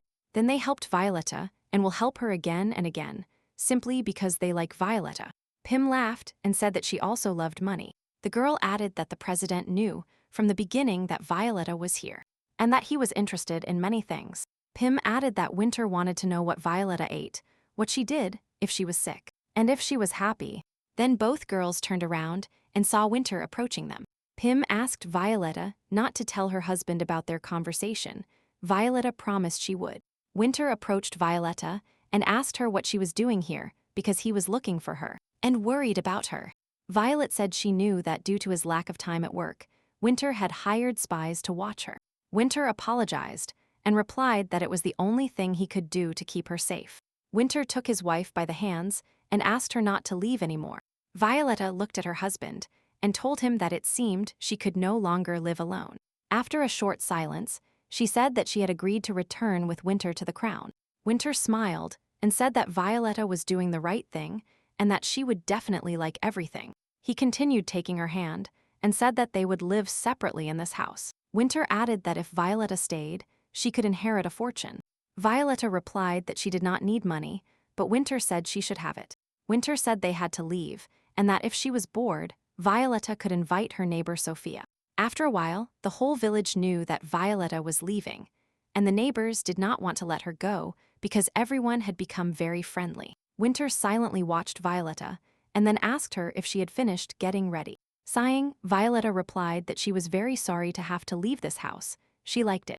To which Winter replied that he was going to move the house to Lackround. He added that the house is a good place to sleep, and he intends to install it in the garden of the house. When the house was dismantled and loaded onto the ship, Violetta and Winter were already sitting on the train, and she was carefully reading an article in the newspaper. After reading to the end, Violetta asked why Winter gave the hotel to Ash and the Hestons. Winter replied that the Hestons were the lords of the North, and if he didn't do it, there would be disagreements and protests.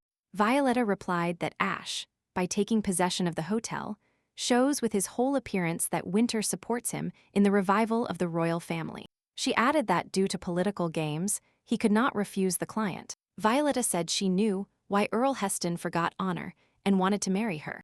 Winter looked at Violetta surprised and said he didn't understand what she was talking about. He reminded Winter that after the divorce, he would receive a considerable fortune. Violetta said that the Hestons would like to have him, but she had already rejected them. In the next moments, Winter shouted at Hale and told him to urgently cancel the deal with the Hestons for the hotel account.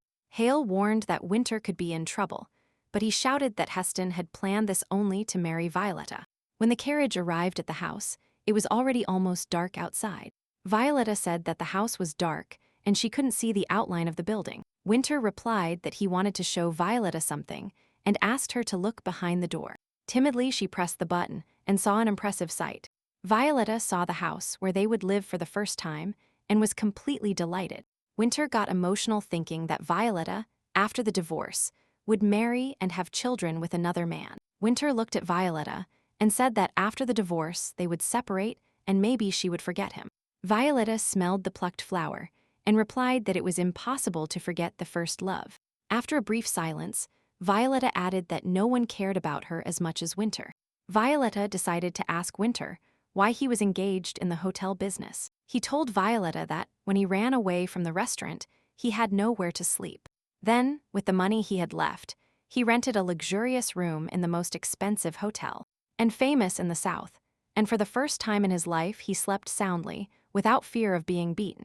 This hotel agreed to give him accommodation because they knew his father well. And later, they also met Winter. Winter looked at Violetta and asked if she was really interested in knowing about all this.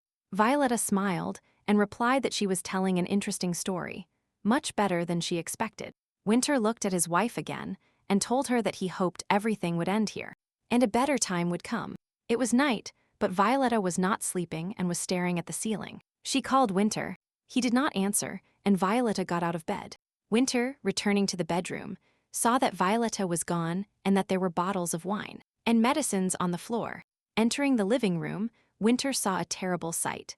Violetta was standing with a revolver in her hand and looking out the night window. He ran to his wife as fast as he could to try to stop her, but Violetta had already raised her hand and had brought the revolver to her temple. She let out a scream of fear, bitterness, and despair. He had already seen this picture when Violetta committed suicide and left the estate at night. Winter fell to his knees. It was the end. He lost the meaning of life. The next moment, Winter felt Violetta shaking his shoulder and constantly repeating his name. Finally, he woke up and opened his eyes. Winter reached out his hand to Violetta.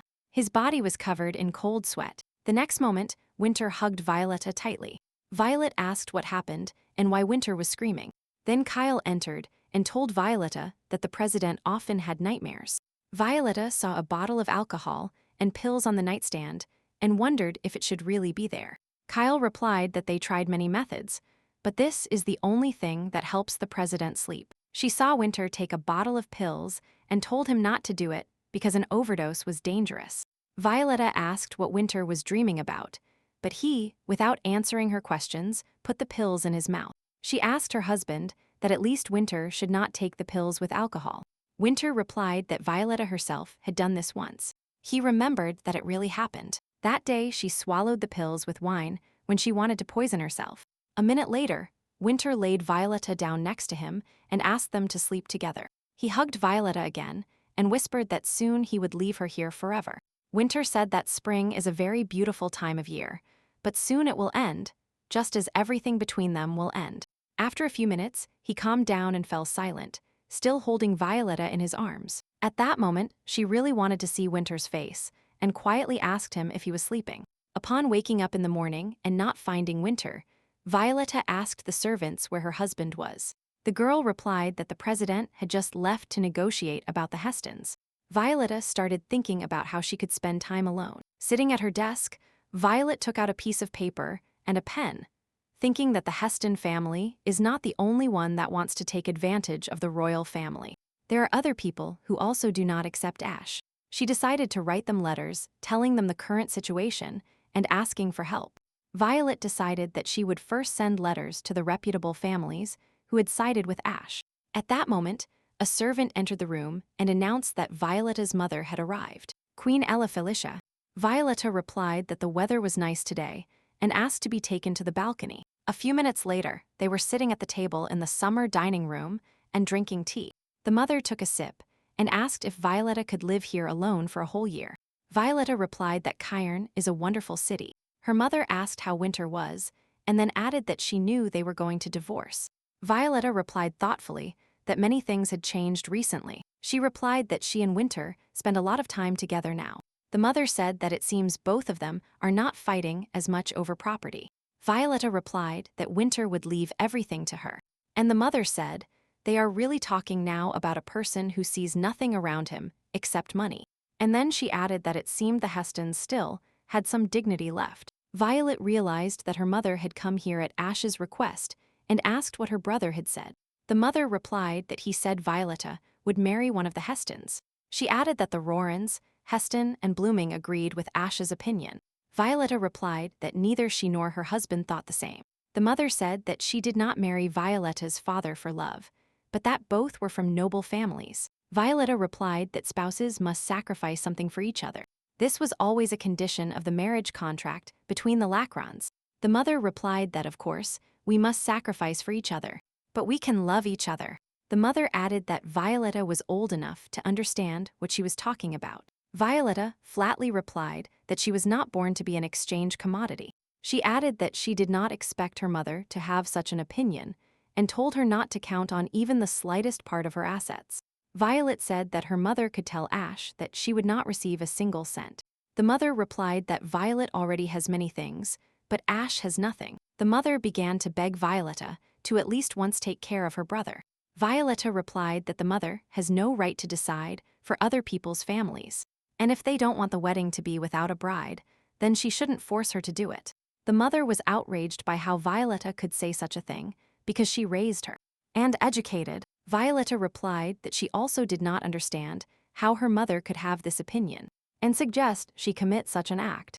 The mother still wanted to add something, but Violetta asked the maid Lulu to make sure her mother arrived safely home. Mother said that Ash was right, that Violet had become very similar to Winter and saw nothing but money. Violetta turned and replied dryly that now they would take her home. Angeli opposed Winter and categorically opposed his proposal. Winter pushed the letter towards him and asked if he had read it carefully. Angeli took the letter and reread the text written by Violetta. In the letter, she insisted that Lawrence stop using her husband. They had no right to demand anything from him. The compensation is also a worthy reward for his efforts to protect his family. Winter said that this was his last word and asked that the deal with the hotel be cancelled. He added that the Hestons have common sense and should not revolt over something so small. Angeli replied that yes, because the relationship between them was not that good. Winter said it didn't matter, because nobles don't act like children. Angeli replied that it was a matter of honor, not childishness. For an aristocrat, it was easier to accept war than to endure insults. She added that he also has no pride, because the president often tramples on him. Winter apologized and asked to cancel the real estate deal. Tangeli replied that Winter was asking for the impossible because it was not in his power. Winter replied that he had said everything and that he needed to go meet Violetta. Winter opened the door and saw Violet, who asked him if he had heard the sound of her footsteps. Angie tried to explain to Winter that they could not ruin their relationship with the Hestons. She added that although they have expanded, they must never abandon the business in the north. Anjali reproached Winter for reflexively opening the airship business. Although now was not the right time, perhaps this will generate profit in the future, but we cannot abandon the northern market. Then Violetta intervened and apologized for arriving at the wrong time.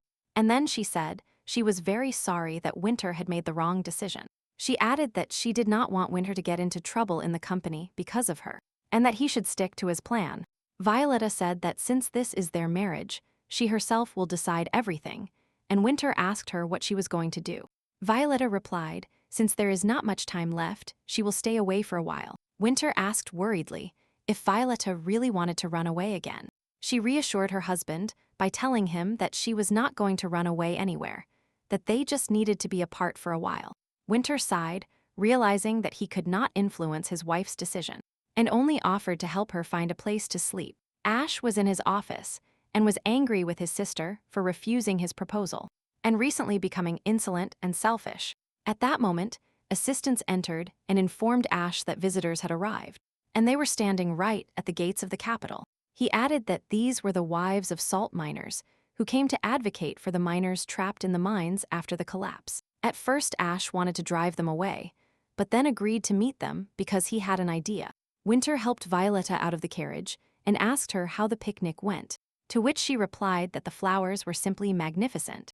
And then they saw a horrified Jen running towards them. She said that the miners' wives had arrived and that there seemed to be trouble in the north. After a while, Violetta received the miners' wives in the tea room to listen to their troubles. She learned that Ash was asking her to help the miners trapped under the rubble. She was surprised that the miners had been trapped for 48 hours and that Ash had only just asked for help now. Violetta informed the miners' wives that there was a fire brigade in the capital that came to the royal palace when needed. They are not busy with anything now, and Violetta promised that she would urgently turn to them for help. She added that the matter cannot be delayed and that it is necessary to start it right now. Upon leaving for the hallway, Violetta ran into Winter, who asked her where she was going. Violetta replied that she needed to urgently get to the firefighters. Winter replied that she was crazy, and why couldn't she remain indifferent? Violet was indignant at the fact that Winter didn't care at the moment. She wanted to help. Winter replied that he was not like anyone else in this capital. He was not like them, even though he was from the same clan. Violetta asked what his clan was called and what tattoos he had on his body. She wanted to know why Winter knew so much about their culture if he didn't even live with them. Winter shouted that he didn't care about them and that Violetta was not going anywhere. Violetta replied that she would go anyway, because for her, the miners are Winter at the age of 5. She always thought she would like to go to their aid at that moment. The firefighters suggested that it seemed everyone was dead and that it was a useless job. The brigade chief added that none of the firefighters would go in there to save strangers. Unable to help the miners, Violetta felt useless, but she did everything she could. And then Violetta heard a carriage approaching her from behind. It was Vice President Eaglin and Dr. Beryl, who were trying to catch up with Violet. The doctor fell to his knees in front of her, and Eaglin asked if it was her head that she wanted to tear off. Violetta looked at the doctor and replied to Eaglin that the execution required careful consideration. She added that she would deal with this later, but that it was more important to help the villagers now. The doctor replied that he was willing to help for free if Violetta forgave him. Eaglin said that Violetta had been away from home for a long time, and if she had contacted the president. Winter was on the balcony with a telescope in his hand, and the assistants wondered if it was really necessary. Winter replied that his wife had never contacted strangers before. Yale surprisingly asked if the president was going to exhibit the latest aeronautical technology. The specialist told Winter that everything was ready and he could proceed. He added that he had brought sticky explosives, an electric drill, and some other things. Returning to the firefighters, Violetta asked them how long they were going to remain idle. The commander replied that if you pressure the firefighters, nothing will change. Violetta saw empty bottles lying around and asked how they could drink while working. One of the firefighters replied that they are always drunk. If they don't drink, they will become lazy. Then Eaglin approached and said that these were people from the Royal Rescue Team, who only obey the king and only carry out his orders. He added that Violetta's weakness is that she doesn't know how to use her advantage and it's better to turn to the president to solve this problem. Violetta returned to the firefighters and told them that they work under the royal family, but they act as if they worked in a small municipal district. Violetta said severely that she gave them an order and they disobeyed. Maybe they should tell the royal family about this. She asked if they intended to carry out the order of Princess Lacronda. The commander knelt before Violetta, apologized for his insolent behavior, and said that they would start working immediately.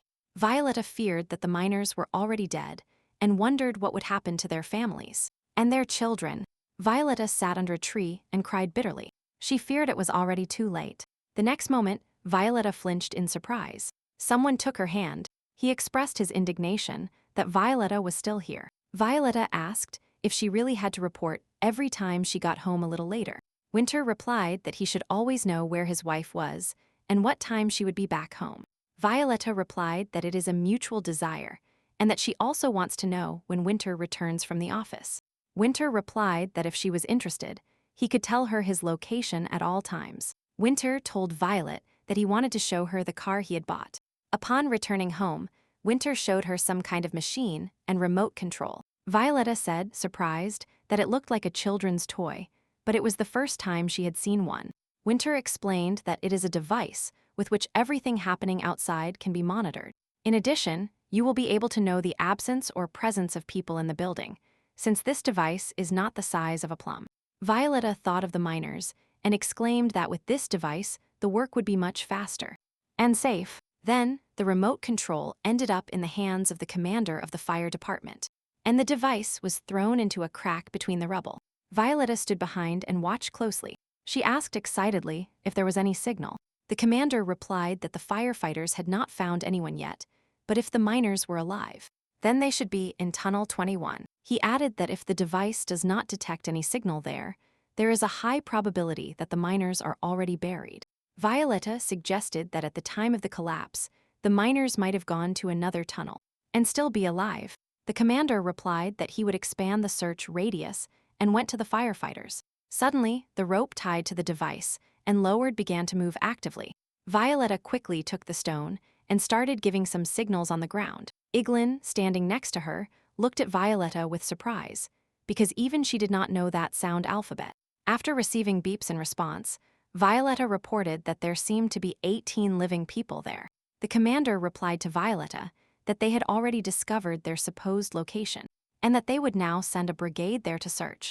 Violetta thanked the firefighters in advance and asked them not to neglect their own safety. Violetta was surprised that Winter did not remain indifferent on the sidelines, but participated in the excavations along with the firefighters. She approached her husband and carefully wiped the lower part of Winter's chest with her handkerchief. Winter pushed the curls away from his face and noticed that she looked very cute to him now.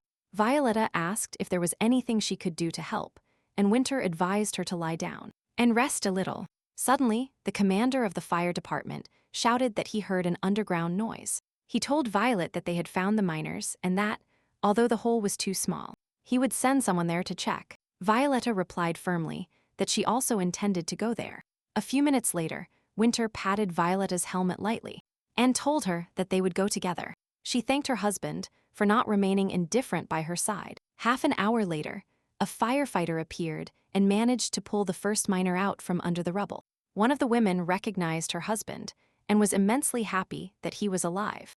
Dr. Beryl ordered the injured person to be urgently transferred to the tent to provide the necessary assistance. A woman and a child cried and hugged their father and husband. Violetta looked at the reunited family and was glad that everything that could have happened was already behind them.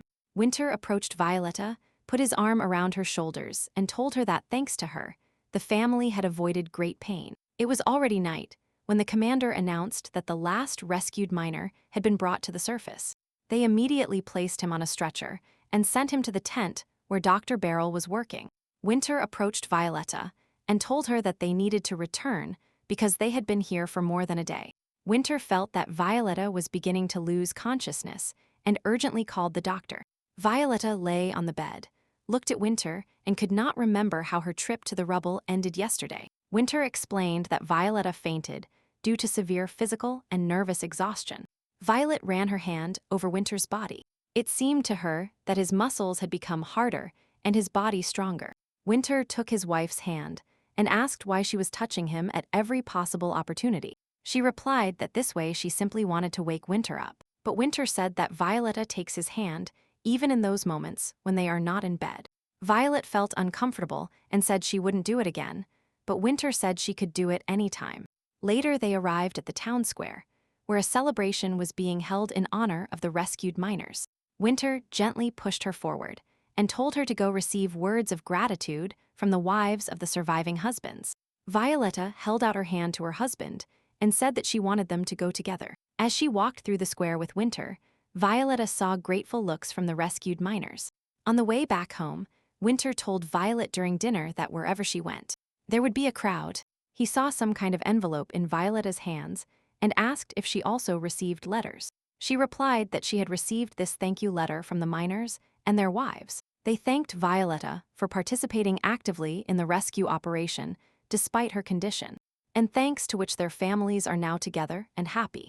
Winter thought that being next to Violetta made him feel weaker every day. The carriage in which Violetta and Winter were traveling to meet Ash had already entered the capital of Lacranda. Winter said that the trip was very tiring for his wife and that it would be better for her to stay home and not undertake such a long journey. He remembered the town festival and how the miners' wives, saying goodbye to her, said they didn't expect help, as well as neither Ash nor the other aristocrats helped. Then, refusing to help them personally, he said he would transfer their problem to another aristocrat. The miners' wives were immensely happy because Violetta had been entrusted with solving their problem. Violetta still didn't understand why Ashley had entrusted this matter to her when he himself was indifferent to the pain of the miners' wives. Suddenly, the carriage gave a sharp jolt and stopped. Winter wanted to see what was happening and looked out the window. And Violetta kept thinking that she really wouldn't like to meet her brother in person. Violetta also looked out the window and saw that the one she least wanted to see now was her brother Ash. Winter, adjusting the horse team, said that Ash seemed to be here not of his own free will, but only because Violet had achieved it. He unharnessed one of the horses from the team, seated Violetta on horseback, and told her to show everyone what she was capable of. The horse walked slowly, and Violet sat gracefully on horseback and approached Ash. Violet stopped in front of her brother and asked if it was enough for Ash to personally come to greet her. Ash replied that Violet was being disrespectful, asked her to dismount, and then they would talk. Violetta replied that she saw no king in front of her, before whom she needed to take off her hat and dismount. Violetta thanked her brother for giving her the opportunity to help people and receive their acknowledgement. Violetta said she learned that people in the capital are much kinder and don't spit on others, like her brother.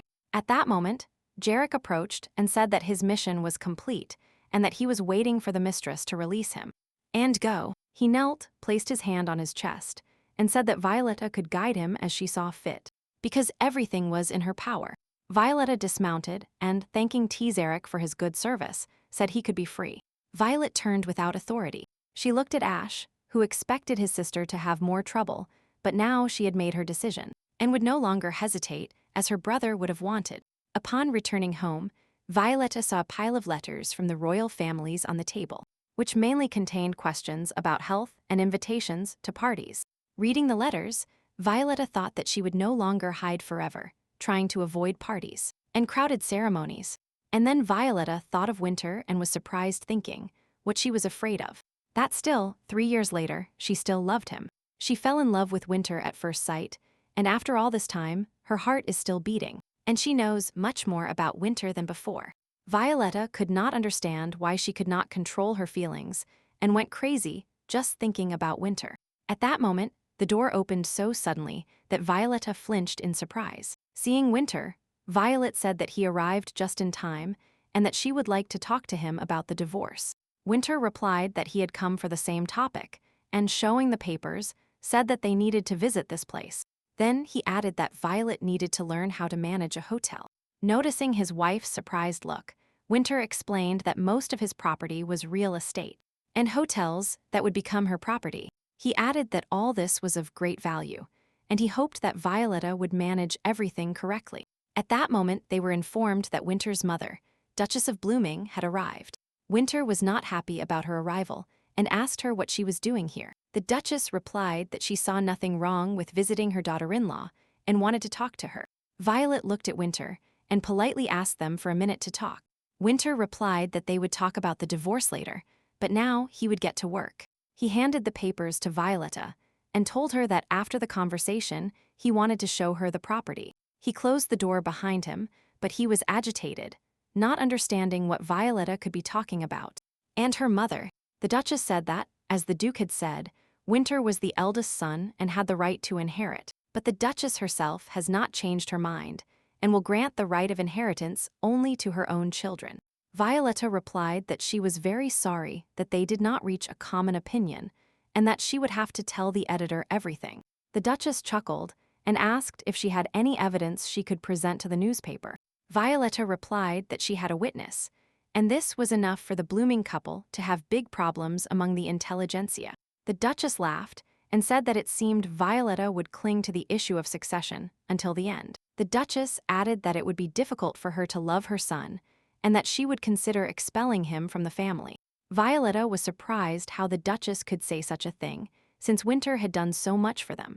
The Duchess replied that this had happened before, but now he was doing nothing for them, and if this continued, they would have no reason to consider him their son. Violetta, almost crying, said that Winter loved them and sacrificed a lot for them. The Duchess replied that if Violetta gives up her stupid trick, so be it, they will give Winter the chance to believe that they love him. She added that before Winter came to their family, he hated the whole world, but thanks to them, he feels loved. Then the Duchess saw some papers and asked Violetta what they were. Violetta replied that this was compensation she would receive after the divorce. The Duchess smiled and replied that Violetta knows how much Winter loves money and whether Heston or Lawrence, she will still find a way to benefit. Violetta replied that her husband was not like that, and the Duchess knew nothing about her son. Violetta added that if the Duchess is interested, the newspapers say she will receive a hotel located in the north. The Duchess wondered why Violet would keep this hotel, because it was supposed to be given to the Hestons. The Duchess stood up and said that no matter what, she would not yield in any case. She looked at the beautiful garden and said she would like to take a walk here, and then added that this place was fantastic for a reception. The Duchess looked at Violetta and said she needed to think where to set the table and that she would definitely consult with her when she wanted to throw a party here. Leaving Violetta, the Duchess thought that after divorcing her son, she would become the owner of this house. Violetta called the jam and asked the maid to do her makeup because she wanted to look especially good today. When Jen asked what the occasion was, Violet replied that her husband had invited her to visit his work. The design engineer pointed to the drawing and said that pilots were no longer in danger because they had provided emergency exits. Winter replied that in his opinion, speed and flight duration were much more important. The engineer replied that safety should not be neglected either. Moreover, when it became known that the president would manage the institute, the number of test pilots increased significantly.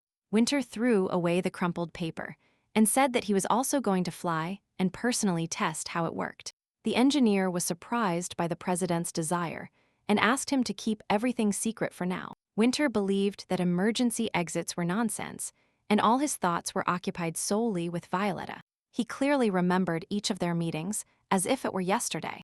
Winter stood by the window and anxiously awaited Violetta, who promised to visit his office. Winter quickly followed her halfway and was worried that this might happen if Violetta was late. Approaching Winter, Violetta apologized for being late and said she was getting ready. Winter and the institute staff saw Violetta and were surprised that she was dressed lavishly. As if for a reception, Violetta realized and, blushing, said that it seemed she had made a mistake with the outfit. Winter laughed and said that probably all wives want to look perfect when they come to work with their husbands. Violetta blushed even more and said she needed to change clothes or at least be somewhere where there were no people. She herself thought this situation was stupid and laughed along with her husband, but Violetta still felt so constrained that she even refused to look at the aircraft. She apologized to Winter and said she would like to return to the estate. Winter replied that his wife could wear whatever she wanted and that she shouldn't care about the opinions and the judgment of others. Violetta agreed with her husband, but still pulled his hand to get to the carriage as quickly as possible. Winter showed Violetta a luxurious estate that was nearby and belonged to him. He said it was a magnificent place and looked made for ceremonies.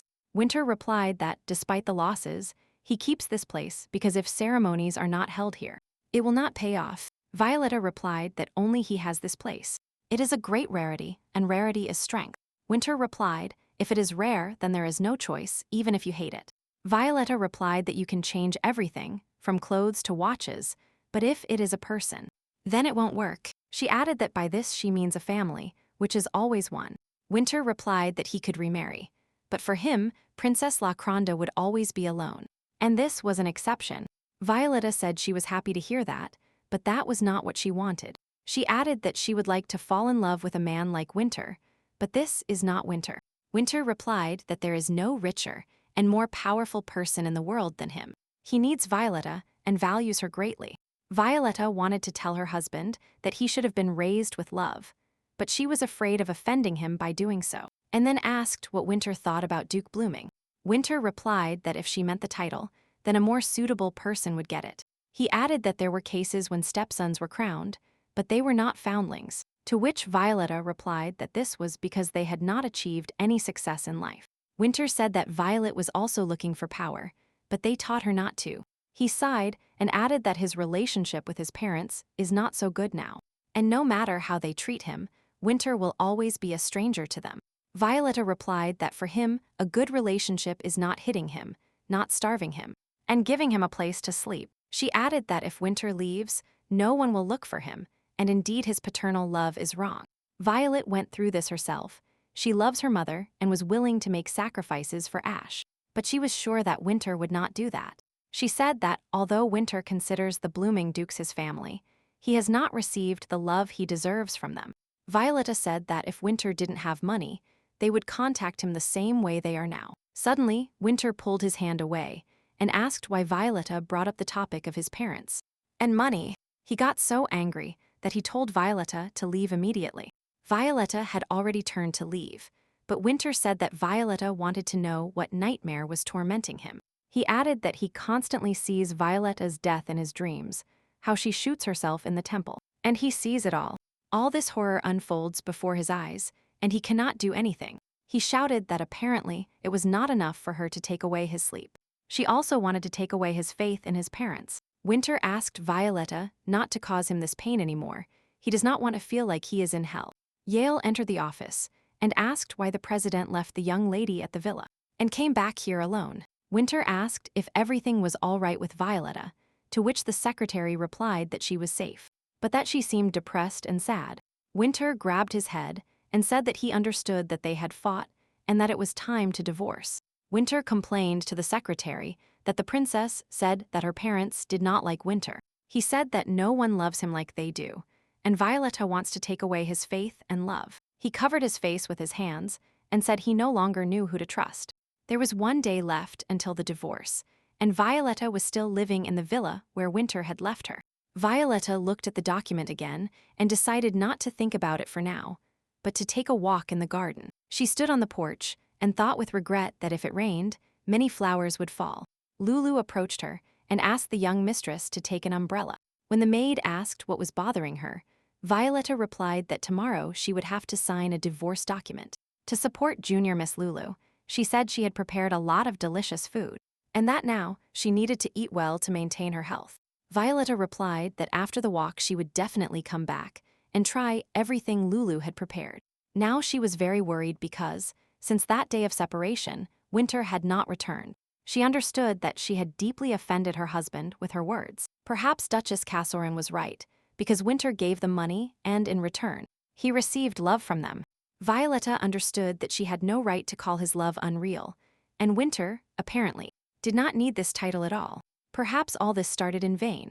Lulu approached from behind and said she was worried about Violetta, thinking she wasn't feeling well. Violetta replied that many things bothered her, and that if she didn't remarry, she should leave here. She added that she couldn't stay here after the divorce. It was the only way to avoid marriage. Lulu exclaimed that if Violetta leaves, Winter will die of melancholy. And then the servant told Violetta what happened to Winter when the younger mistress left.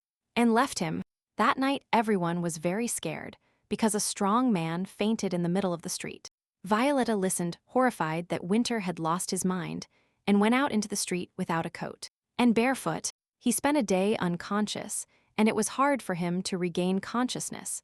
The president kept believing that Violetta would return. He quit work and refused to eat. He looked out the window and kept believing that Violetta was about to appear on the porch.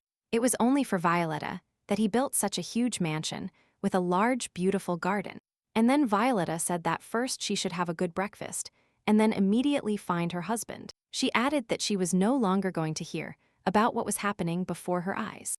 Violetta promised the servants that she would find a way not to leave here. She urgently needed to meet her husband and talk frankly about everything.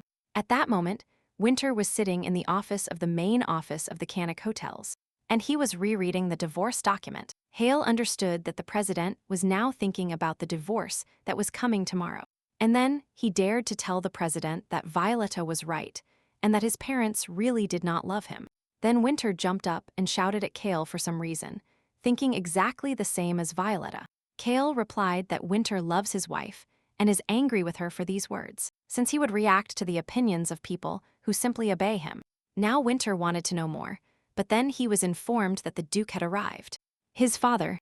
When the Duke entered, Winter asked him why he had come and if his friends really needed help. The father replied that he regretted if Violetta spoke too much about them and came to talk to him about the title. He added that no matter what his mother said, Winter was and always will be a son to him. The Duke said that his mother also loves him, but that it is very difficult for her to talk about inheritance when it comes to Winter.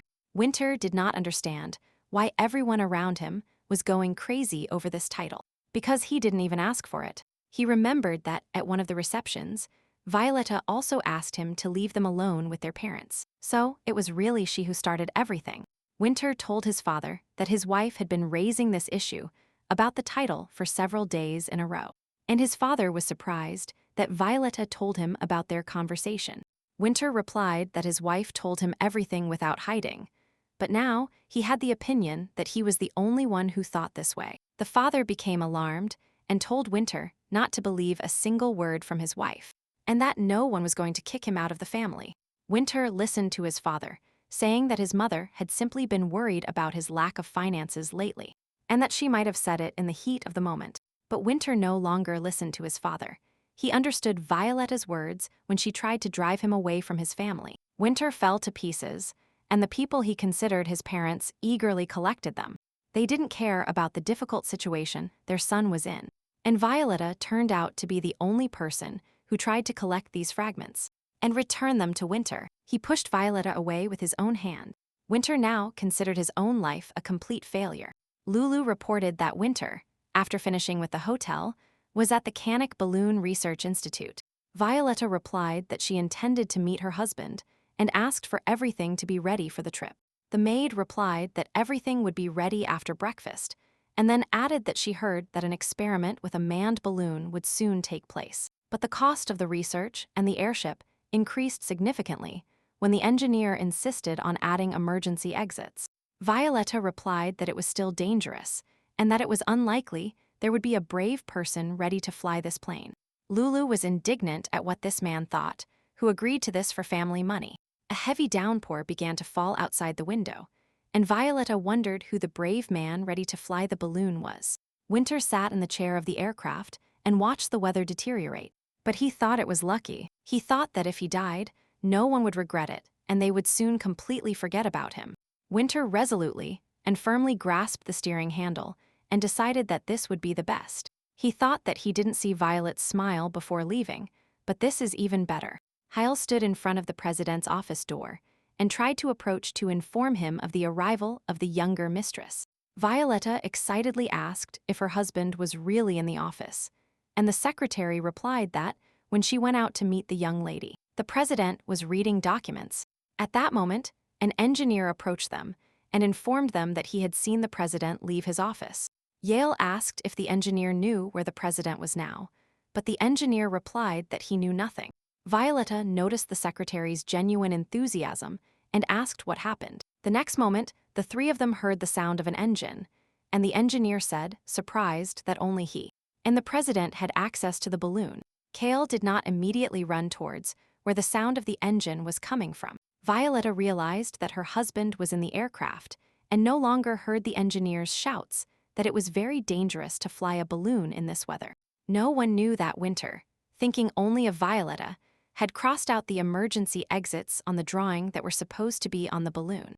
Winter looked at the stormy sky through the glass. It seemed to him that he heard the sounds of death, but there was complete peace in his soul, and Winter thought that he would soon get out of here. He felt that this was definitely the end of several incomparable body swaps, but Winter could not understand why, at that moment, he was thinking of Violetta. He had always liked his wife, but he didn't remember why he regretted marrying her. When he returned home, no one had ever greeted him like Violetta did. The feeling he was experiencing was so unfamiliar and incomprehensible to him that it was unbearable.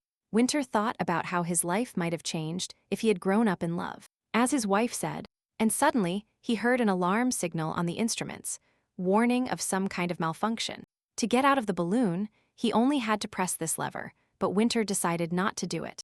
The next moment, there was an explosion that tore the skin of the balloon, and the aircraft rapidly descended. Still expecting something, the engineer tried to signal warning signs aboard the airship, but there was no response. Violetta pushed the designer's hand away and frantically started writing in Morse code herself, hoping that Winter would respond. At some point, Winter felt Violetta's presence, decided that he could not die while she was looking at him, and he sharply pulled the lever towards him. But the aircraft rapidly descended, disappearing in puffs of smoke and flames. Violetta, Yale, and the engineer ran to the observatory. There was an emergency button there to communicate with the aircraft. The secretary tried again and again to enter the code, but there was no response. She hit the table with her fist in frustration, nervous because the radio wave was not working.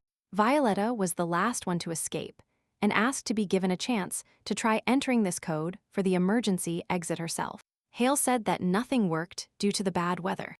Violet replied that she would not give up until she saw Winter. And then, before Violetta's eyes, the aircraft crashed to the ground, and everything around them lit up with a bright light. Despite the torrential rain, the three of them rushed out into the street and ran as fast as they could towards the supposed crash site. They had already seen the aircraft, lying on the ground and completely engulfed in flames. Cale shouted to Violetta not to come closer, as it could be very dangerous there. But Violetta did not listen to the secretary because Winter was there and needed help. But then, from another side, the engineer shouted that he had found the president. He shouted to one of the workers, and he hurried to urgently bring a stretcher. The rest of the employees ran as fast as they could to the president to make sure he was alive. Violetta saw Winter, but could not take a single step because she was afraid to see what would be the worst thing in her life. But suddenly Winter raised his head, saw his wife, and whispered her name quietly. Violetta approached Winter and covered her mouth with her hands in horror. Thank God he survived. Winter said that when he looks at Violetta, he feels very light and calm. Violetta pressed her husband's head to her and asked him not to talk to save strength. The doctor said that the operation was successful, but the president might need a cane to walk. But when he recovers, everything will be fine. Violetta looked at Winter and considered him the most incredible man, because another person in his place, after such a catastrophe, could have remained bedridden forever. The doctor looked closely at Violetta and said that she seemed to have a fever. Violetta replied that maybe she caught a cold because of the rain. She replied that Violetta needed to take medicine before it got worse and rest a little. Violetta put her hand on her husband's and asked when he would wake up, and the doctor replied that it was unknown, but soon. Before leaving, the doctor said that there was no need to worry so much about him, because the president was very strong and resilient. If you needed anything, just call her. At that moment, Hall entered and said that he had important news for the younger mistress. He said that they had just found a will written by the president in a drawer of the main office dresser. The secretary told Violetta that before the president boarded the aircraft, his father went to see him. Violetta listened to Hale talking about how Winter was expelled from the family and realized that maybe that was what bothered her husband. Without closing her eyes, Violetta sat up all night looking at her husband, waiting for him to open his eyes. At that moment Hale entered. He told Violetta that it was already morning and invited her to sleep. Violetta replied that she could not leave Winter because she feared that if he regained consciousness, he might do something to himself. But the secretary insisted and told the young lady that it was dangerous for her health. Violetta assured the secretary that she would definitely sleep, but that she would lie down next to Winter in his bed. Once alone, Violetta whispered to her husband that she still couldn't believe what had happened. At that moment, she wanted to be the most necessary and useful person for her husband. But extreme fatigue broke her, and Violetta, holding Winter's hand in hers, fell into a deep sleep. And then, after a while, Winter's hand trembled and squeezed Violetta's hand. After a few moments, he regained consciousness and opened his eyes. Violetta woke up, and, seeing that the sun was already high, realized that she had been sleeping for a long time. She turned over and was happy to see that Winter had regained consciousness. He didn't seem to be in any mood and asked her what she was doing there. Without waiting for her to answer, Winter removed the blanket and asked what happened to his leg. Violetta replied that until her leg healed, she would have to walk with a cane for almost a month. After a short silence, Violetta said she didn't understand why Winter punished himself, and then she added that Kale found his will on the table. Winter was silent and could not understand what he was thinking now. Violet asked if they could talk now, but suddenly Winter told her to leave, and he didn't want to talk to her. But Violetta insisted that they needed to talk before signing the divorce papers. Winter abruptly took his hand away and again asked Violetta to leave, but he didn't want to talk. He turned away, showing with his whole appearance that he did not want to talk to his wife. Violetta said she knew about Oran Island, where Winter had prepared a place for her to escape, but that it was unlikely to be necessary. Winter asked, surprised, if Violetta had really changed her mind and was not going to leave. He added that he had had enough last time when she ran away, not realizing the difficulties this would bring. After a short silence, Violetta added that otherwise there would be no other option. Winter replied that this is not an option, because when they are on the verge of death, this leads to the fact that they simply change bodies. Violet looked at Winter and said that this was not what she meant at all. But Winter interrupted her and said that he was very angry with her, because what would she do if she were told that her parents didn't love her? And then he added that, despite this, Violetta still wouldn't die, and that he would save her anyway. Winter looked at Violetta in surprise when she suddenly asked to cancel the divorce, because many things had happened that influenced her to change her decision. Violet took Winter's hand again and asked him not to rush into a decision, and that, if there was any condition, she would try to fulfill it. She added that in the current situation, this might be the only correct way out, and that they could sign an agreement according to which Winter would file for divorce at any time. It seemed to Violetta that Winter was not listening to her, and in principle, how could she ask something of a person who had recently suffered? Then Winter regained consciousness, and seeing that his wife felt unwell, said she had a fever.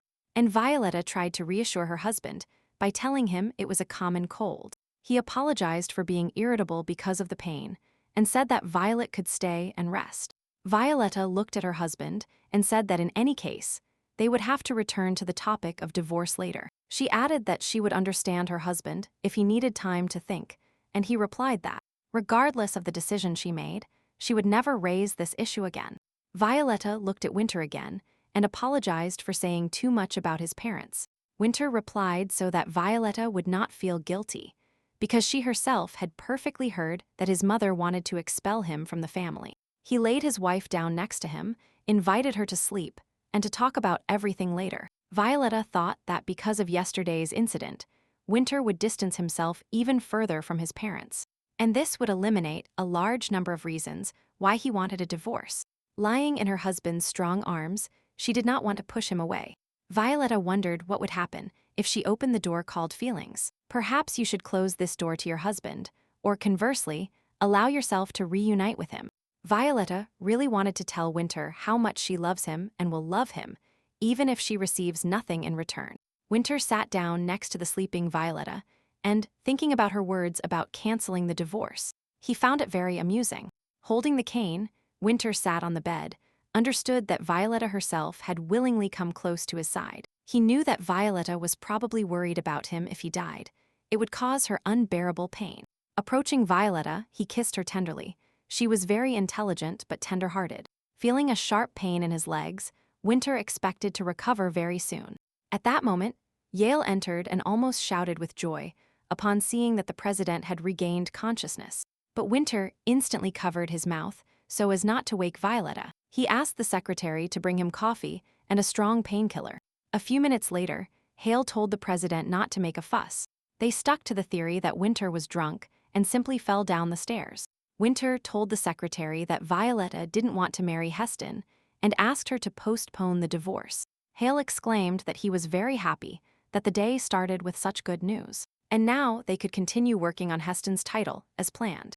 Winter chuckled and replied that he couldn't wait to see the faces of Ash Lawrence and Carson Heston after this. The secretary told the president that it was too early to relax because once the Duke and his wife almost poisoned Violetta, and there is no guarantee that they won't do it again. Hale leaned down and whispered in Winter's ear that it was necessary to inform all the servants about the cancellation of the divorce, in case the younger mistress changed her mind. Winter replied that today the secretary, strangely enough, is saying smart things and, if he speaks loudly, he will fire him because Violetta is still sleeping.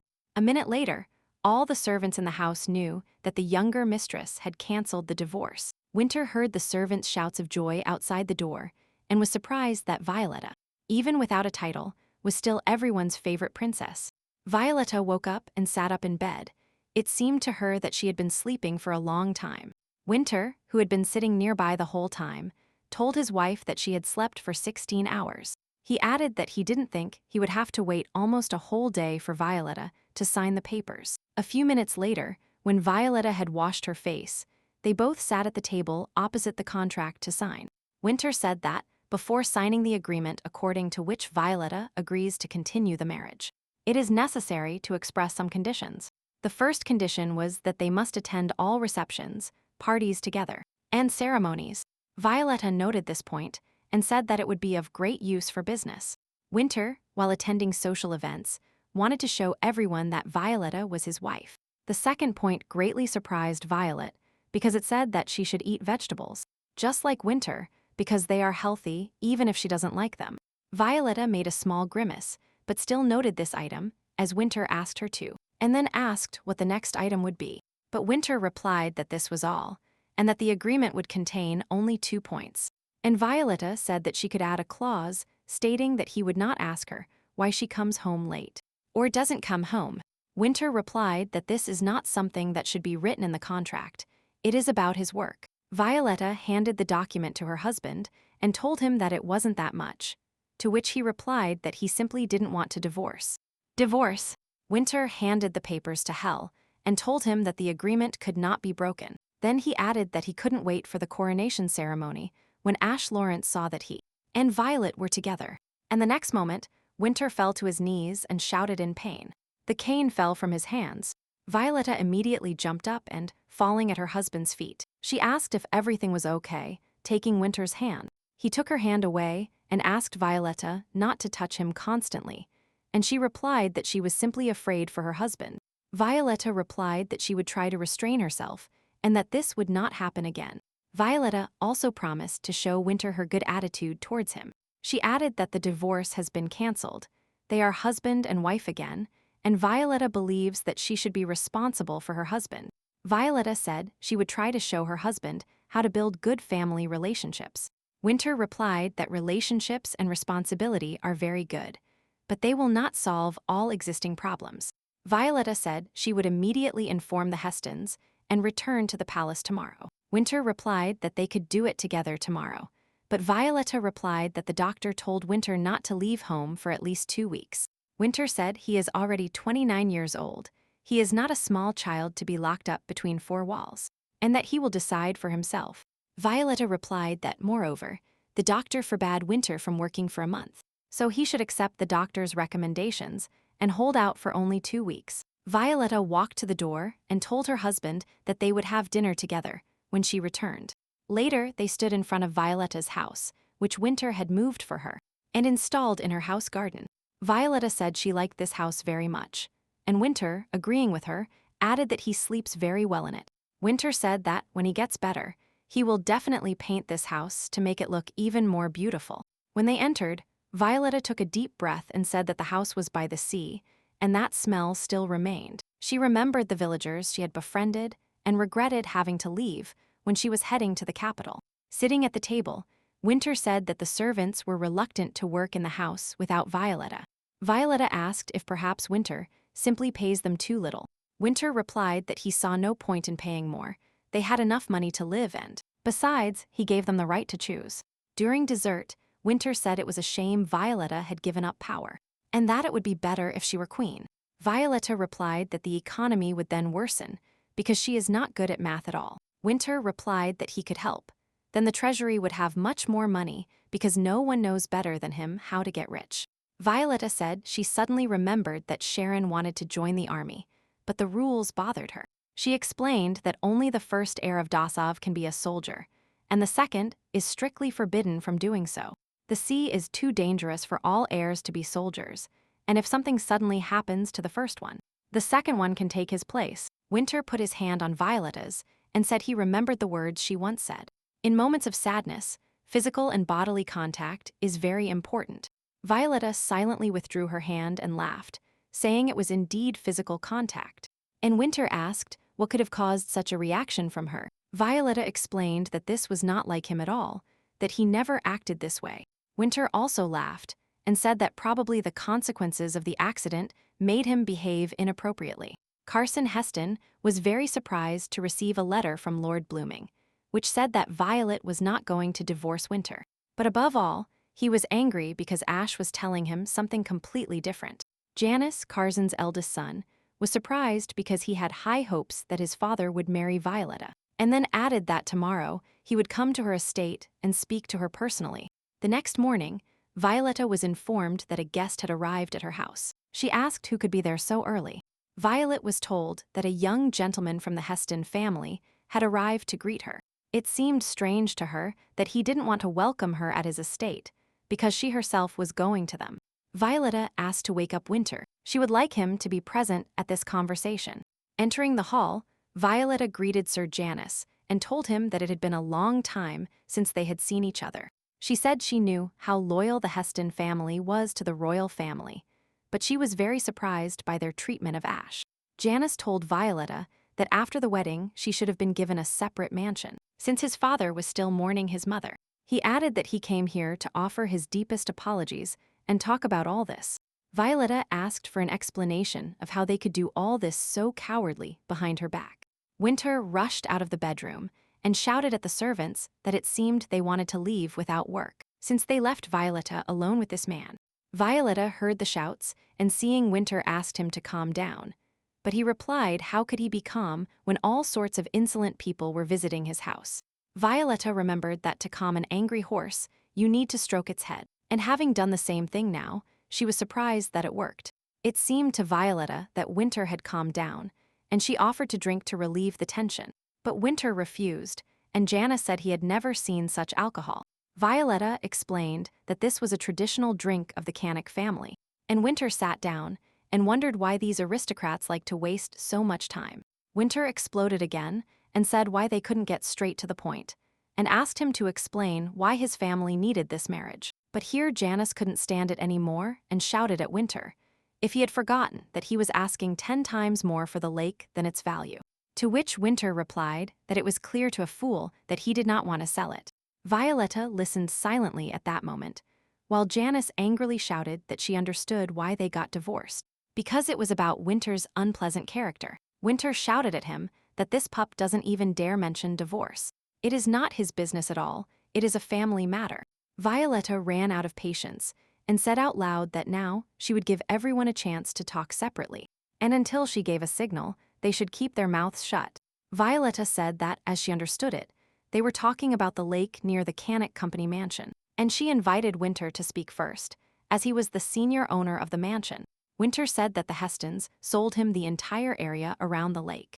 Violetta gave a signal, and Janice said that, when Winter paid off the debts of the royal family, the Heston family assumed part of the debt obligations. He added that initially they wanted to sell their forests, but to collect such a large amount, they would have to cut down every last tree.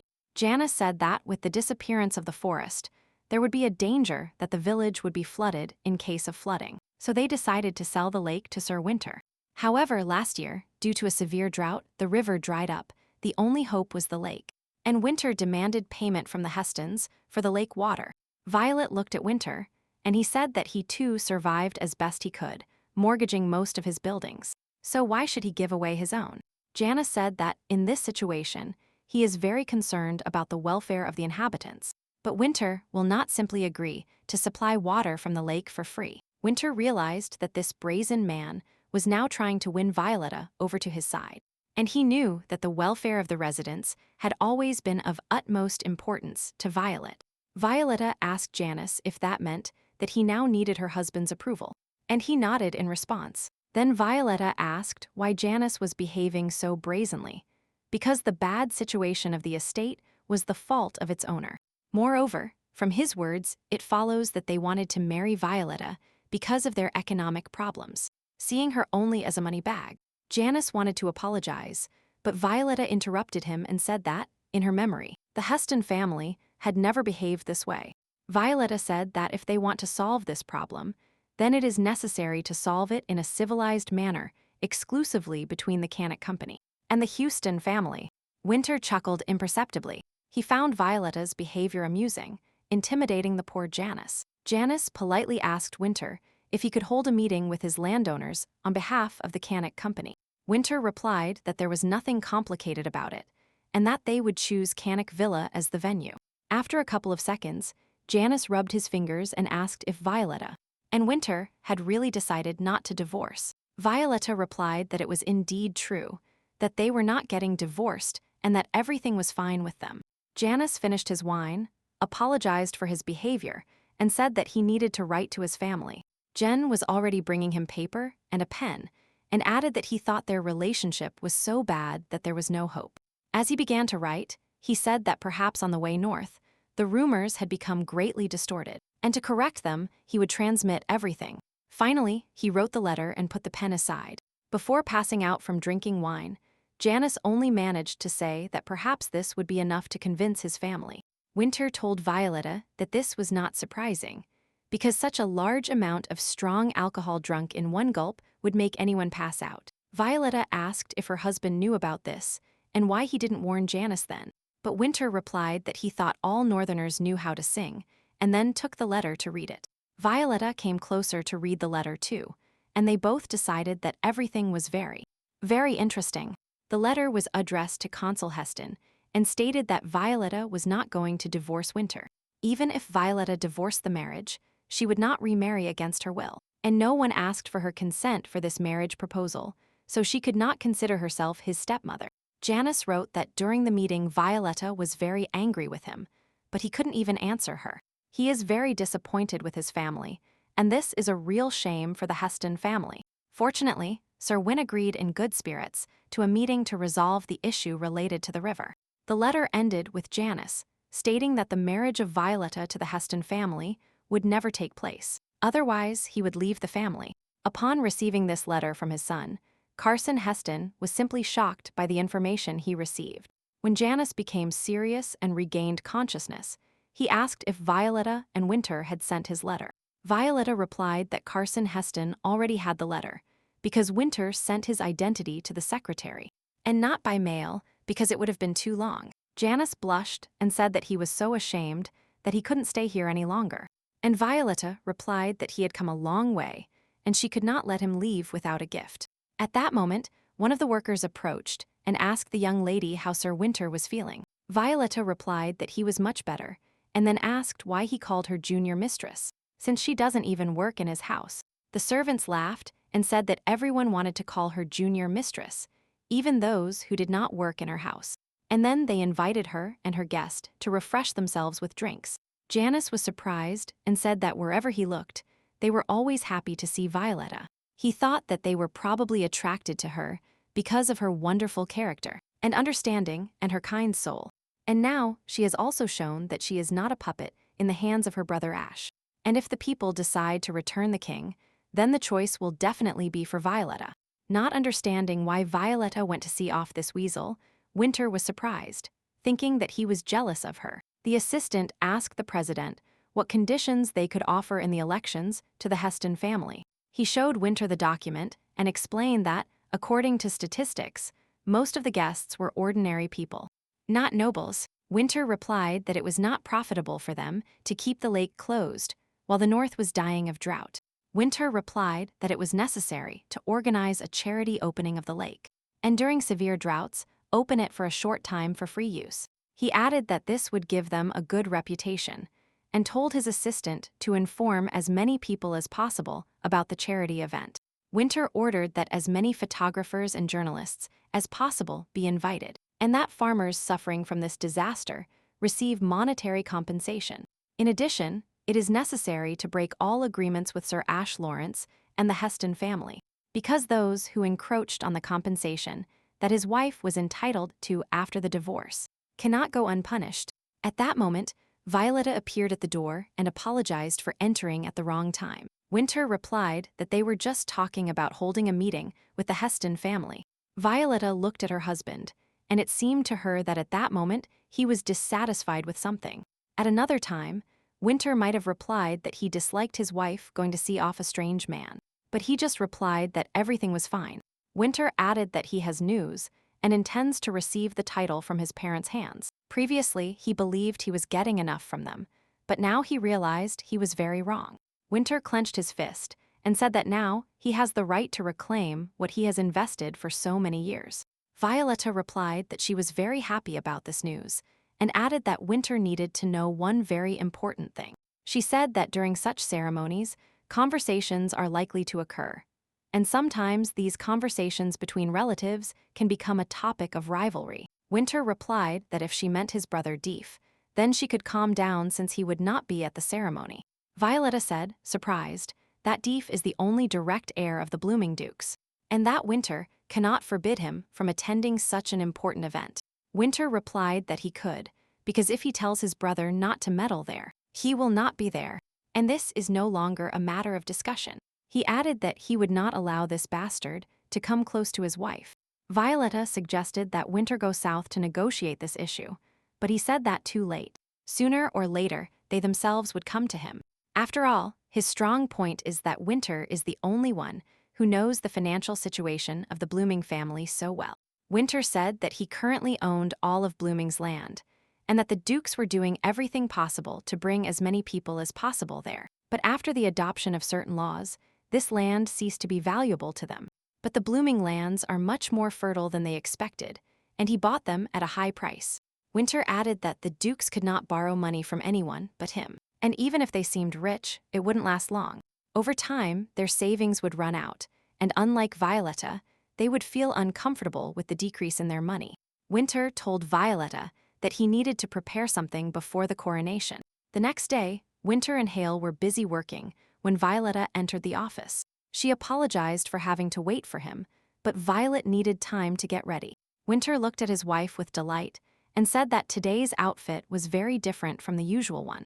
And Violetta replied that Jen sent it and said that it was fashionable now. Violetta reminded her husband that he had promised to study with her before the coronation, and told him there was no more time to waste. She added that the first rule was that the heir must act in secret, and if his brother did not arrive at the coronation, all attention would be focused on Winter. Winter approached and said that he hated studying royal families and everything that could entail. Violetta replied that in a way she agreed with her husband, because she too once believed that studying royal families was a boring activity and unnecessary. She took her husband's hand and told him that if they say they miss each other, it means they truly miss each other. And if they say they love each other, it means they truly love each other. Winter wanted to become a necessary, decent, and conscientious husband for Violetta, so he accepted everything she offered him. But he couldn't even imagine that Violetta would put a huge pile of books in front of him and tell him that he needed to read 15 plays and 100 books. Winter asked, surprised, how he could read all this in such a short time. Violetta looked at her husband tenderly and told him that if he tried, he could easily cope with all this. But when Violetta said that it would be much better, smarter, and more educated than Ash and his brother Deef, this became a great incentive for him to continue his studies. After a while, Winter shifted his leg to touch Violet's knees. Violetta asked him, surprised, what he was doing, and he replied that he was simply sitting more comfortably. Violetta said that his position didn't look very comfortable, to which Winter objected to the way Violetta was sitting. Keeping her back straight and upright, this was the most uncomfortable position. She asked him if Winter was really focused on his studies at that moment, and he, without intending to remove his leg, replied that it would not interfere with his reading. A minute later, he took his eyes off the text and, covering himself with a book, began to examine Violetta closely. But discreetly. She seemed very beautiful to him, thoughtful, sweet, and in a way, even very dear. Suddenly, Violetta drew his attention, and realizing that he was being false, she asked him if she could ask him some simple questions about the content of the book. Realizing that he could not answer her questions, Winter asked Violetta to read the book to him from the beginning. Violetta agreed and said that afterward she would ask him 10 questions if he didn't fall asleep. Winter asked if he could count on a gift if he answered all her questions. Violetta asked him what he wanted in return, and Winter, stroking her knees with his finger, asked his wife to agree to kiss the spot where he pointed. Violetta adjusted her skirt, covered her knee with a book, and said that what he was trying to do was not fair, and Winter should receive the gift. Winter objected and said that this was not true, because they would both like it. Violetta turned her head and said sternly that she didn't need it, and that Winter needed to read another book and answer her 10 questions. Winter replied that if there is no reward, then there is no point in him giving the correct answers. Winter stood up, leaned over Violetta, and told her that if she was against a kiss on the thigh, then he could kiss her on the neck. Violetta understood that her husband would not just leave, and she had to agree to give him a kiss on the neck. From that moment on, Winter was completely immersed in his studies, knowing what prize awaited him at the end. When Winter finished answering the questions, he proudly handed Violetta a piece of paper, and now he watched her reaction with interest. Winter's answers were so perfect that Violetta was shocked to the core. Violetta replied sternly that Winter had done well, and approaching the nightstand with a pile of books, she said it was necessary to start reading the second one. But Winter took Violetta by the hand, pulled her towards him, and sat her on his lap.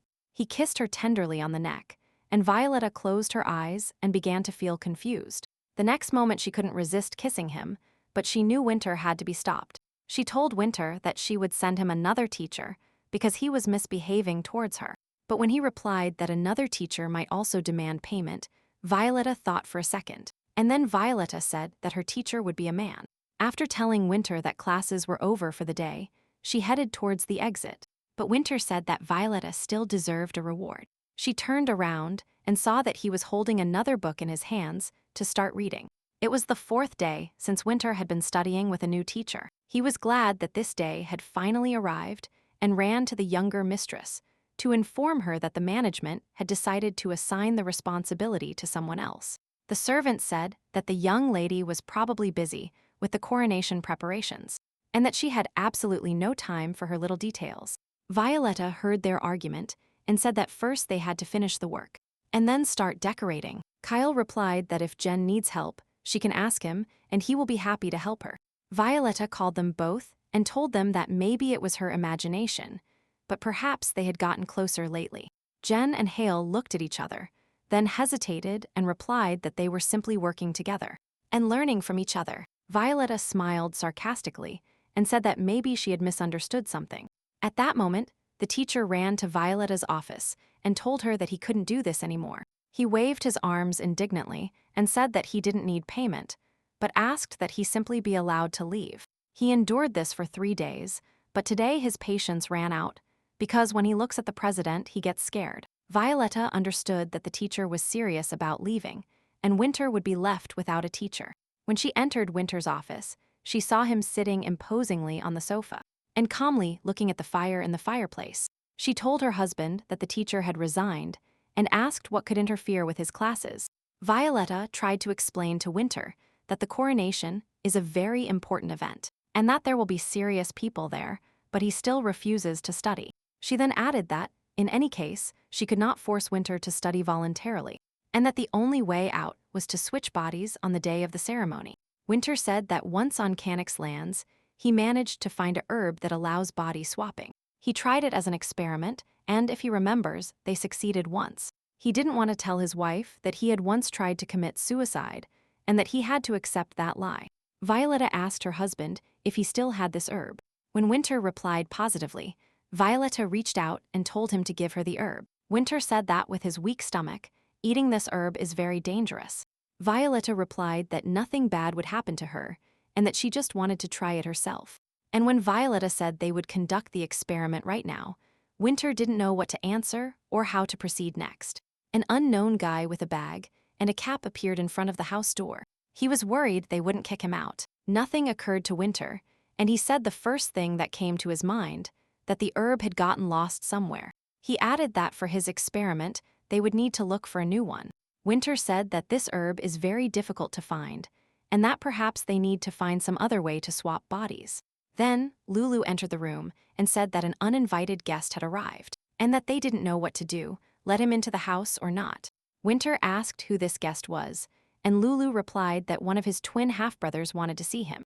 Winter replied that they should accompany him to the house because his brother had arrived at the perfect moment and should have been invited earlier. He told Violetta that, although he wasn't very happy to see him, his brother would be useful in the near future, and perhaps he would help them get this herb. He asked Violetta to stay here and wait for his arrival after the conversation with his brother.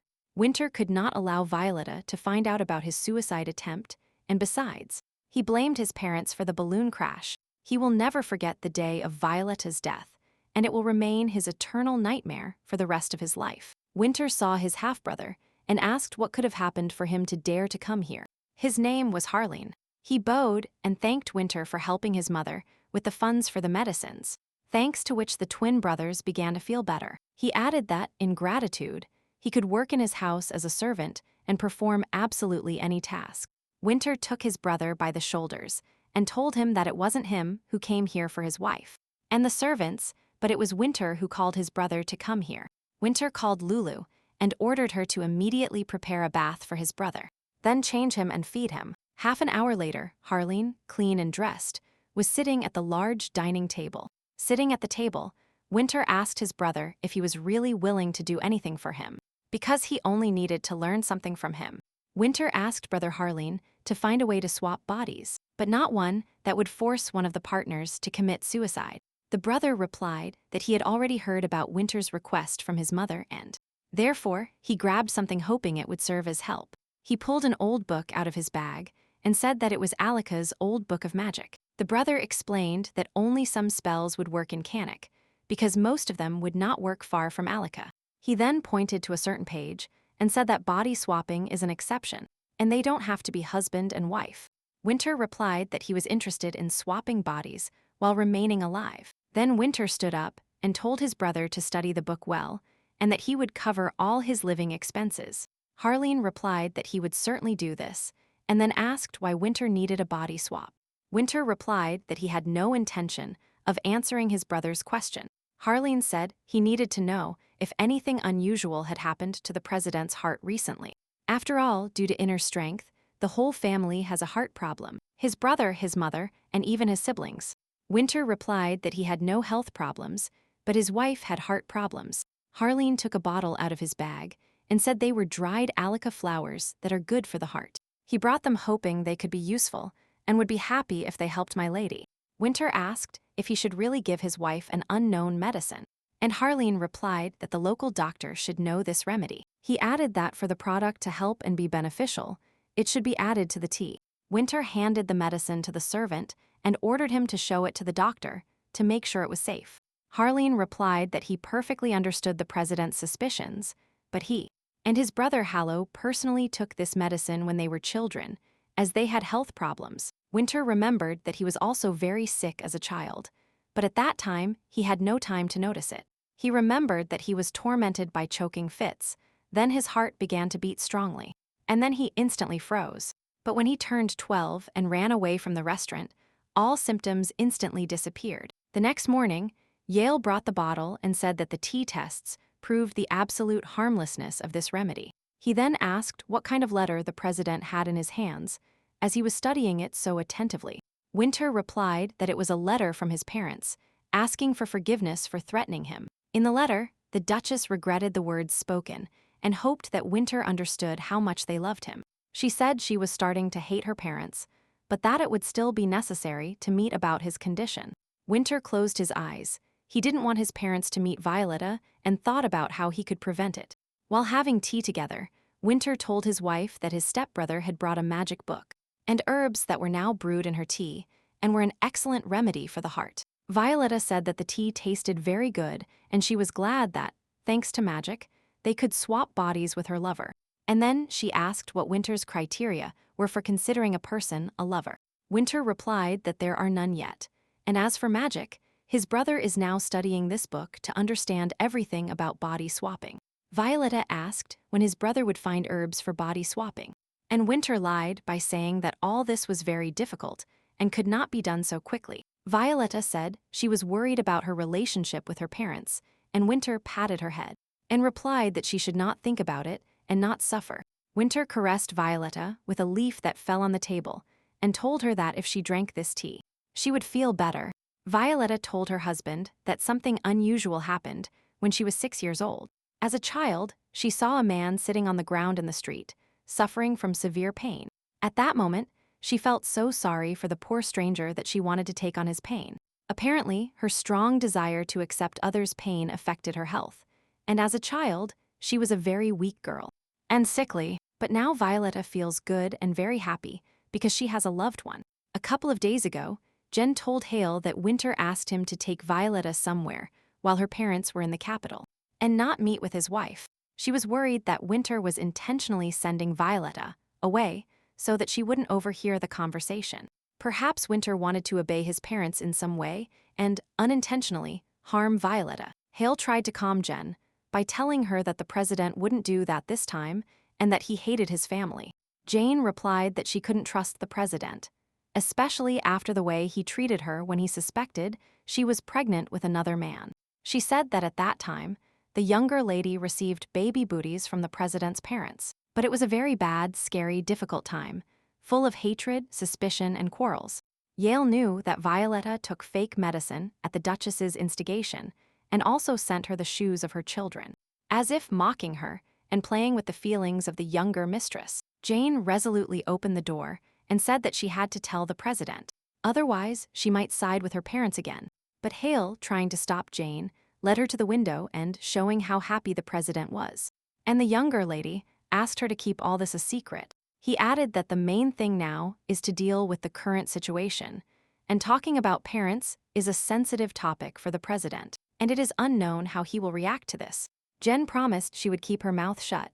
She went out onto the balcony, and Violetta told her that after tea she would resume studying with her husband. Violetta asked the maid to fix her hair before class, and she happily agreed. Jen, seeing how happy the young teacher was, really decided to remain silent and not worsen the situation. A couple of hours earlier, Carson Heston convened a meeting and announced that he had received an invitation from Sir Winter for a charity ceremony on the occasion of the lake's opening. Someone present called Winter a dictator, who was offering them an unreasonable deal, and that they should show him their strength. And Janice sat silently and listened to how the nobility was not going to give up. He said that against strength and power, mutual understanding is now necessary to come out with the smallest losses. The father banged the table with his fist and said that Janice could be an obstacle in such a situation because this swindler wants to keep more than he should. The son said that they were following the wrong strategy and that they needed to choose another partner for negotiations. He added that it was necessary to work not with Ash, but with his sister Violetta. Janice said that, although she is the wife of a swindler, she is the only one whom Winter dares not touch. And besides, she has more rights than anyone present. So the father sighed and said that, one way or another, they would be forced to yield. Janice added that they made a big mistake, not only by dealing with the residents, but also with Madame Violetta. And to solve their problems, in this case, it is necessary for everyone to put pride aside. A couple of hours later, the assistant was already announcing the results of the meeting and the Heston conditions. At the coronation ceremony, Winter will be presented as the heir to the Blooming family, and Violet will be the head of the Lawrence family. Violetta listened attentively, while in return they asked him to open the lake and cancel the payment. Winter understood that he went through all this only so as not to damage the reputation of his company. He asked what declaring Violetta head of the family meant, to which the assistant replied that the letter said nothing about it. We have to wait for the ceremony where everything will be known. Winter wondered if these conservatives would name him heir, and perhaps Violetta was the reason for everything. The assistant handed Violetta a bouquet of white roses and told her that it was a gift for her from the Heston family. But Violetta was now wondering if they could call her head of the family, blatantly forgetting about her eldest son and her mother. Winter told the assistant to tell the Hestons that he agreed to their terms, and that he was willing to attend the ceremony. Violetta admired the bouquet, and the assistant said it was sent in honor of the agreement. These roses grow only on the Hestons and are called Heston roses. Violetta asked him how he knew this, and the assistant replied that these roses were depicted on their coat of arms. She said she needed to study the symbolism of the families better, to which Winter replied that if this was added to his training, his head would soon explode. She told her husband that if these roses were here, then the Hestons were on their side. Winter replied that this meant none of that, they just wanted to appease Violetta. After all, they couldn't achieve anything good with Ash, and that's why they want her to become queen. Violetta replied that she had no such intentions at all, because she perfectly remembers how her father exposed the inhabitants of La Crown to danger. But Winter replied that, after all, La Crown was saved thanks to their marriage. Violetta replied that it wasn't her, but Winter, who was saved by La Crown. Winter replied that he just wanted to help pay off the debt that had accumulated in his family. Violet said that in the history of La Crown, there were many heroes who were willing to help pay off the debt. And Winter is one of them. He smiled and replied that he never thought he would become a hero to Violetta. He took Violet's hand and told her that he had been thinking about something for the past few days. Violetta listened to her husband without interrupting him. It seemed to her that now he would say something important. Winter looked at Violetta and offered to celebrate their wedding again, because this time everything would be completely different. He said that everyone thinks that he and Violetta are divorced, so they need to get married again. Winter added that, in his opinion, the time elapsed since their wedding passed very quickly and unnoticed, to which Violetta replied that no one paid attention to her that day, and the groom left completely. Winter really didn't want to remember that moment and to change the conversation. He told Violetta that he had an interesting idea. He suggested celebrating the wedding in a flower garden, leaving a large space in the center. Ideally, the wedding should be held in spring, but it is almost over, so they will celebrate it in autumn. Winter suggested that about 20 peacocks could be released into the garden to give it splendor. And to add grandeur, buy a couple of tigers and make sure to have Violetta's favorite flowers in the garden, the roses. Violetta laughed and asked her husband if he thought the tigers would eat the peacocks. A few days later, a doctor arrived at the house to check Winter's health. In order not to interfere with the doctor's visit, Violetta was with the servants in the garden, and they were cheerfully discussing something. Suddenly, Winter appeared in the garden. He shouted loudly at the servants to disperse immediately. The servants were frightened and fled. Violetta looked at Winter with a surprised look.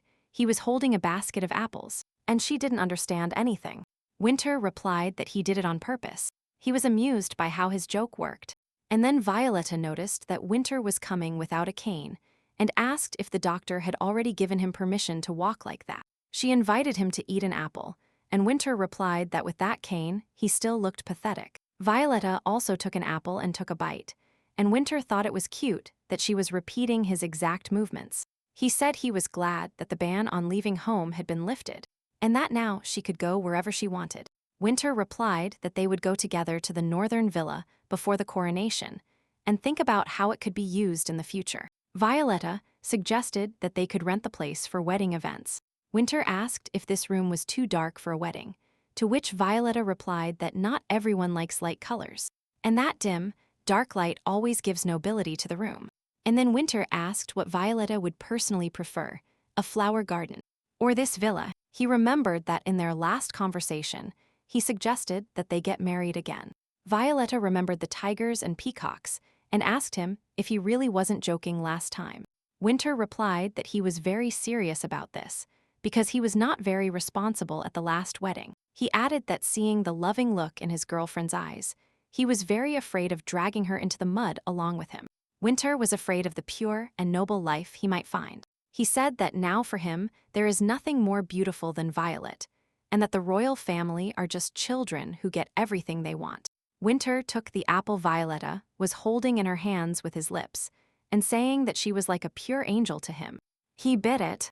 Violetta blushed and told her husband that he was embarrassing her again.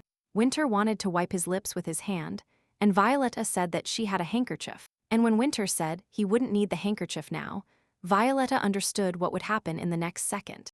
Violetta dropped a basket of apples on the floor and tried to remind Winter that they were outside. Winter began to kiss his wife, and she asked them to return to the bedroom.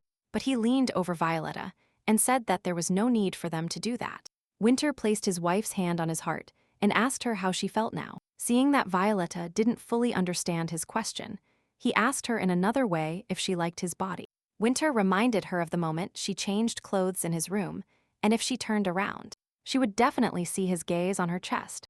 Violetta blushed and said that, in an aesthetic sense, Winter is very beautiful. He explained to Violetta that her feelings can be expressed with very beautiful words, and he began to tell her how much he liked Violetta's body. He said he wanted to touch and kiss every inch from the top of my head to my toes.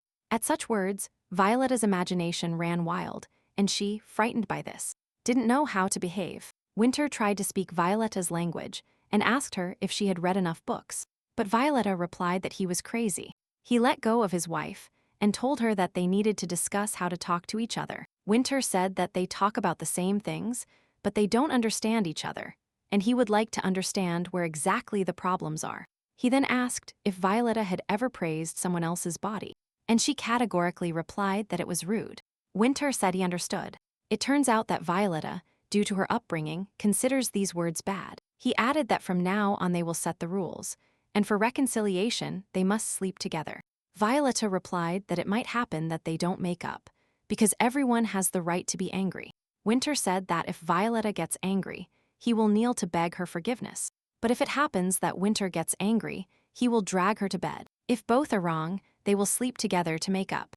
Violetta replied that she didn't yet know if she would agree to this or not. But this time, it seemed to her that Winter was angry. After these words, she took Winter's hand and led him to the bedroom. The moment he saw Violet for the first time, he couldn't hear any other sound around him. He felt that Violetta was his first love, and if she felt the same way about him, even if the whole world was plunged into darkness, only she would be before his eyes. But it is unlikely that she feels the same way about him because there is a big difference between their classes. They were completely different.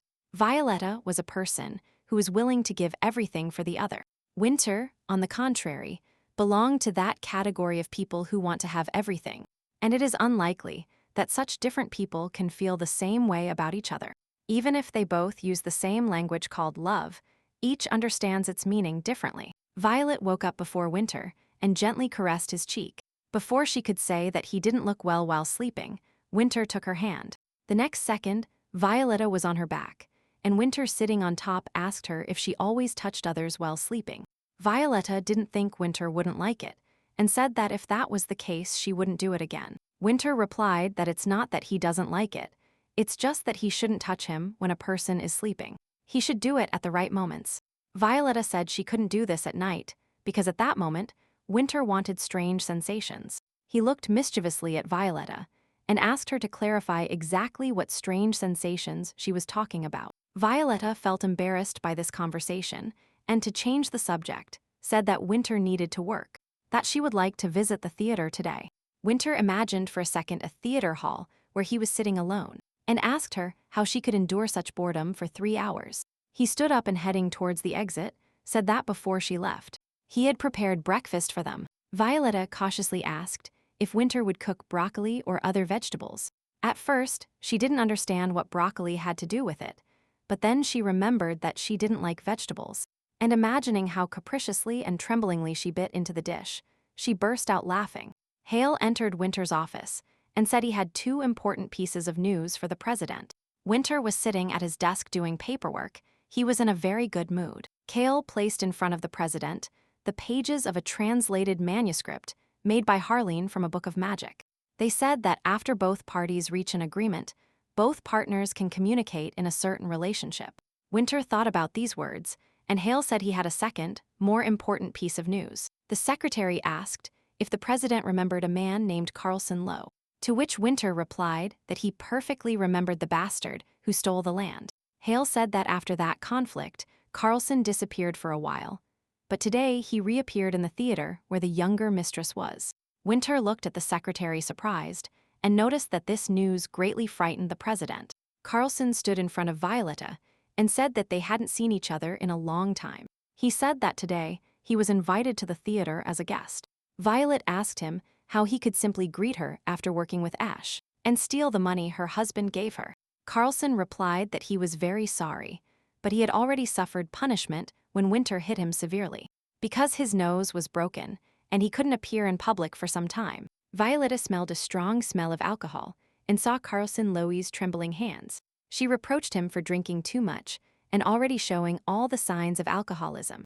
Carlson asked her if she was really worried about him, but she replied that she just felt very sorry for him. He said he knew that Violetta was back with Winter and didn't understand why, because he didn't worry about her for 3 years.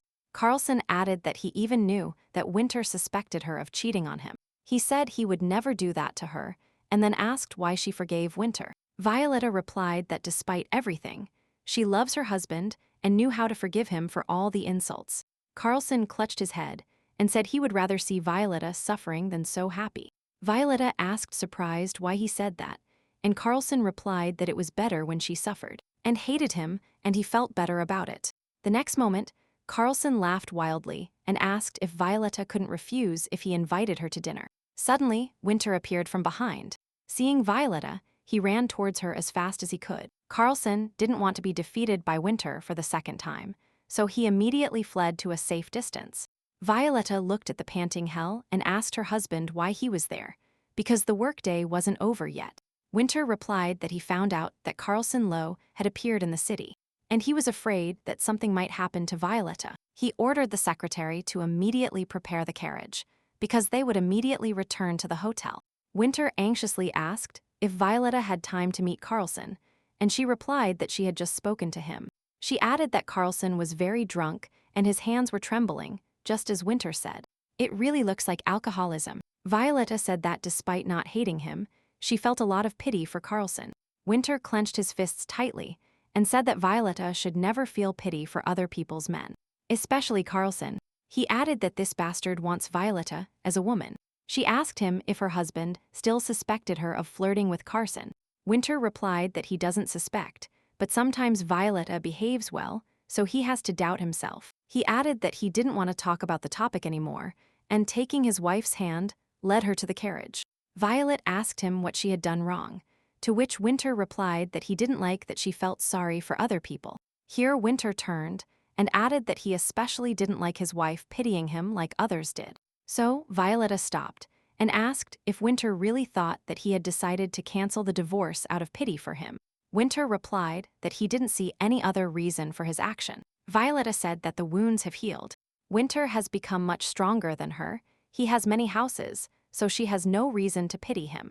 Winter remembered Violetta's words that life with him was hard work for her, and she replied that it was because of the current situation and not specifically because of him. She added that naturally the situation has changed a lot now, because he completely broke off relations with his parents. Sighing, Violetta said that it was unlikely Winter understood anything, because he always sees only the tip of the iceberg, and suggested they talk later.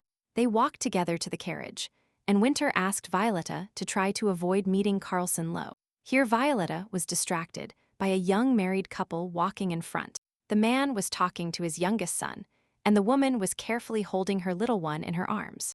They looked so happy that Violetta's heart sank from the avalanche of thoughts. After a few seconds, she turned to her husband and told him he could be calm and not worry about her and Carlson Lowe. Winter said that he understands Violet's sadness when she looks at families with children. Violetta looked at her husband and asked him surprised why he was talking about that. Winter replied that he, like his wife, would like to have a child, but reminded them that they could not have children. He then added that even if this happened, they would have his blood, and that he liked children with white eyes like his own. Violetta replied bitterly that no miracle would happen to her, and clenching her fists. She felt her heart clench in her chest. Winter sat in his office and stared at one spot. Then Hale couldn't stand it and asked if the president wanted to talk about something. Winter replied that if they don't have a child, Violetta will leave him, so it is better for her to have a child from another man. The secretary replied that the president himself had gone too far, so Violetta got into the carriage and left. Winter said it is really his fault that he is trying to weigh all the pros and cons. For some reason, at that moment, he remembered his established rules, that if Violetta was angry, then Winter would kneel before her to beg her forgiveness. He asked Hale to tell him where Violetta was now. Violetta was walking in the garden at sunset and suddenly heard Winter behind her, who said that recently it was hot. He was silent for a moment and then added that it was too wet to kneel there. Violetta did not reply a word, and Winter, in order to somehow start a conversation, said that he was very worried about her. He went on to say that he was also worried that he couldn't give Violetta what she wanted, and he asked her to forgive him for what he had said recently. Violetta tried to pretend that she hadn't noticed her husband and didn't hear his words. Winter said that he doesn't like how they avoid talking about the baby, and that it is something they definitely need to talk about in the future. Violetta turned around and said that they would talk about it after the coronation, and Winter was very happy that his wife finally answered. She turned to Winter and told him that she forgave him, but only because the ground was wet. And Winter laughed quietly and apologized again. Harleen put his pen aside and stretched sweetly. He had finally finished translating the pages from Canic's magic book and dreamed of earning a lot of money from it. He looked at the manuscript again and suddenly focused his attention on one of the pages. If Harleen translated everything correctly, then Winter and Violetta could have a child. The next day, during lunch, Hale brought a letter to the president and told him that in 3 days his parents would be in the capital. Winter read aloud that they intended to attend the coronation and before that stay in his attic. But the road was not close, and it would be through the capital. Violetta said that they would have to prepare for the reception, but Winter replied that it was not necessary. He explained that his parents would come to meet him, and during that time, Violetta and Jen could go somewhere. Winter added that the conversation would be about money, and that Violetta would be completely bored listening to it. Violetta replied that she did not exclude the possibility that the conversation would also be about her brother Dave, whom Winter did not support, and this was not liked very much by his parents. She tried to insist that she should be present at this conversation.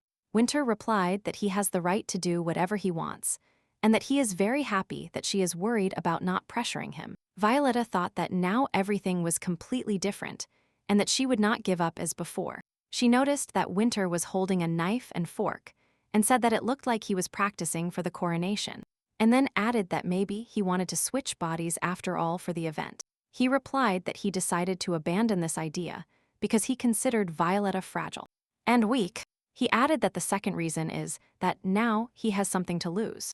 Harleen went out into the hallway and saw the commotion, and Cale explained that everyone was waiting for the guests to arrive, and that the preparations were in full swing. He showed the manuscript to the secretary and told him that he had completed the translation, and that now he would like to show everything to the president. Hale looked at the documents and said that he would take them to the president himself, and added that he would be surprised to read all this. Harleen asked if the secretary could tell him when Violet's heart problems started, and if she knew the president when she was a child. Cale replied that he didn't know for sure, but they said that she had these problems since childhood, and if necessary, he could clarify everything with the younger mistress. Then, the secretary said that Harleen should go with him to the president in case Winter had any questions that Cale couldn't answer. A minute later, Winter was studying the manuscript that had been translated by Harleen from Canic's magic book. It said that for vacationers, a spouse is hope and opportunity, and they help each other. If the couple continues to commit suicide, they will not die, but this possibility is limited. Winter decided that he would no longer do this, because it turned out that everything was not as simple as he imagined. Furthermore, it was written about the magic of body swapping, where it said that spouses must swear from the bottom of their hearts that they will accept each other's pain. Winter was surprised that the book did not mention suicide at all. The third and final point was that spouses must understand each other, so that the body swap in Elrica's tomb is carried out correctly. The next second, Winter, angry, tore up the documents and said they were useless scraps of paper. Useful. He grabbed Harleen by the chest and shouted, "Is this really all that was written in the magic book?" Winter angrily added that he told his wife that there was a herb that would help them swap bodies, and if he said so, then there must be one. Harleen, trembling with fear, tried to explain to the president that he and his wife swapped bodies quite often and, therefore, using the herb was no longer useful. A minute later, Winter regained his senses and finally released his half-brother. At the same time, Violetta and the secretary were standing in the garden, and she was holding in her hands part of the manuscript that Cale gave her. He added that it was better for the president not to see this, and that is why he brought these pages to the youngest lady. The secretary added that Harleen wondered if Violetta had a weak heart. If they knew the president when they were children, Cale replied that he didn't know for sure. But they said that she has had these problems since she was little, and if necessary, she could clarify everything with the younger mistress. Then, the secretary said that Harleen should go with him to the president in case Winter had any questions that Cale couldn't answer. A minute later, Winter was studying the manuscript that had been translated by Harleen from Canic's magic book. It said that for vacationers, a spouse is hope and opportunity, and they help each other. If the couple continues to commit suicide, they will not die, but this possibility is limited. Winter decided that he would no longer do this, because it turned out that everything was not as simple as he imagined. Furthermore, it was written about the magic of body swapping, where it said that spouses must swear from the bottom of their hearts that they will accept each other's pain. Winter was surprised that the book did not mention suicide at all. The third and final point was that spouses must understand each other, so that the body swap in Elrica's tomb is carried out correctly. The next second, Winter, angry, tore up the documents and said they were useless scraps of paper. Useful. He grabbed Harleen by the chest and shouted, "Is this really all that was written in the magic book?" Winter angrily added that he told his wife that there was a herb that would help them swap bodies. And if he said so, then there must be one. Harleen, trembling with fear, tried to explain to the president that he and his wife swapped bodies quite often and, therefore, using the herb was no longer useful. A minute later, Winter regained his senses and finally released his half-brother. At the same time, Violetta and the secretary were standing in the garden, and she was holding in her hands part of the manuscript that Cale gave her. He added that it was better for the president not to see this, and that is why he brought these pages to the youngest lady. The secretary added that Harleen wondered if Violetta had a weak heart. If they knew the president when they were children, Cale replied that he didn't know for sure. But they said that she has had these problems since she was little, and if necessary, she could clarify everything with the younger mistress. Then, the secretary said that Harleen should go with him to the president in case Winter had any questions that Cale couldn't answer. A minute later, Winter was studying the manuscript that had been translated by Harleen from Canic's magic book. It said that for vacationers, a spouse is hope and opportunity, and they help each other. If the couple continues to commit suicide, they will not die, but this possibility is limited. Winter decided that he would no longer do this, because it turned out that everything was not as simple as he imagined. Furthermore, it was written about the magic of body swapping, where it said that spouses must swear from the bottom of their hearts that they will accept each other's pain. Winter was surprised that the book did not mention suicide at all. The third and final point was that spouses must understand each other, so that the body swap in Elrica's tomb is carried out correctly. The next second, Winter, angry, tore up the documents and said they were useless scraps of paper. Useful. He grabbed Harleen by the chest and shouted, "Is this really all that was written in the magic book?" Winter angrily added that he told his wife that there was a herb that would help them swap bodies. And if he said so, then there must be one. Harleen, trembling with fear, tried to explain to the president that he and his wife swapped bodies quite often and, therefore, using the herb was no longer useful. A minute later, Winter regained his senses and finally released his half-brother. At the same time, Violetta and the secretary were standing in the garden, and she was holding in her hands part of the manuscript that Cale gave her. He added that it was better for the president not to see this, and that is why he brought these pages to the youngest lady. The secretary added that Harleen wondered if Violetta had a weak heart. If they knew the president when they were children, Cale replied that he didn't know for sure. But they said that she has had these problems since she was little, and if necessary, she could clarify everything with the younger mistress. Then, the secretary said that Harleen should go with him to the president in case Winter had any questions that Cale couldn't answer. A minute later, Winter was studying the manuscript that had been translated by Harleen from Canic's magic book. It said that for vacationers, a spouse is hope and opportunity, and they help each other. If the couple continues to commit suicide, they will not die, but this possibility is limited. Winter decided that he would no longer do this, because it turned out that everything was not as simple as he imagined. Furthermore, it was written about the magic of body swapping, where it said that spouses must swear from the bottom of their hearts that they will accept each other's pain. Winter was surprised that the book did not mention suicide at all. The third and final point was that spouses must understand each other, so that the body swap in Elrica's tomb is carried out correctly. The next second, Winter, angry, tore up the documents and said they were useless scraps of paper. Useful. He grabbed Harleen by the chest and shouted, "Is this really all that was written in the magic book?"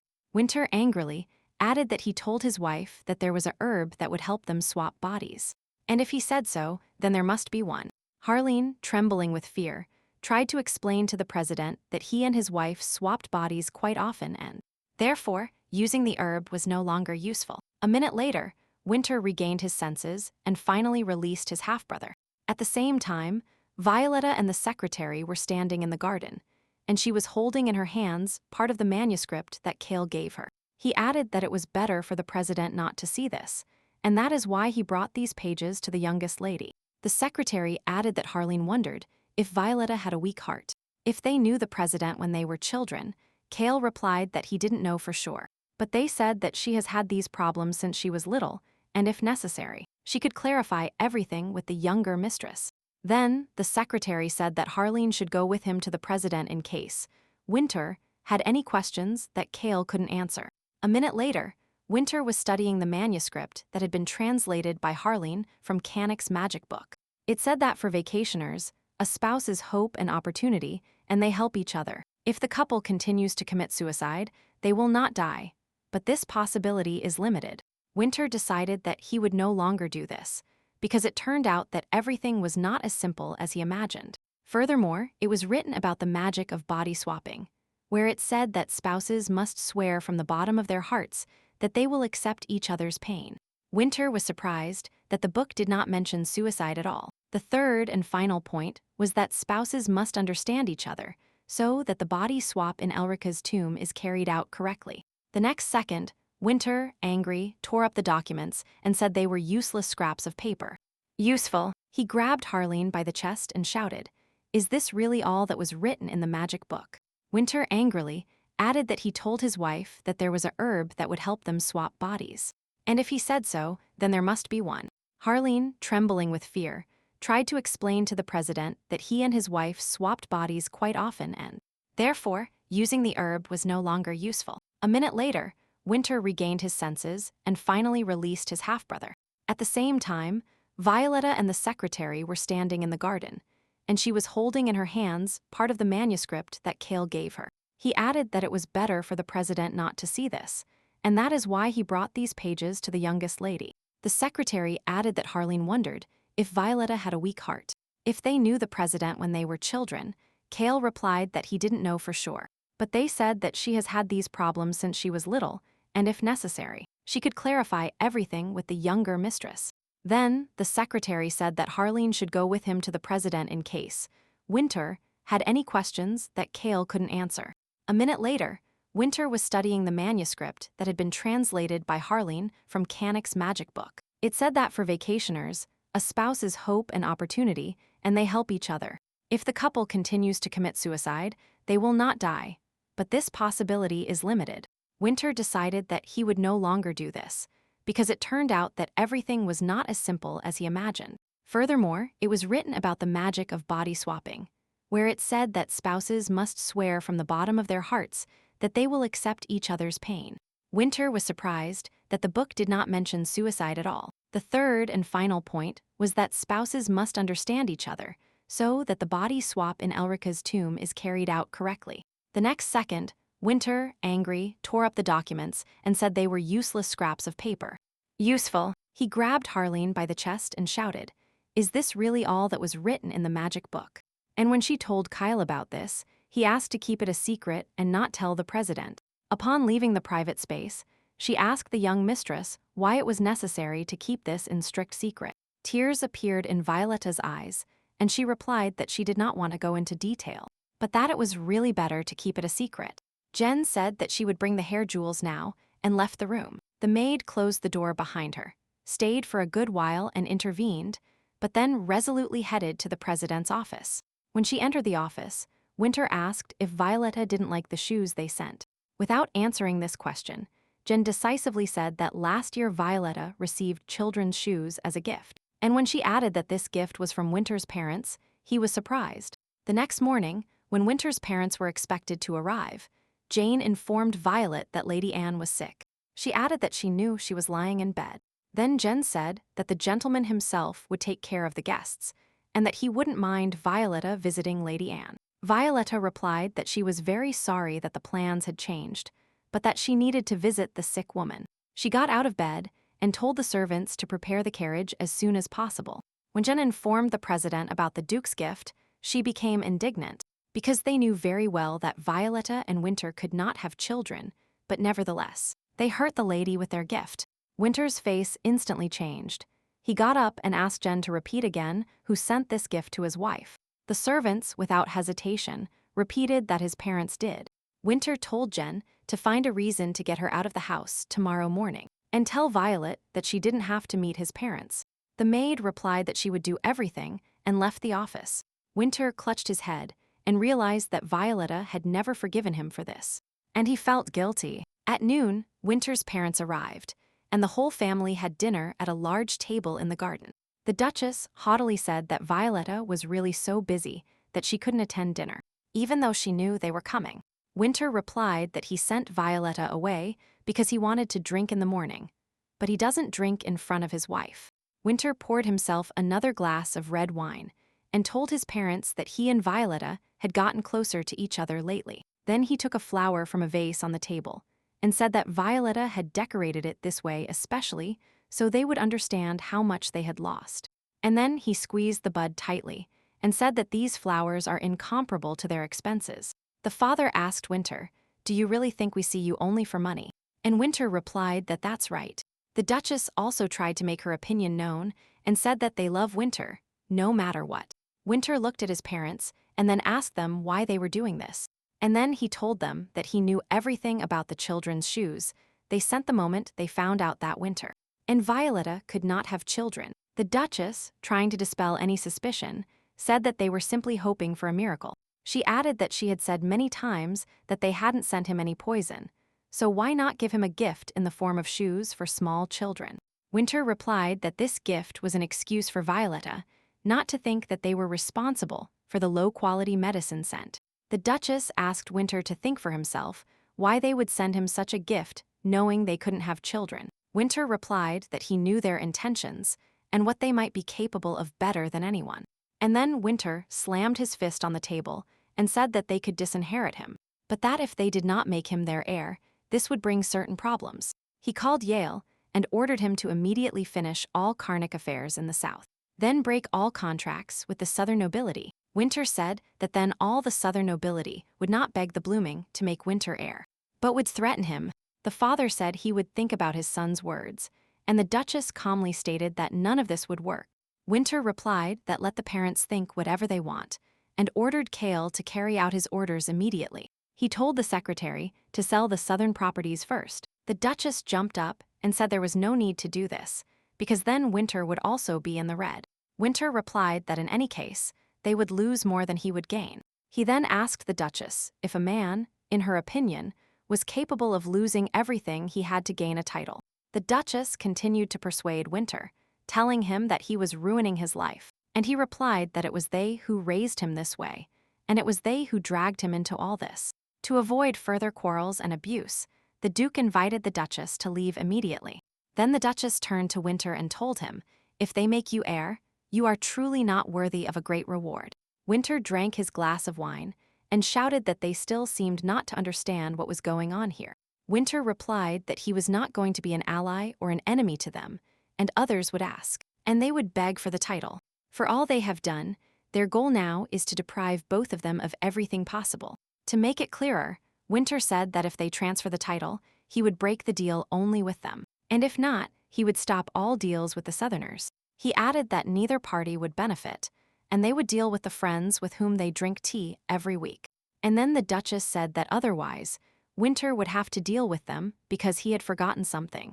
She reminded Winter that Violet was the daughter of the late king who endangered the people of the crown, with the Southerners suffering the most, and he really thinks everyone will side with her, and for this, he is willing to break relations with his family. Winter replied that he thought there was a bond between parents and children, but it turns out that it is not so. He added that he remembered very well how the Southerners made his wife's life difficult, and that he would be very happy to see them suffer, as well as the suffering of their parents. The next second, the Duke couldn't stand it and raised his hand to hit his son. That evening, Violetta returned home, and Lulu's servant asked her how her mistress's day went. Violetta replied that she visited grandmother Ina and was glad that she was already feeling better, and not as bad as she expected. The grandmother replied that she herself did not expect to wake up in the morning, but to find herself in bed all day. And then she asked what kind of box the maid Jen was holding in her hands, and she replied that it was Mr. Winter, who sent one of his best wines from the cellars. But Violetta advised that grandmother should not risk her health and drink this wine when she recovers. Violetta asked if grandmother was happy to stay with her until tomorrow. Anne was not very happy about Violetta's message, as she didn't want to pretend to be sick in bed until tomorrow, refusing the expensive wine. That's why the grandmother said it was better for Violetta to leave today. Lulu replied that she was glad the lady had returned home, and Violetta asked how dinner with his parents went. While waiting for an answer from the servants, Violetta looked at Lulu and, realizing something was wrong, she ran towards her husband. The servants who were looking after Violetta were very worried because they saw how the elder lord raised his hand to his son. Then such a terrible fight broke out between them that the servants could not separate them. When the dukes left, the gentleman continued drinking. Violet was horrified because she found Winter in such a terrible state, and he said that he didn't expect her to return today. Seeing a pile of bottles around the room, Violetta asked Winter not to drink anymore. Winter hugged his wife and told her that when he is very worried and nervous, he starts drinking a lot. And then, Winter burst into tears on her shoulder. He apologized several times for the fact that she died because of him, and begged her never to leave again. Violetta calmed her husband, telling him that she had no desire to go anywhere, and that the decision to divorce rested solely with him. She understood that Winter was so drunk that he didn't remember his words, and said that she loved him very much. At the age of 12, Winter ran away from a small restaurant and was on the verge of death for almost a year. In the middle of winter, without shelter, Winter was on the street and felt very cold and hungry. But this was not what bothered him. He looked through the restaurant windows and saw neatly dressed children of his age, and eating all kinds of sweets. One day, he saw them eating some kind of fruit dessert and envied them because he couldn't even imagine the taste of that dish. The first day he joined the Blooming family, he saw this precious dessert in front of him. For the first time, he experienced the incomparable taste and aroma of sweet fruit dessert. It seemed to him that he could not have dreamed of better care, because the last time he heard kind words was when he was 5 years old. Then it seemed to him that he would do anything for these happy moments, and did everything for the parents who accepted him. But he was mistaken in thinking that they loved him. Violetta repeated that she loved Winter very much, and her words were sincere. Winter looked at his wife and said that he loved her very much too. But then Violetta stepped back and said that Winter did not love her because he did not know what love was.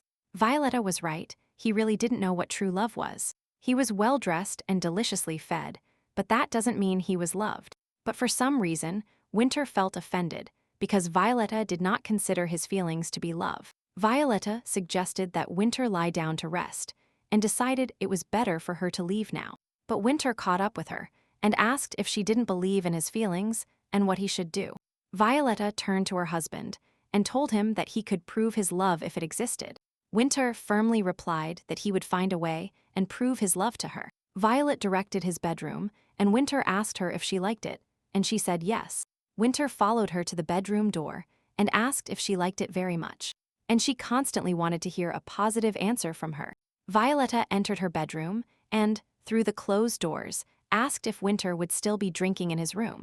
Winter leaned against the door and replied that he would no longer drink alone, but only when Violetta allowed him. Winter's legs gave out from the alcohol, and he sat down in the hallway near the wall. When the servants rushed over, he told them to throw all the alcohol out of his bedroom. Winter said he needed to sober up and asked the kitchen to bake his favorite waffles. Then he felt that he was getting worse and worse. His heart started hurting badly, and Winter urgently ordered a doctor to be called. In the morning, Violetta said she was still angry with Winter for his behavior yesterday. She added that she wanted to visit her sick grandmother Ina, but Winter asked that they talk before she left. He shouted at Violetta that yesterday he completely broke off relations with his parents, which is why he drank so much. Getting into the carriage, Violetta replied that they would talk when she returned. When she arrived at her grandmother's house, Violetta found out that Ina had deliberately pretended to be sick at Winter's request. She added that she was absolutely incapable of lying, and did it because Winter did not want Violetta to meet his parents. That is why he sent her such an expensive wine as compensation for the conspiracy. Now everything was clear to Violetta, because Winter did not want her to be present at the family conversation. She said that she had quarreled with her husband again because he drank a lot of alcohol in secret. The grandmother was alarmed because Winter was really drunk and out of control. Violetta replied that when Winter gets drunk, he becomes very unhappy. Even when he said he loved her, Winter remained sullen and upset. But yesterday, for the first time, he himself said that he loved her.